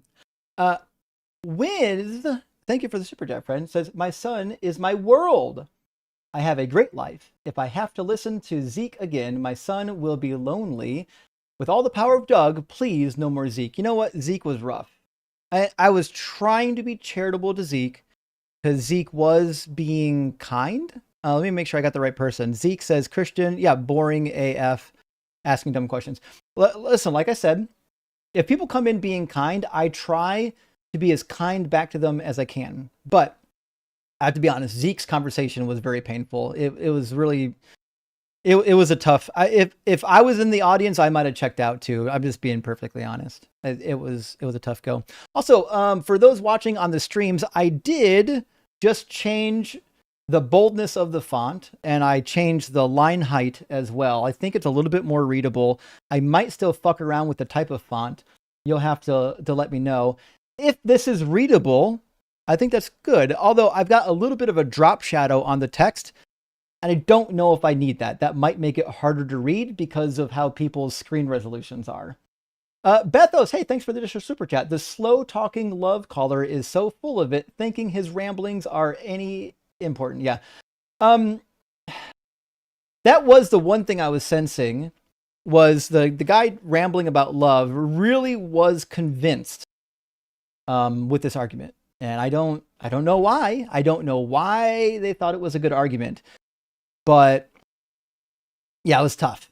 It was a tough one. Hey, Caro Grimes, good to see you, and thank you so much for the super chat. Christians should never be given the benefit of figure of speech, not when they try to use the text to control people and legislate from. Yeah, that is the case. So there's a difficult thing in that the Bible does use some figures of speech. But they're usually really well-known Greek idioms. So, for example, in Matthew, Matthew 24:36, we were talking about this the other day. The phrase "if only" shows up in the text. And I'm going to pull it up. Now, the translation, it says, if only the Father, right? The translation, however, just says only the Father, right? And people are like, wait, what do you mean if only the Father? Oh, but it turns out that in Greek, that's a very well-known idiom that literally just means only. Neither the angels nor the Son, only the Father, right? So in fact, you could just look it up on some of the textual criticism sites. Concerning the day or the hour, no one knows, not even the angels of heaven nor the Son, but only the Father. The phrasing uses strict universal Greek terms rather than a specific, having a specific meaning.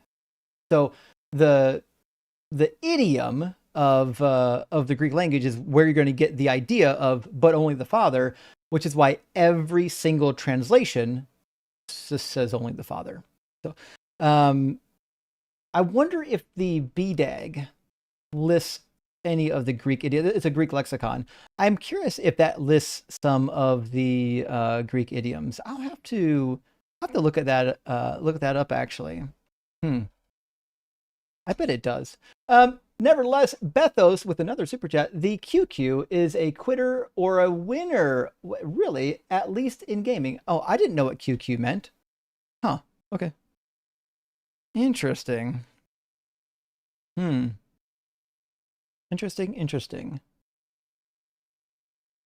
Oh, I'm trying to find an actual lexicon that addresses it. There's lots of textual criticism entries on this, but I can't find a lexicon that talks about it. I'll find one though. Mr. Hario, good to see you. Justin equals electrical engineer. Electrical engineers can create guitar effect schematics. That's true. Justin can create a rock hard distortion for Doug guitar pedal. Hold hand emojis. This is true. I could use my electrical engineering skills to do some like really cool guitar stuff or maybe really cool amp work. I don't think I would be able to make anything much better than what's on the market at a better price. That's the problem. Electronics, especially consumer electronics, are so cheap right now. Making some of that stuff at home, the only reason why you would want to do it is like if you needed something really special, like something you couldn't find. But nevertheless, you could do it. In fact, if you need, Mr. Hario, there's a couple websites out there that's got some designs specifically for that. In fact, I think even Mouser and DigiKey, their electronic supplier websites, I think even they've got some diagrams for that you should be able to find. There's also websites where you can like buy schematic designs even. So I don't know, there's some options, but they're not hard to build if you just want a rudimentary setup, to toy around with. Pagan Footsteps, thank you for the super chat. If someone talks to an imaginary friend, they are considered mad. When multiple people talk to an imaginary friend, it's religion. You basically nailed it, right? And people will say like, it's a disease, it's a sickness. I don't think it's a sickness, but it is special pleading, right? Your imaginary friend does not exist. However, mine always does because of, because of reasons. Bethos with another super chat, thank you. I read the Greek epics before Bible, saw gods are created by men, true. Still great stories, even more interesting than Bible, which only focuses on submission. That's true. The Bible's focus on submission, like you must submit, is pretty wild. Grand, well, I don't know if I could read this. Hold on. Grand Mass Sweet Titties. Interesting name. Needing to believe the Bible before you can understand the Bible is a new one for me. That's actually true. I used to make that criticism a long time ago. If you can't understand the Bible, what is the point of reading it? Now, the thing is, if you're talking to an Orthodox or a Catholic, they'll say, well, you're not supposed to read the Bible, right? The Holy Spirit has imbued the church with the authority to read the Bible and to interpret it for you, which is why when they get up here, they're terrified of reading the Bible. And they will prevent me from reading the Bible as much as humanly possible. You saw it. We got to one problem. We had two ortho bros, and we had like an hour and a half with them, and we talked about only one single problem, which was the lineage of Jesus. With most normal callers, typically there's like a dozen problems we can go through. With Phil Bros, like literally one. That's all they can do in the conversation is tolerate one Bible verse. So crazy. Get your God decoder ring in the Fruit Loops. True. I used to have a Holy Spirit decoder ring and I broke it. I dropped it. I do have this now though. I've got one of these decoders, which is not bad. In fact, I should break this out next time people say that I can't understand the meaning of words. It's crazy that words on a page are elusive. It's pretty wild. Oh well. From Alex Laird, thank you so much. Says Justin, clearly you aren't high enough to grapple with how profound this guy's shower thoughts are, and honestly, that's on you. It is. I should have took a couple rips, before engaging in the dialogue, and it's my fault for not doing that. I'm deepest apologies.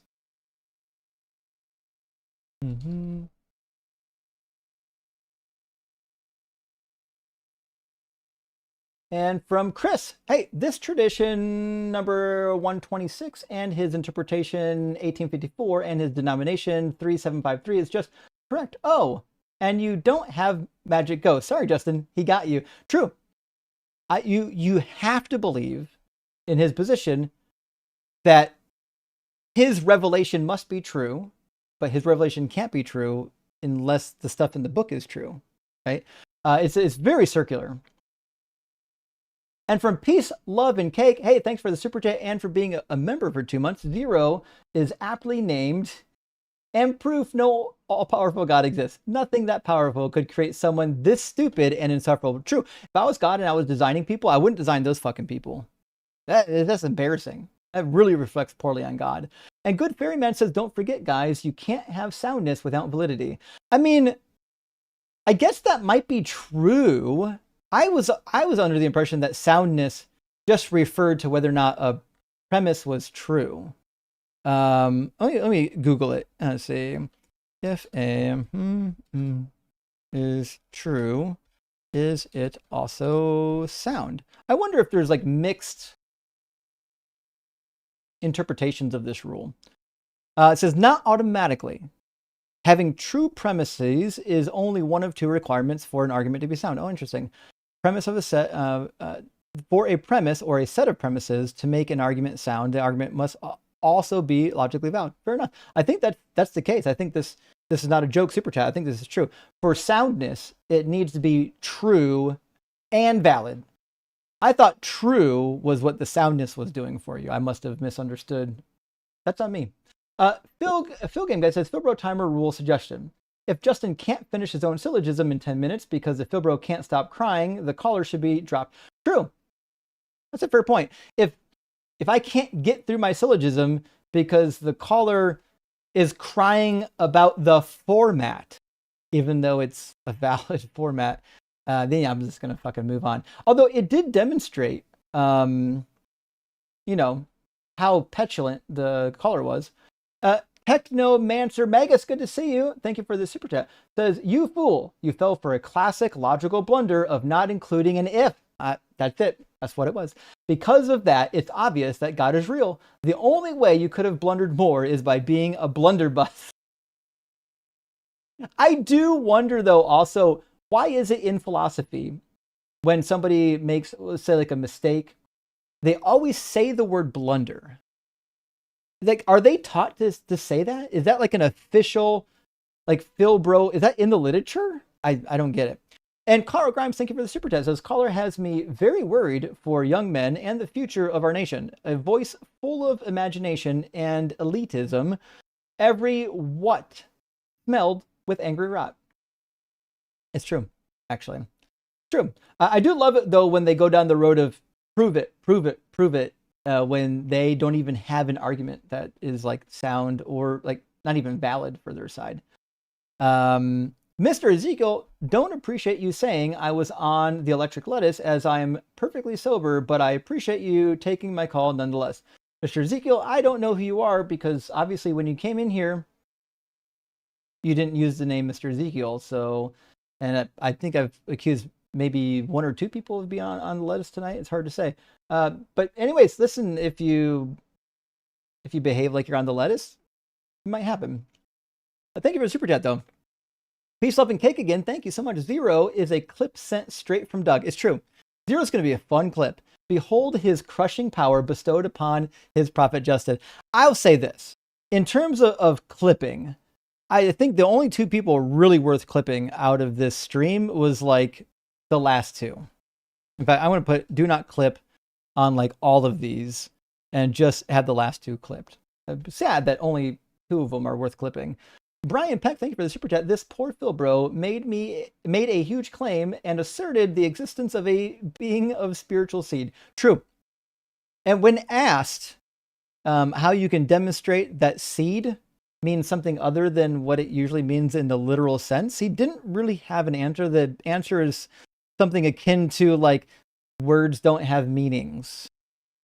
Okay, then how do you know that this word has a meaning? Like it doesn't make any sense. It's ridiculous. Nevertheless, what are you gonna do? You know. Bethos, thank you for the additional super chat. Says degree in engineering.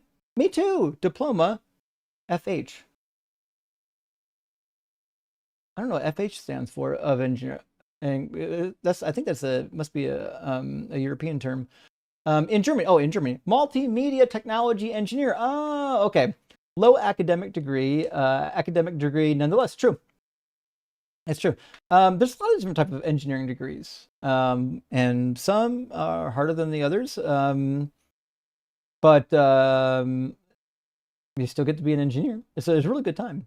There are some people who still think that being an engineer means like you're driving a train. I get a chuckle that when people say that kind of thing.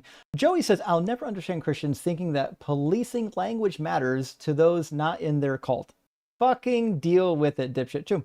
Listen, I don't care if you don't like my language. What the fuck do I care if you don't like my language? I'm not obliged to use your language. I have no reason to use your language. Imagine if I demanded Christians use my language. You must say the F-bomb. They'd be incensed. Skeptics and scoundrels, hey, thanks again for the super chat. If this is what God expects people to go through to believe, then God is a clown. True. If you have to run these dog shit arguments to believe, if you have to think that tag gets you to Christianity, buddy, I don't know. It's going to be a rough day. Peace, Loving Cake, again, thank you so much. Ask him if he's won any souls for Christ in the chat while he debates how to have a conversation. True. Could you imagine, rather than working through an actual syllogism, just complaining that you don't like the format because you implied the if statement? Clearly, the if is implied on every single premise. If this premise is true every single time, because the point is to prove if the premise is true. You don't have to type in if this is true. Zach Penetroff says this caller needs a swift kick to the indexicals. I gotta be honest, I said index pretty clearly. I don't, for a half a second, I was like, is he joking? Like, is he purposely like saying indexicals? Because he had to hear me say index. Anyways, but indexical means something completely different, especially in engineering. In index is usually a collection of items that has a pointer pointing to something. So like an indexer, you can call it an index in programming sometimes too, but an indexer is the pointer and the index is the field. But the fuzzy logic, thank you for the super chat. Hey, Zero Boner.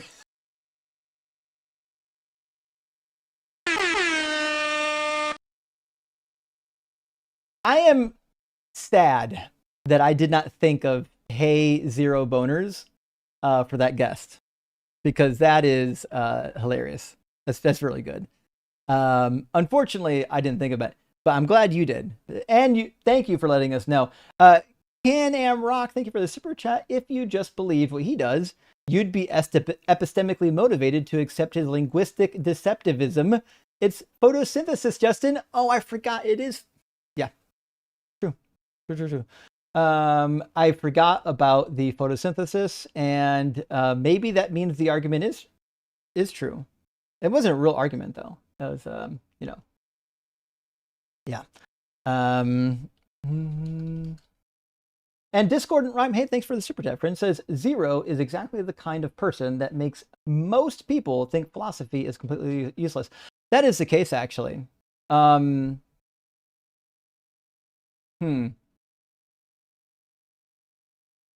think it is kind of disappointing because, like, I think philosophy could be used for good, but the problem is that most often it's not.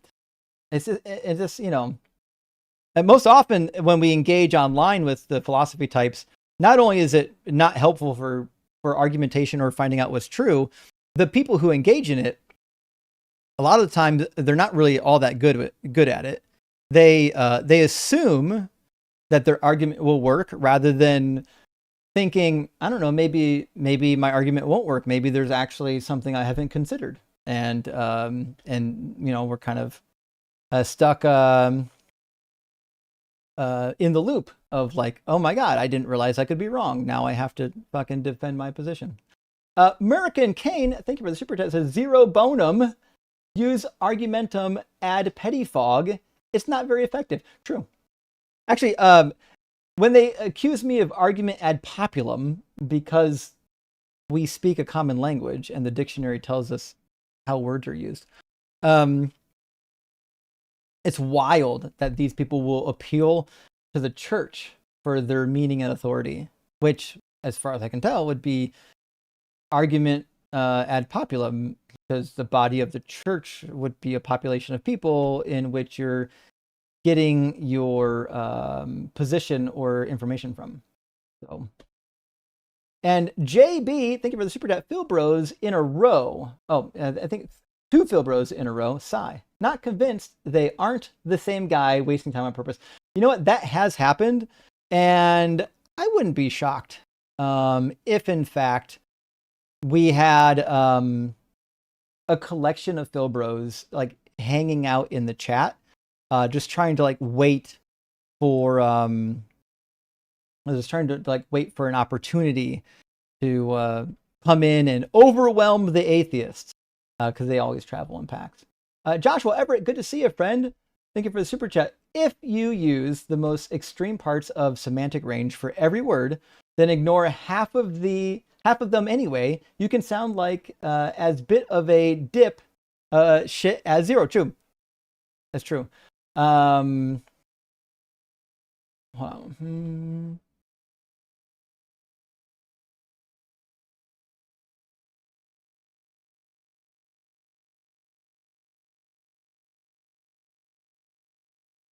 So I think the problem with Zero is he wanted to avoid the actual substance. So in order to do that, you have to pettifog. Right? You have to drown the argument out in non-essential things. You know what I mean? So it's just going to be the case that pettifogging is one method for doing it. Actually, I apologize. I clicked on a super chat and now I can't bring it up. I've got to fix a bug in here. But from Living Coastal Virginia, let's see if I can read this thing still. Yeah. Oh, there's no text in it. That's why it didn't come up. Hey, thanks for the $4.99 super thanks. And Alex Laird, thank you for the super chat. Yeah, sure. That's just going to be like your opinion, man. Yeah, true. Right? If you have an opinion, that's great. If your church fathers have an opinion, congrats. Why do I have to accept them? And Paulogia. I'm joking. Paulogia. Forgive me. It's funny when Christians are pro-adoptionist for Davidic lineage through Joseph, but anti-adoptionist on Christology. This is true. They hate adoptionism in Mark, but they fucking love it in trying to get Jesus's lineage back to David, which you have to do, by the way, right? And the lineage of the time was patrilineal, right? If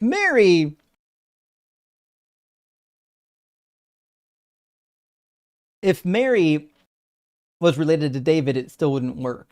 Right? You have to trace your tribal allotment to the males in your family all the way back. In fact, you don't even know what tribe you're from without your fathers. So it's pretty important. Nevertheless, what are you gonna do? They never read the book. Daniel De La Noche says, Judton, if you accept that words don't mean words, then otherwise semantically clear statements can be unclear. That actually is a truth. What I really need to do is just figure out what the largest semantic range is for every word and use all of the senses of the word in every context and just pick the one that I like best. Zelib says, today's callers had a theme. If you can't dazzle them with brilliance, bath them with bullshit. True. We used to say that in sales and engineering. Friends, when you're talking to a salesman at an engineering firm, you have to understand that some of the shit that they're saying that you don't understand they're only doing it to sound smart and sound fancy to get you to buy something. It happens. That's how sales work. Miss Megs, hey, thanks for the super chat. Friend says, rattlesnake. Oh, rat snake. Oh, fuck. Rat snake, not rattlesnake. That's wholly different. Okay. Wait, rattlesnakes give live birth? I would not have guessed that. Wow. Okay. I just assume all snakes laid eggs. No sales on these. I will release back into the wild when they get some meals. Oh, fantastic. Well, good luck with that. You got a whole bunch that need released into the wild. So be careful. Don't get bit. Although they might not be poisonous. Jeebus Goatee. Hey, good to see you. Thank you for the super chat. A literal job is to check if AI is factual. Oh, my literal job is to check if AI is factual. True. He was definitely accurate. Google of Andreski logic spitting out jargon to make up for his understanding. Google. I don't know who let me look up Andreski logic. Andreski logic. Let's see. It says he's a Polish sociologist, best known for his proactive 1972 book, Social Science. He argued confusion and obfuscation actually help maintain the traditional order, because clear logical thinking inevitably leads to the progression of knowledge and the challenging of established authority. Oh, fuck. Yeah. He was absolutely trying to muddy the water and feign confusion and purposely be obtuse, for sure. That is the case. Lynn Mistress, thank you. Mastress, thank you for the super chat. Sometimes I have to take my earbud out and take a breather because I can't listen to the guest obfuscate. And Philbro, can I use that as a verb? Yes, we use it as a noun and a verb. You can Philbro somebody and you can be a Philbro. So it can go both ways. It just, you just got to figure out what works for you.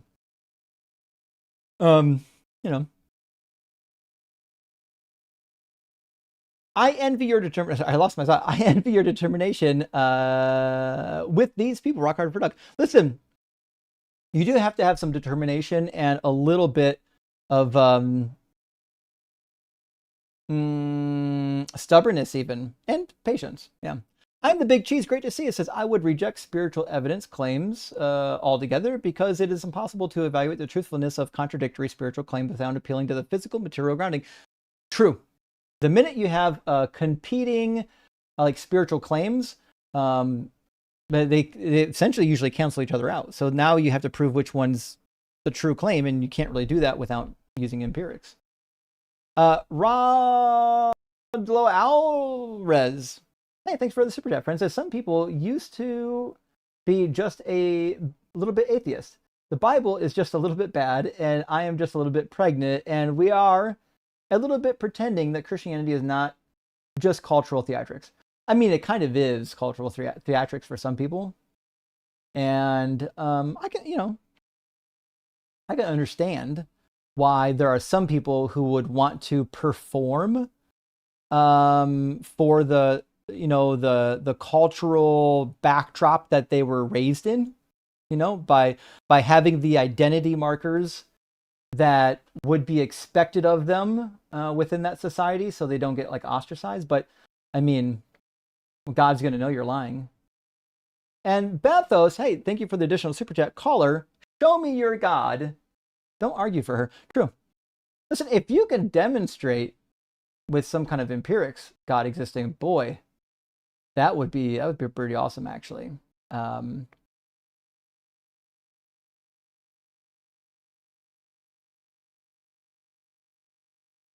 Hey, John Klein, thank you for the super chat. Says, I took 2 PLC classes, but I don't call in with the argument from ladder logic. I'm not a PLC bro. Listen, ladder logic is fun. Now, in the European machines, they force you to use structured text rather than ladder logic, or sometimes they'll do these ridiculous function blocks. I gotta be honest, I think America got that one right when it comes to programming machines. I program all kinds of machines in all kinds of languages. By far, the easiest language if you would even call it a language, to program in that like the customer can understand, the maintenance teams can understand, is obviously in ladder logic. Ladder logic is such an easy tool for engineers to like reduce the number of calls back home to the office for complaints. It's pretty wild, actually. Bird of Batak, hey, thank you for the super chat. It says, behaving like a dick doesn't sell me on your God. True. Not me, at least. Now, listen, if your God is real, you should be able to calmly and rationally demonstrate that that is the case. And they can't really do that. Peace, Love, and Cake says, I bet Big Dog is a Phil Bromance. Oh, in a Phil Bromance with Zero. So, see, that's actually kind of my thought. So, these friends, these Phil Bro friends, they run around in packs. Like, they're like a pack of dogs looking to pounce on somebody. And Flanker says, college, these Looney Tunes learn philosophy babble on YouTube from people like Jay Dyer and other hacks. It tricks idiots to think they sound smart. Actually, you know what? That is the case. I think a lot of these people are learning their philosophy from Jay Dyer. Yeah. So, yeah. Got to do one more thing real quick.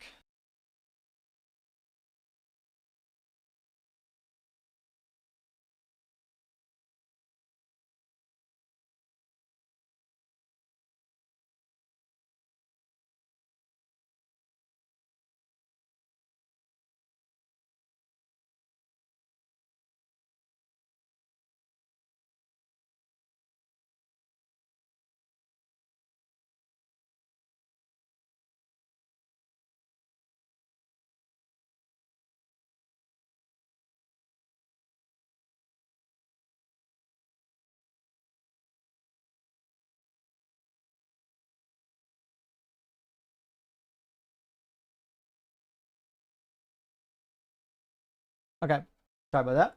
Brian, hey, thanks for the super chat, friend. The burden of proving this claimed Mary lineage makes knowledge impossible. Brutal claim. True. Well, the other thing too is, if in fact, right, the Bible says that Mary and Elizabeth are cousins, there is a way to say cousins-in-law, and that does show up in quite a few texts. Let's see.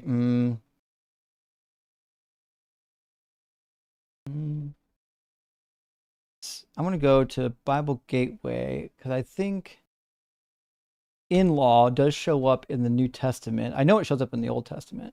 Let me look in the New Testament. It shows up 97 times in the New Testament, the word in-law. But let me see. Oh, I think it's the word in and law. Let me do a quote around this so it's specific. All right, in-law with a hyphen is in the Old Testament for sure, and is 6 times in the New Testament. There we go. And who does it go to? We've got Jesus heals many at Peter's house. When Jesus entered Peter's house, he saw his mother-in-law dying on the bed. Matthew 10:35. Man, a father, and a daughter-in-law against her mother-in-law. Now Simon's mother-in-law, Simon's mother-in-law, Simon's mother-in-law. This text really wants you to know about Simon's mother-in-law. And then we also have Annas, who is the father-in-law of Caiaphas. Okay. So there's, it is what it is. I wonder if the word cousin shows up more than once or twice in the New Testament. The problem also with the word cousin in the New Testament is that it's also true that it can mean sibling. Like there's a couple ways you can use the word. It doesn't always mean that that they're actual cousins. It's tricky. It's actually really tricky.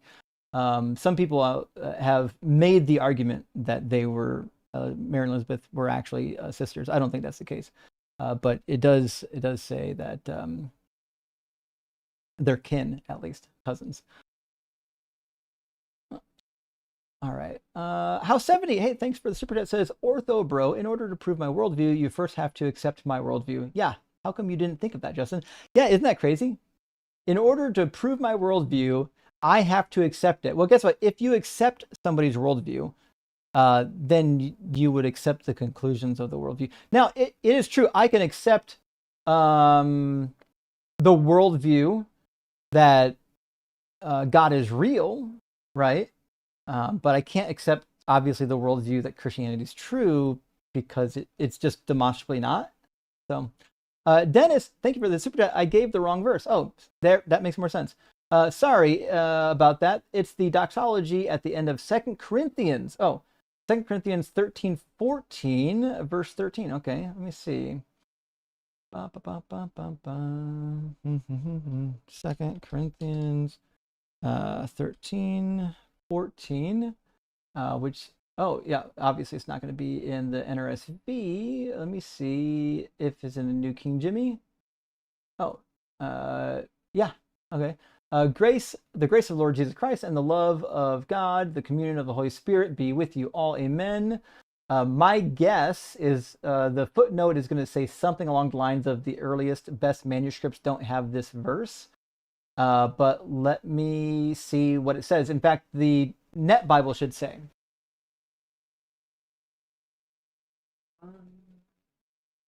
The Net Bible will absolutely have some translation notes on whether or not this verse should or shouldn't be included, and they'll definitely have an opinion on it.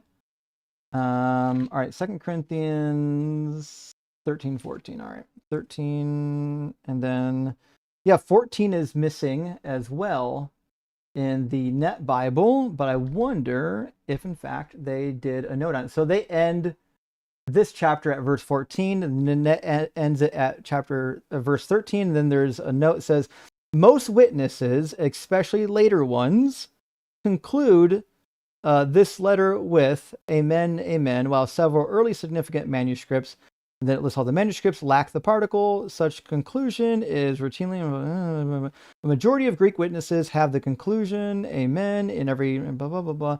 Thus, okay, so that's just on the word amen. It doesn't actually tell us why verse 14 is not listed as the last verse. I thought the Net Bible would actually give me that, to be honest.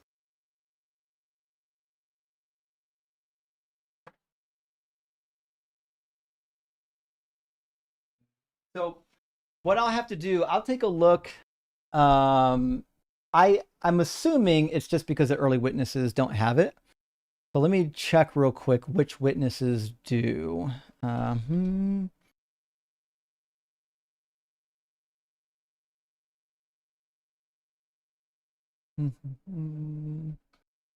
So usually when a modern Bible translation withholds or omits a passage, it's almost always because it doesn't show up in the better manuscripts or the older manuscripts. Although quite often the better manuscripts are the older manuscripts. But nevertheless, we'll check with it. I do have the critical edition here that should tell me which manuscripts has it. Let me check. Oh, that's John. Way too far. Romans.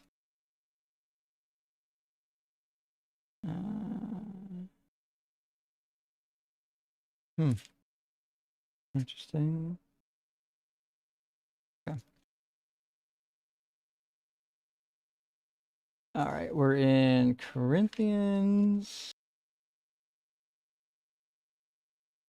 2 Corinthians, chapter 13. And oh fuck.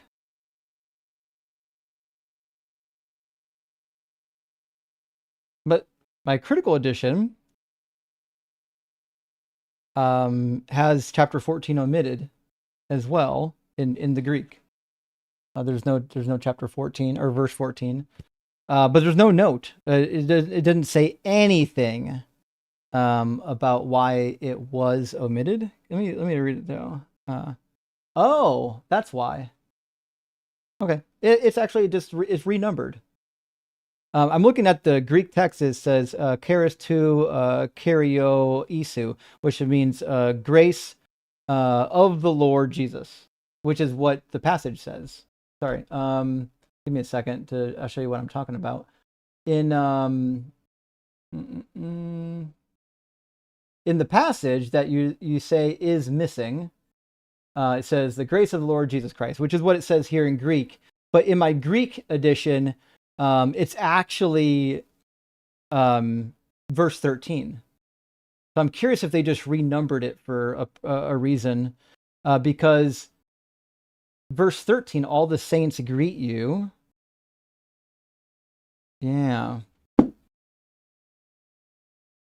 Now I have to figure out if that's what they did in here as well, if they just merged it with the prior verse.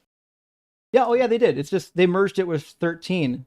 They put 13 at 14, and the end of verse 12 got merged with the end of verse 13. So this is why. Okay, so verse 13 got merged into verse 12, and this 14 became verse 13. And I think because this might be redundant, I think it in some manuscripts, verse 13 is in here twice. I bet if I go to the King James, it'll be in there twice. Give me 1 second. Okay. Greet one with a holy kiss. All the saints salute you. Oh, I guess not. Well, I suspect that there's obviously a manuscript discrepancy, which is why these two verses got combined and why this became verse 13. But to answer the question, now that we've taken a look, sorry, we took the long way around the bend there. Now that we've kind of taken a look there, it turns out that it's not actually omitted. They've renumbered it. So that's interesting. We'll have to dig into why they renumbered a little bit sometime. Hank, thank you for the super chat. When theists describe a God who's not made of anything and does not exist in space or time, they're literally describing nothing, and they worship it. True. And I've been making this argument for a long time, and the argument's really simple. If there's no distinction, right, between the attributes of your God and the attributes of nothingness, then your God is nothingness. It doesn't exist. Sorry, that's them is the facts, and it is what it is. I apologize. I know it's a hard pill to swallow. Nobody likes to swallow hard pills. Well, actually, maybe some people do. I'll have to think on that one. But nevertheless, that's where we are. That is where we are. And hey, and Kuhn says, just another time waster that wants to get stuck on the weeds as far as from relevancy as the actual argument as possible. Yeah, that's the case. That's the case. Give me 1 second. I gotta send a message to Carnage. I was disappointed that they were wasting so much time, to be quite frank. To me, it was a little bit discouraging that they thought that, well, at least that one guy thought that it was worthwhile to spend so much time trying to force me into forming the syllogism exactly the way that he wanted it, even though it was valid the way that it was. Stephen, with another super chat, thank you. PLC equals programmable logic control. Yeah, or controller if it's the hardware. But now PLC equals positively loser Christian. Absolutely it does. Absolutely it does. Now, when I was in school, I don't know what they did. When I was in school, I was lucky enough to get to take a PLC class. And but my first class, we didn't even get the fucking program. We spent like a whole semester like learning how the fuck they work internally, the entire science around them, how the software works, like internally how the software works. And wait for another semester to actually get around to doing the fun shit.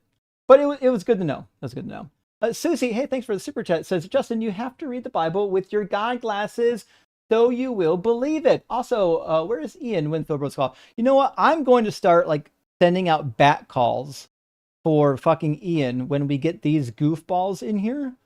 Because boy, are they annoying. Like it's such a waste of resources. Oh well, it is what it is.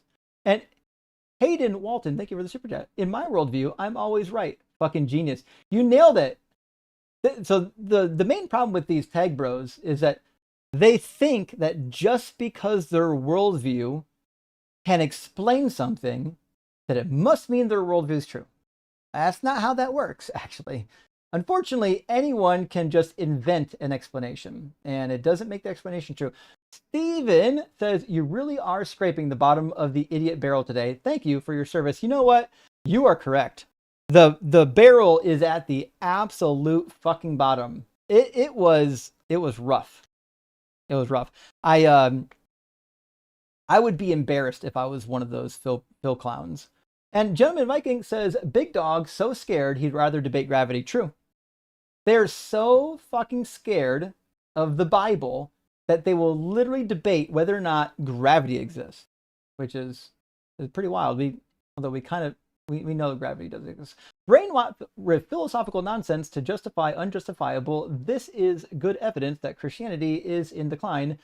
This is all that remains. So this is true, Braxton. So the good news is that the defenders of the faith that are left are what I'm going to call useless clowns, right? And so what that means for us is that we don't have to do all that much anymore, right? If the best God can do is send the Phildos after us, we're going to be okay. We don't have too much to worry about, actually. And I am the Big Cheese. Hey, thanks for the super chat. How can ortho tag bros motivate the argument that their tradition supports an acceptable worldview and grounding over, let's say, Platonism or Buddhism? Well, that was my point.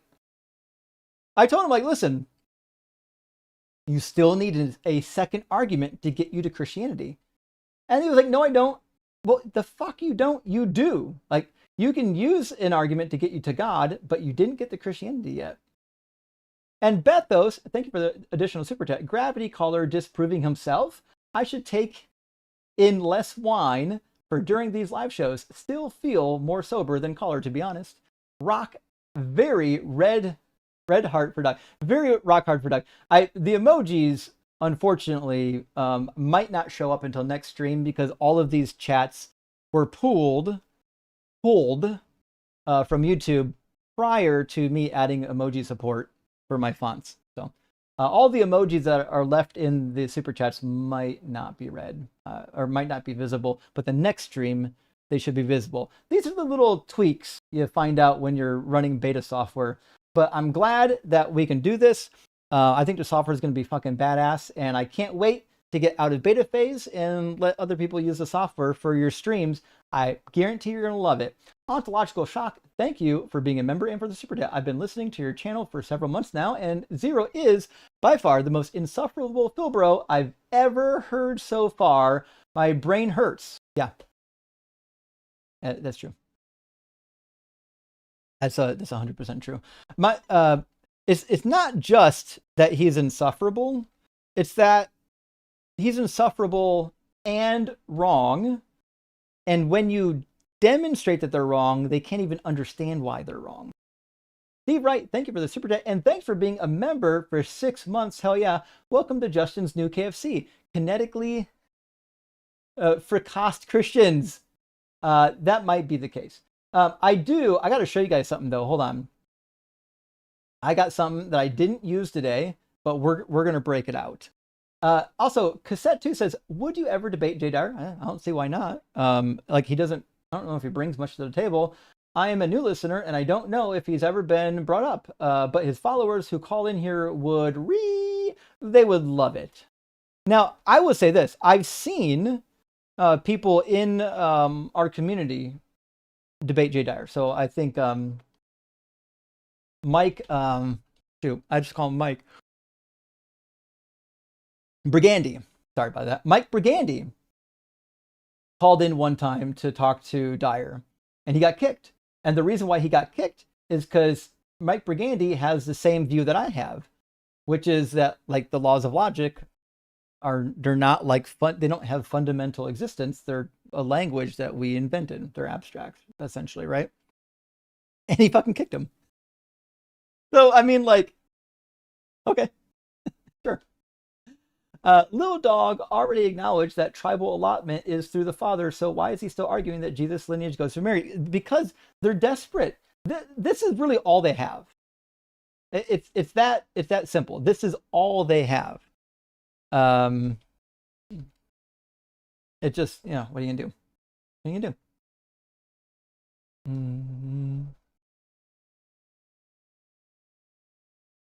One second, I gotta type a message to somebody.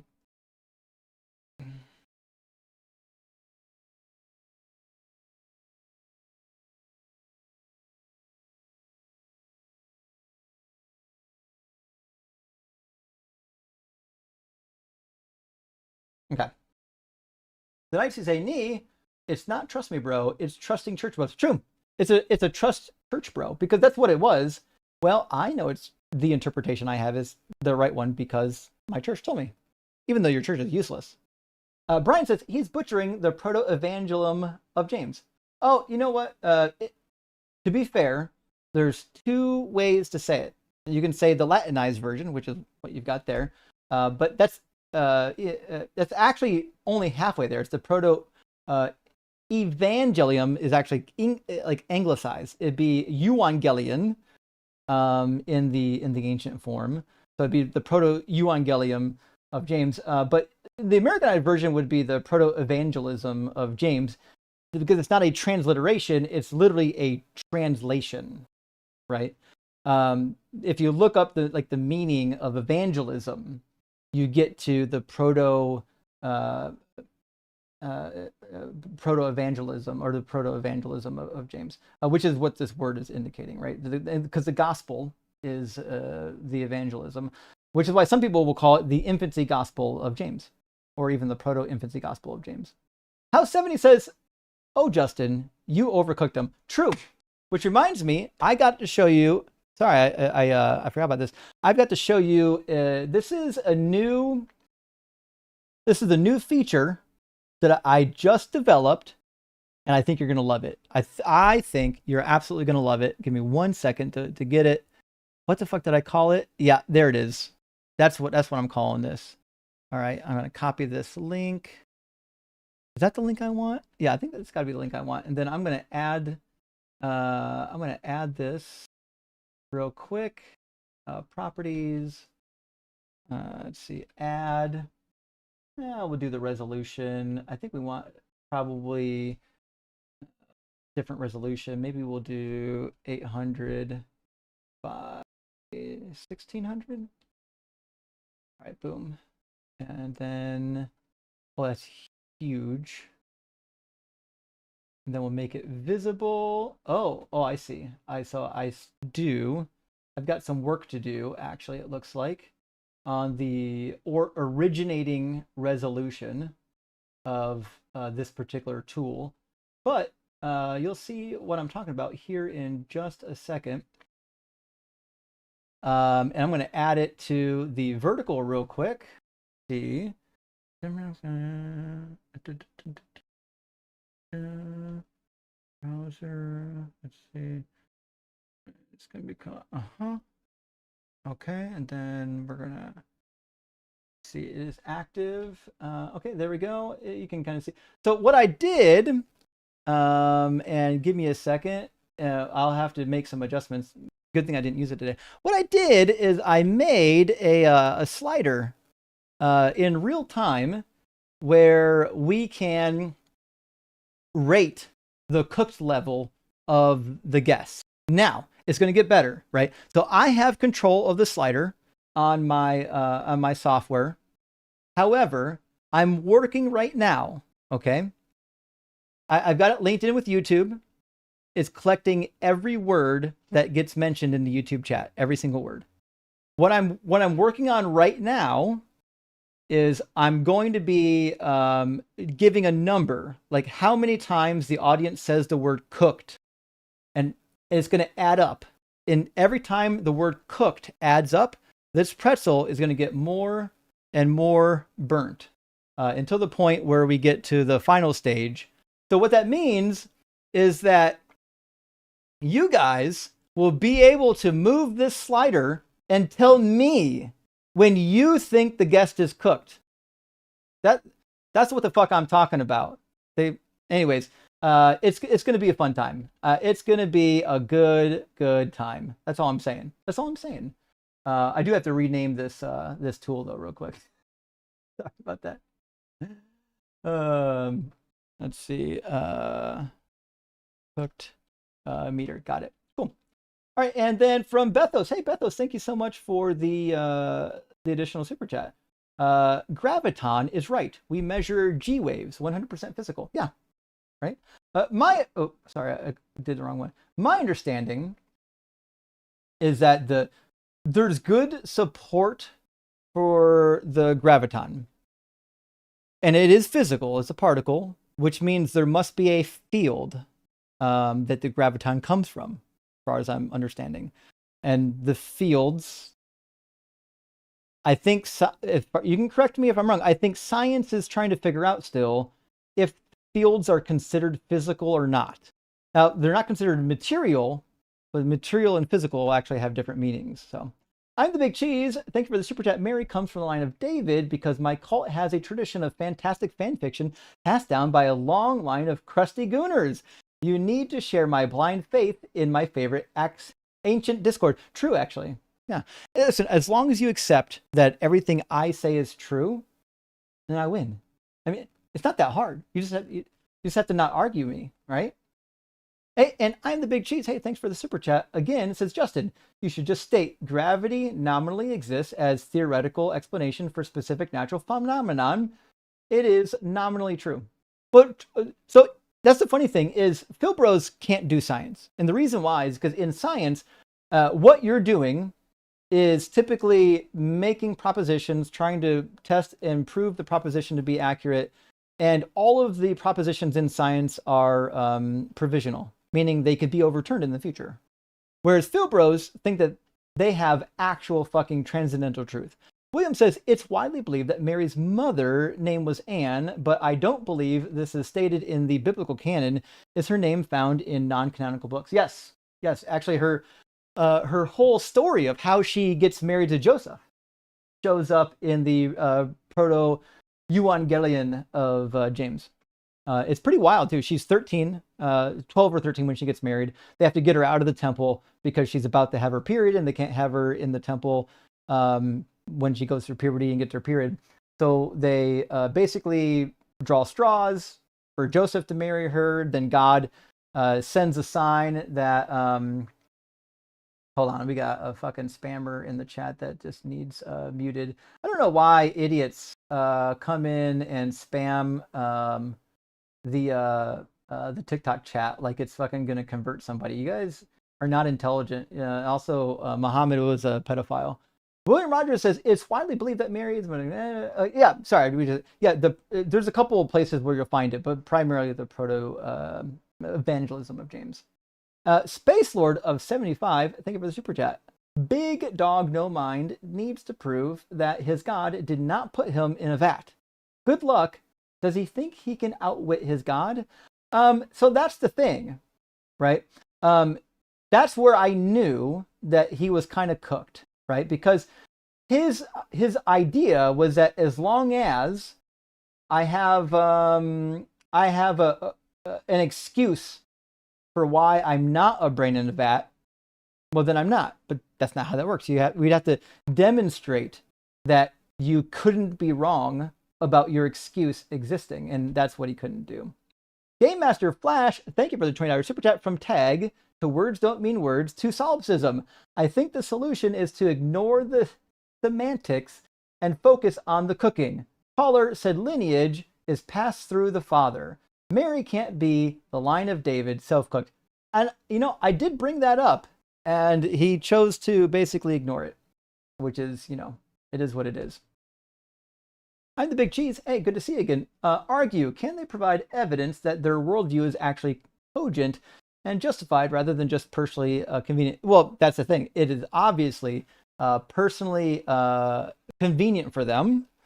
but it is not. It's not logical. It's not cogent, and it's also not true. Game Guy says, I feel like it's been 15 minutes. You know what? I think it has been. I should have dropped him sooner, but it was kind of fun watching him crash. Verta Patak says, Doug brings justice to Peabody. Yahweh could never. True. Mr. Peabody already sent the money. The mug's going to be on the way tomorrow. Get the fucking out of here.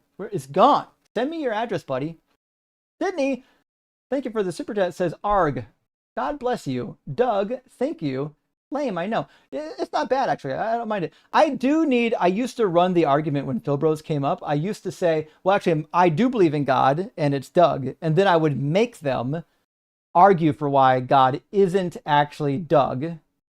It's Yahweh or Jesus or whatever. And to be fair, it was kind of fun. I had a good time with it. Boogit, my friend, thank you for the super chat. A prompt idea. Wording isn't great, but like 7 tenets of the Satanic Temple are better than the 10 Commandments, may be a bit LARPy. Thank you for what you do. Well, thank you, Boogit. That's not a bad idea. I would say you could say something like Satanism is better than Christianity, you might be able to say, right? And then you can go into why. Well, look at the tenets of Satanism, right? Living coastal Virginia. Coastal. Okay. Living in coastal Virginia. You gotta be careful with your location on the internet. But coastal Virginia is beautiful. Back to genealogy. Maybe his high school did IVF with frozen David sperm to maintain lineage, and we wouldn't focus on the high school Holy Spirit. I'm sorry.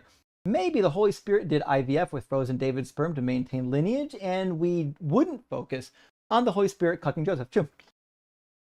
That's got to be the worst thing too, by the way, to be married and like you're not even really married yet. You're betrothed, and all of a sudden, oh, I got a baby. It's from God. Oh, really? It's from God, Mary. No hope for humanity. That's kind of where we're at.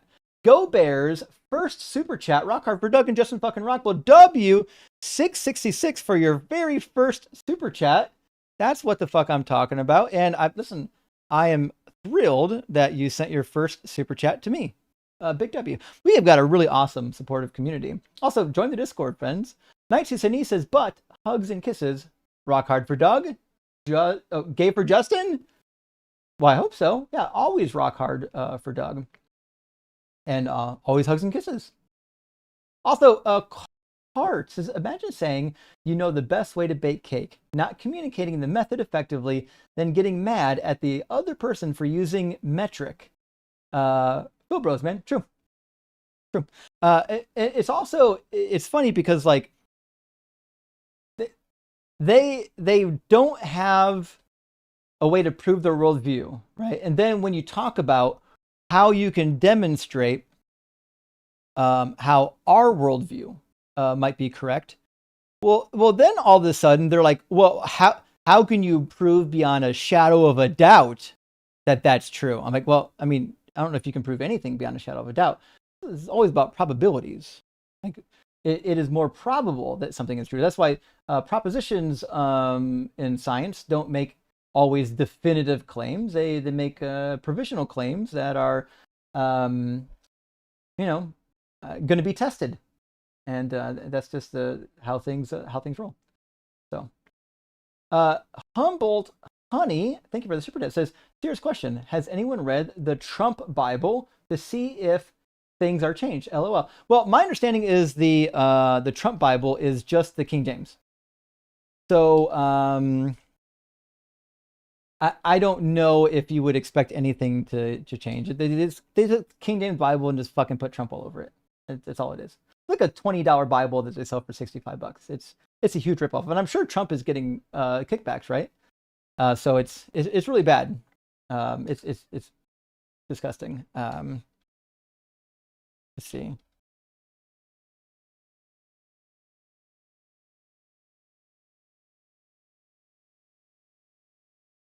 All right.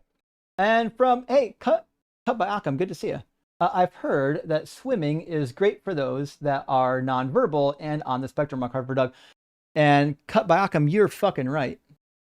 Now, I'm going to tell you a couple things. For those who might be new to the spectrum, though, a lot of kids on the spectrum love water because they get really interested in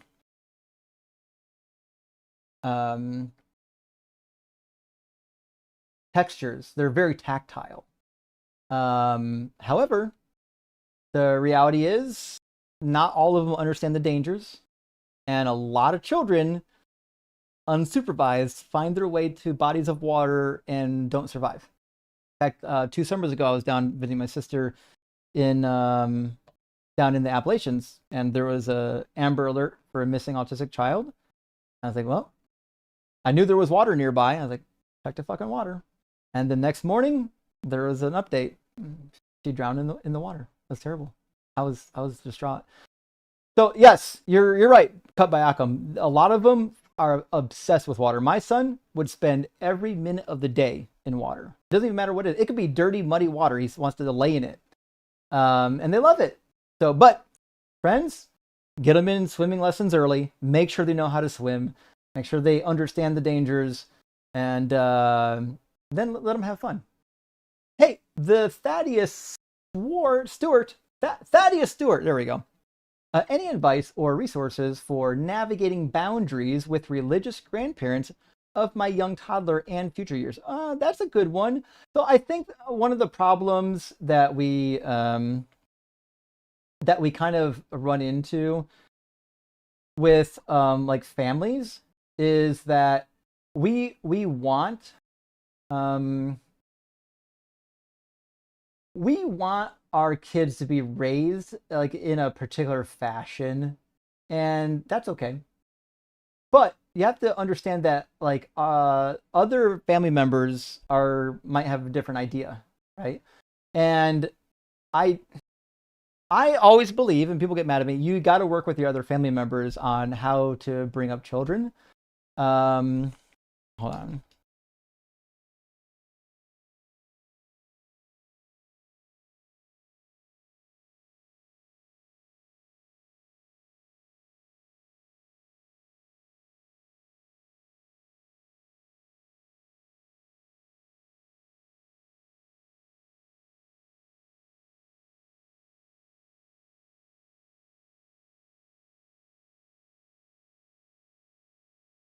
Okay.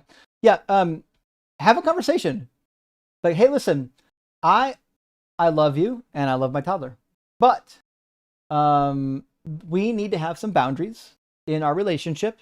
You were my parents. You raised me a particular way. I am now a parent and I want to raise my child a particular way, right? That's my right as a parent to do that, right?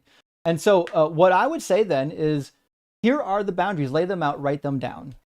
Make sure they agree to those boundaries, and then hold them accountable if they don't want to abide by the boundaries. And so that's what I would do. You don't have to do what I would do. Dr. Joe does have a small book / pamphlet on this particular topic that you can find in the Discord. In fact, if you join the Discord and find Dr. Joe, she'll tell you how to get it. You can also email her. She's got a website, Dr. Joanne Ketch. You can email her if you want it. It's free. It's a really cool resource. So, but that's why we do. Just be honest, right? Don't try to ruin the relationship. If you can maintain your friends and families in peaceful relationships, do it. There's no point in making enemies just because obviously we believe something different. Although I get it, the things that they believe are potentially dangerous, and that I think that does change the equation. I get that. Gentleman Viking, hey, thank you for the additional super chat. The most burnt should be burnt offering to Doug. Yep. Okay. Yep. You got it. Burnt offering to Doug. Yep. I'll make the adjustment. Fair point. And Mr. Ezekiel says, oh, you were Zeke. Oh, I should have guessed that one. Ezekiel and Zeke is fucking right there. That one's on me. I fucked that one. Who called earlier? I wasn't high. Well, I'm sorry. You just, kind of sounded like you were. So sorry, man. But thanks for calling in and being nice at least. You know what I mean? All right, friends, that is the end of the live stream. So we need to know who is live that we can send people to. I'm going to go to YouTube and see who's live. Surely we can send people somewhere. It's Wednesday. Oh, Matt Delahunty's live. Joel's live. Hey, I think Matt's getting ready to end though. But Joel Reads Bible is live on TikTok and also on YouTube. So I'm sending everybody on YouTube and on TikTok over to Joel Reads Bible. He is hilarious. He's funny. He's smart. He's got good arguments. He got good music. And I think you'll like him if you haven't already followed him. Tell him I sent you. And hey, peace, love, and cake. I'll see you Friday, friends.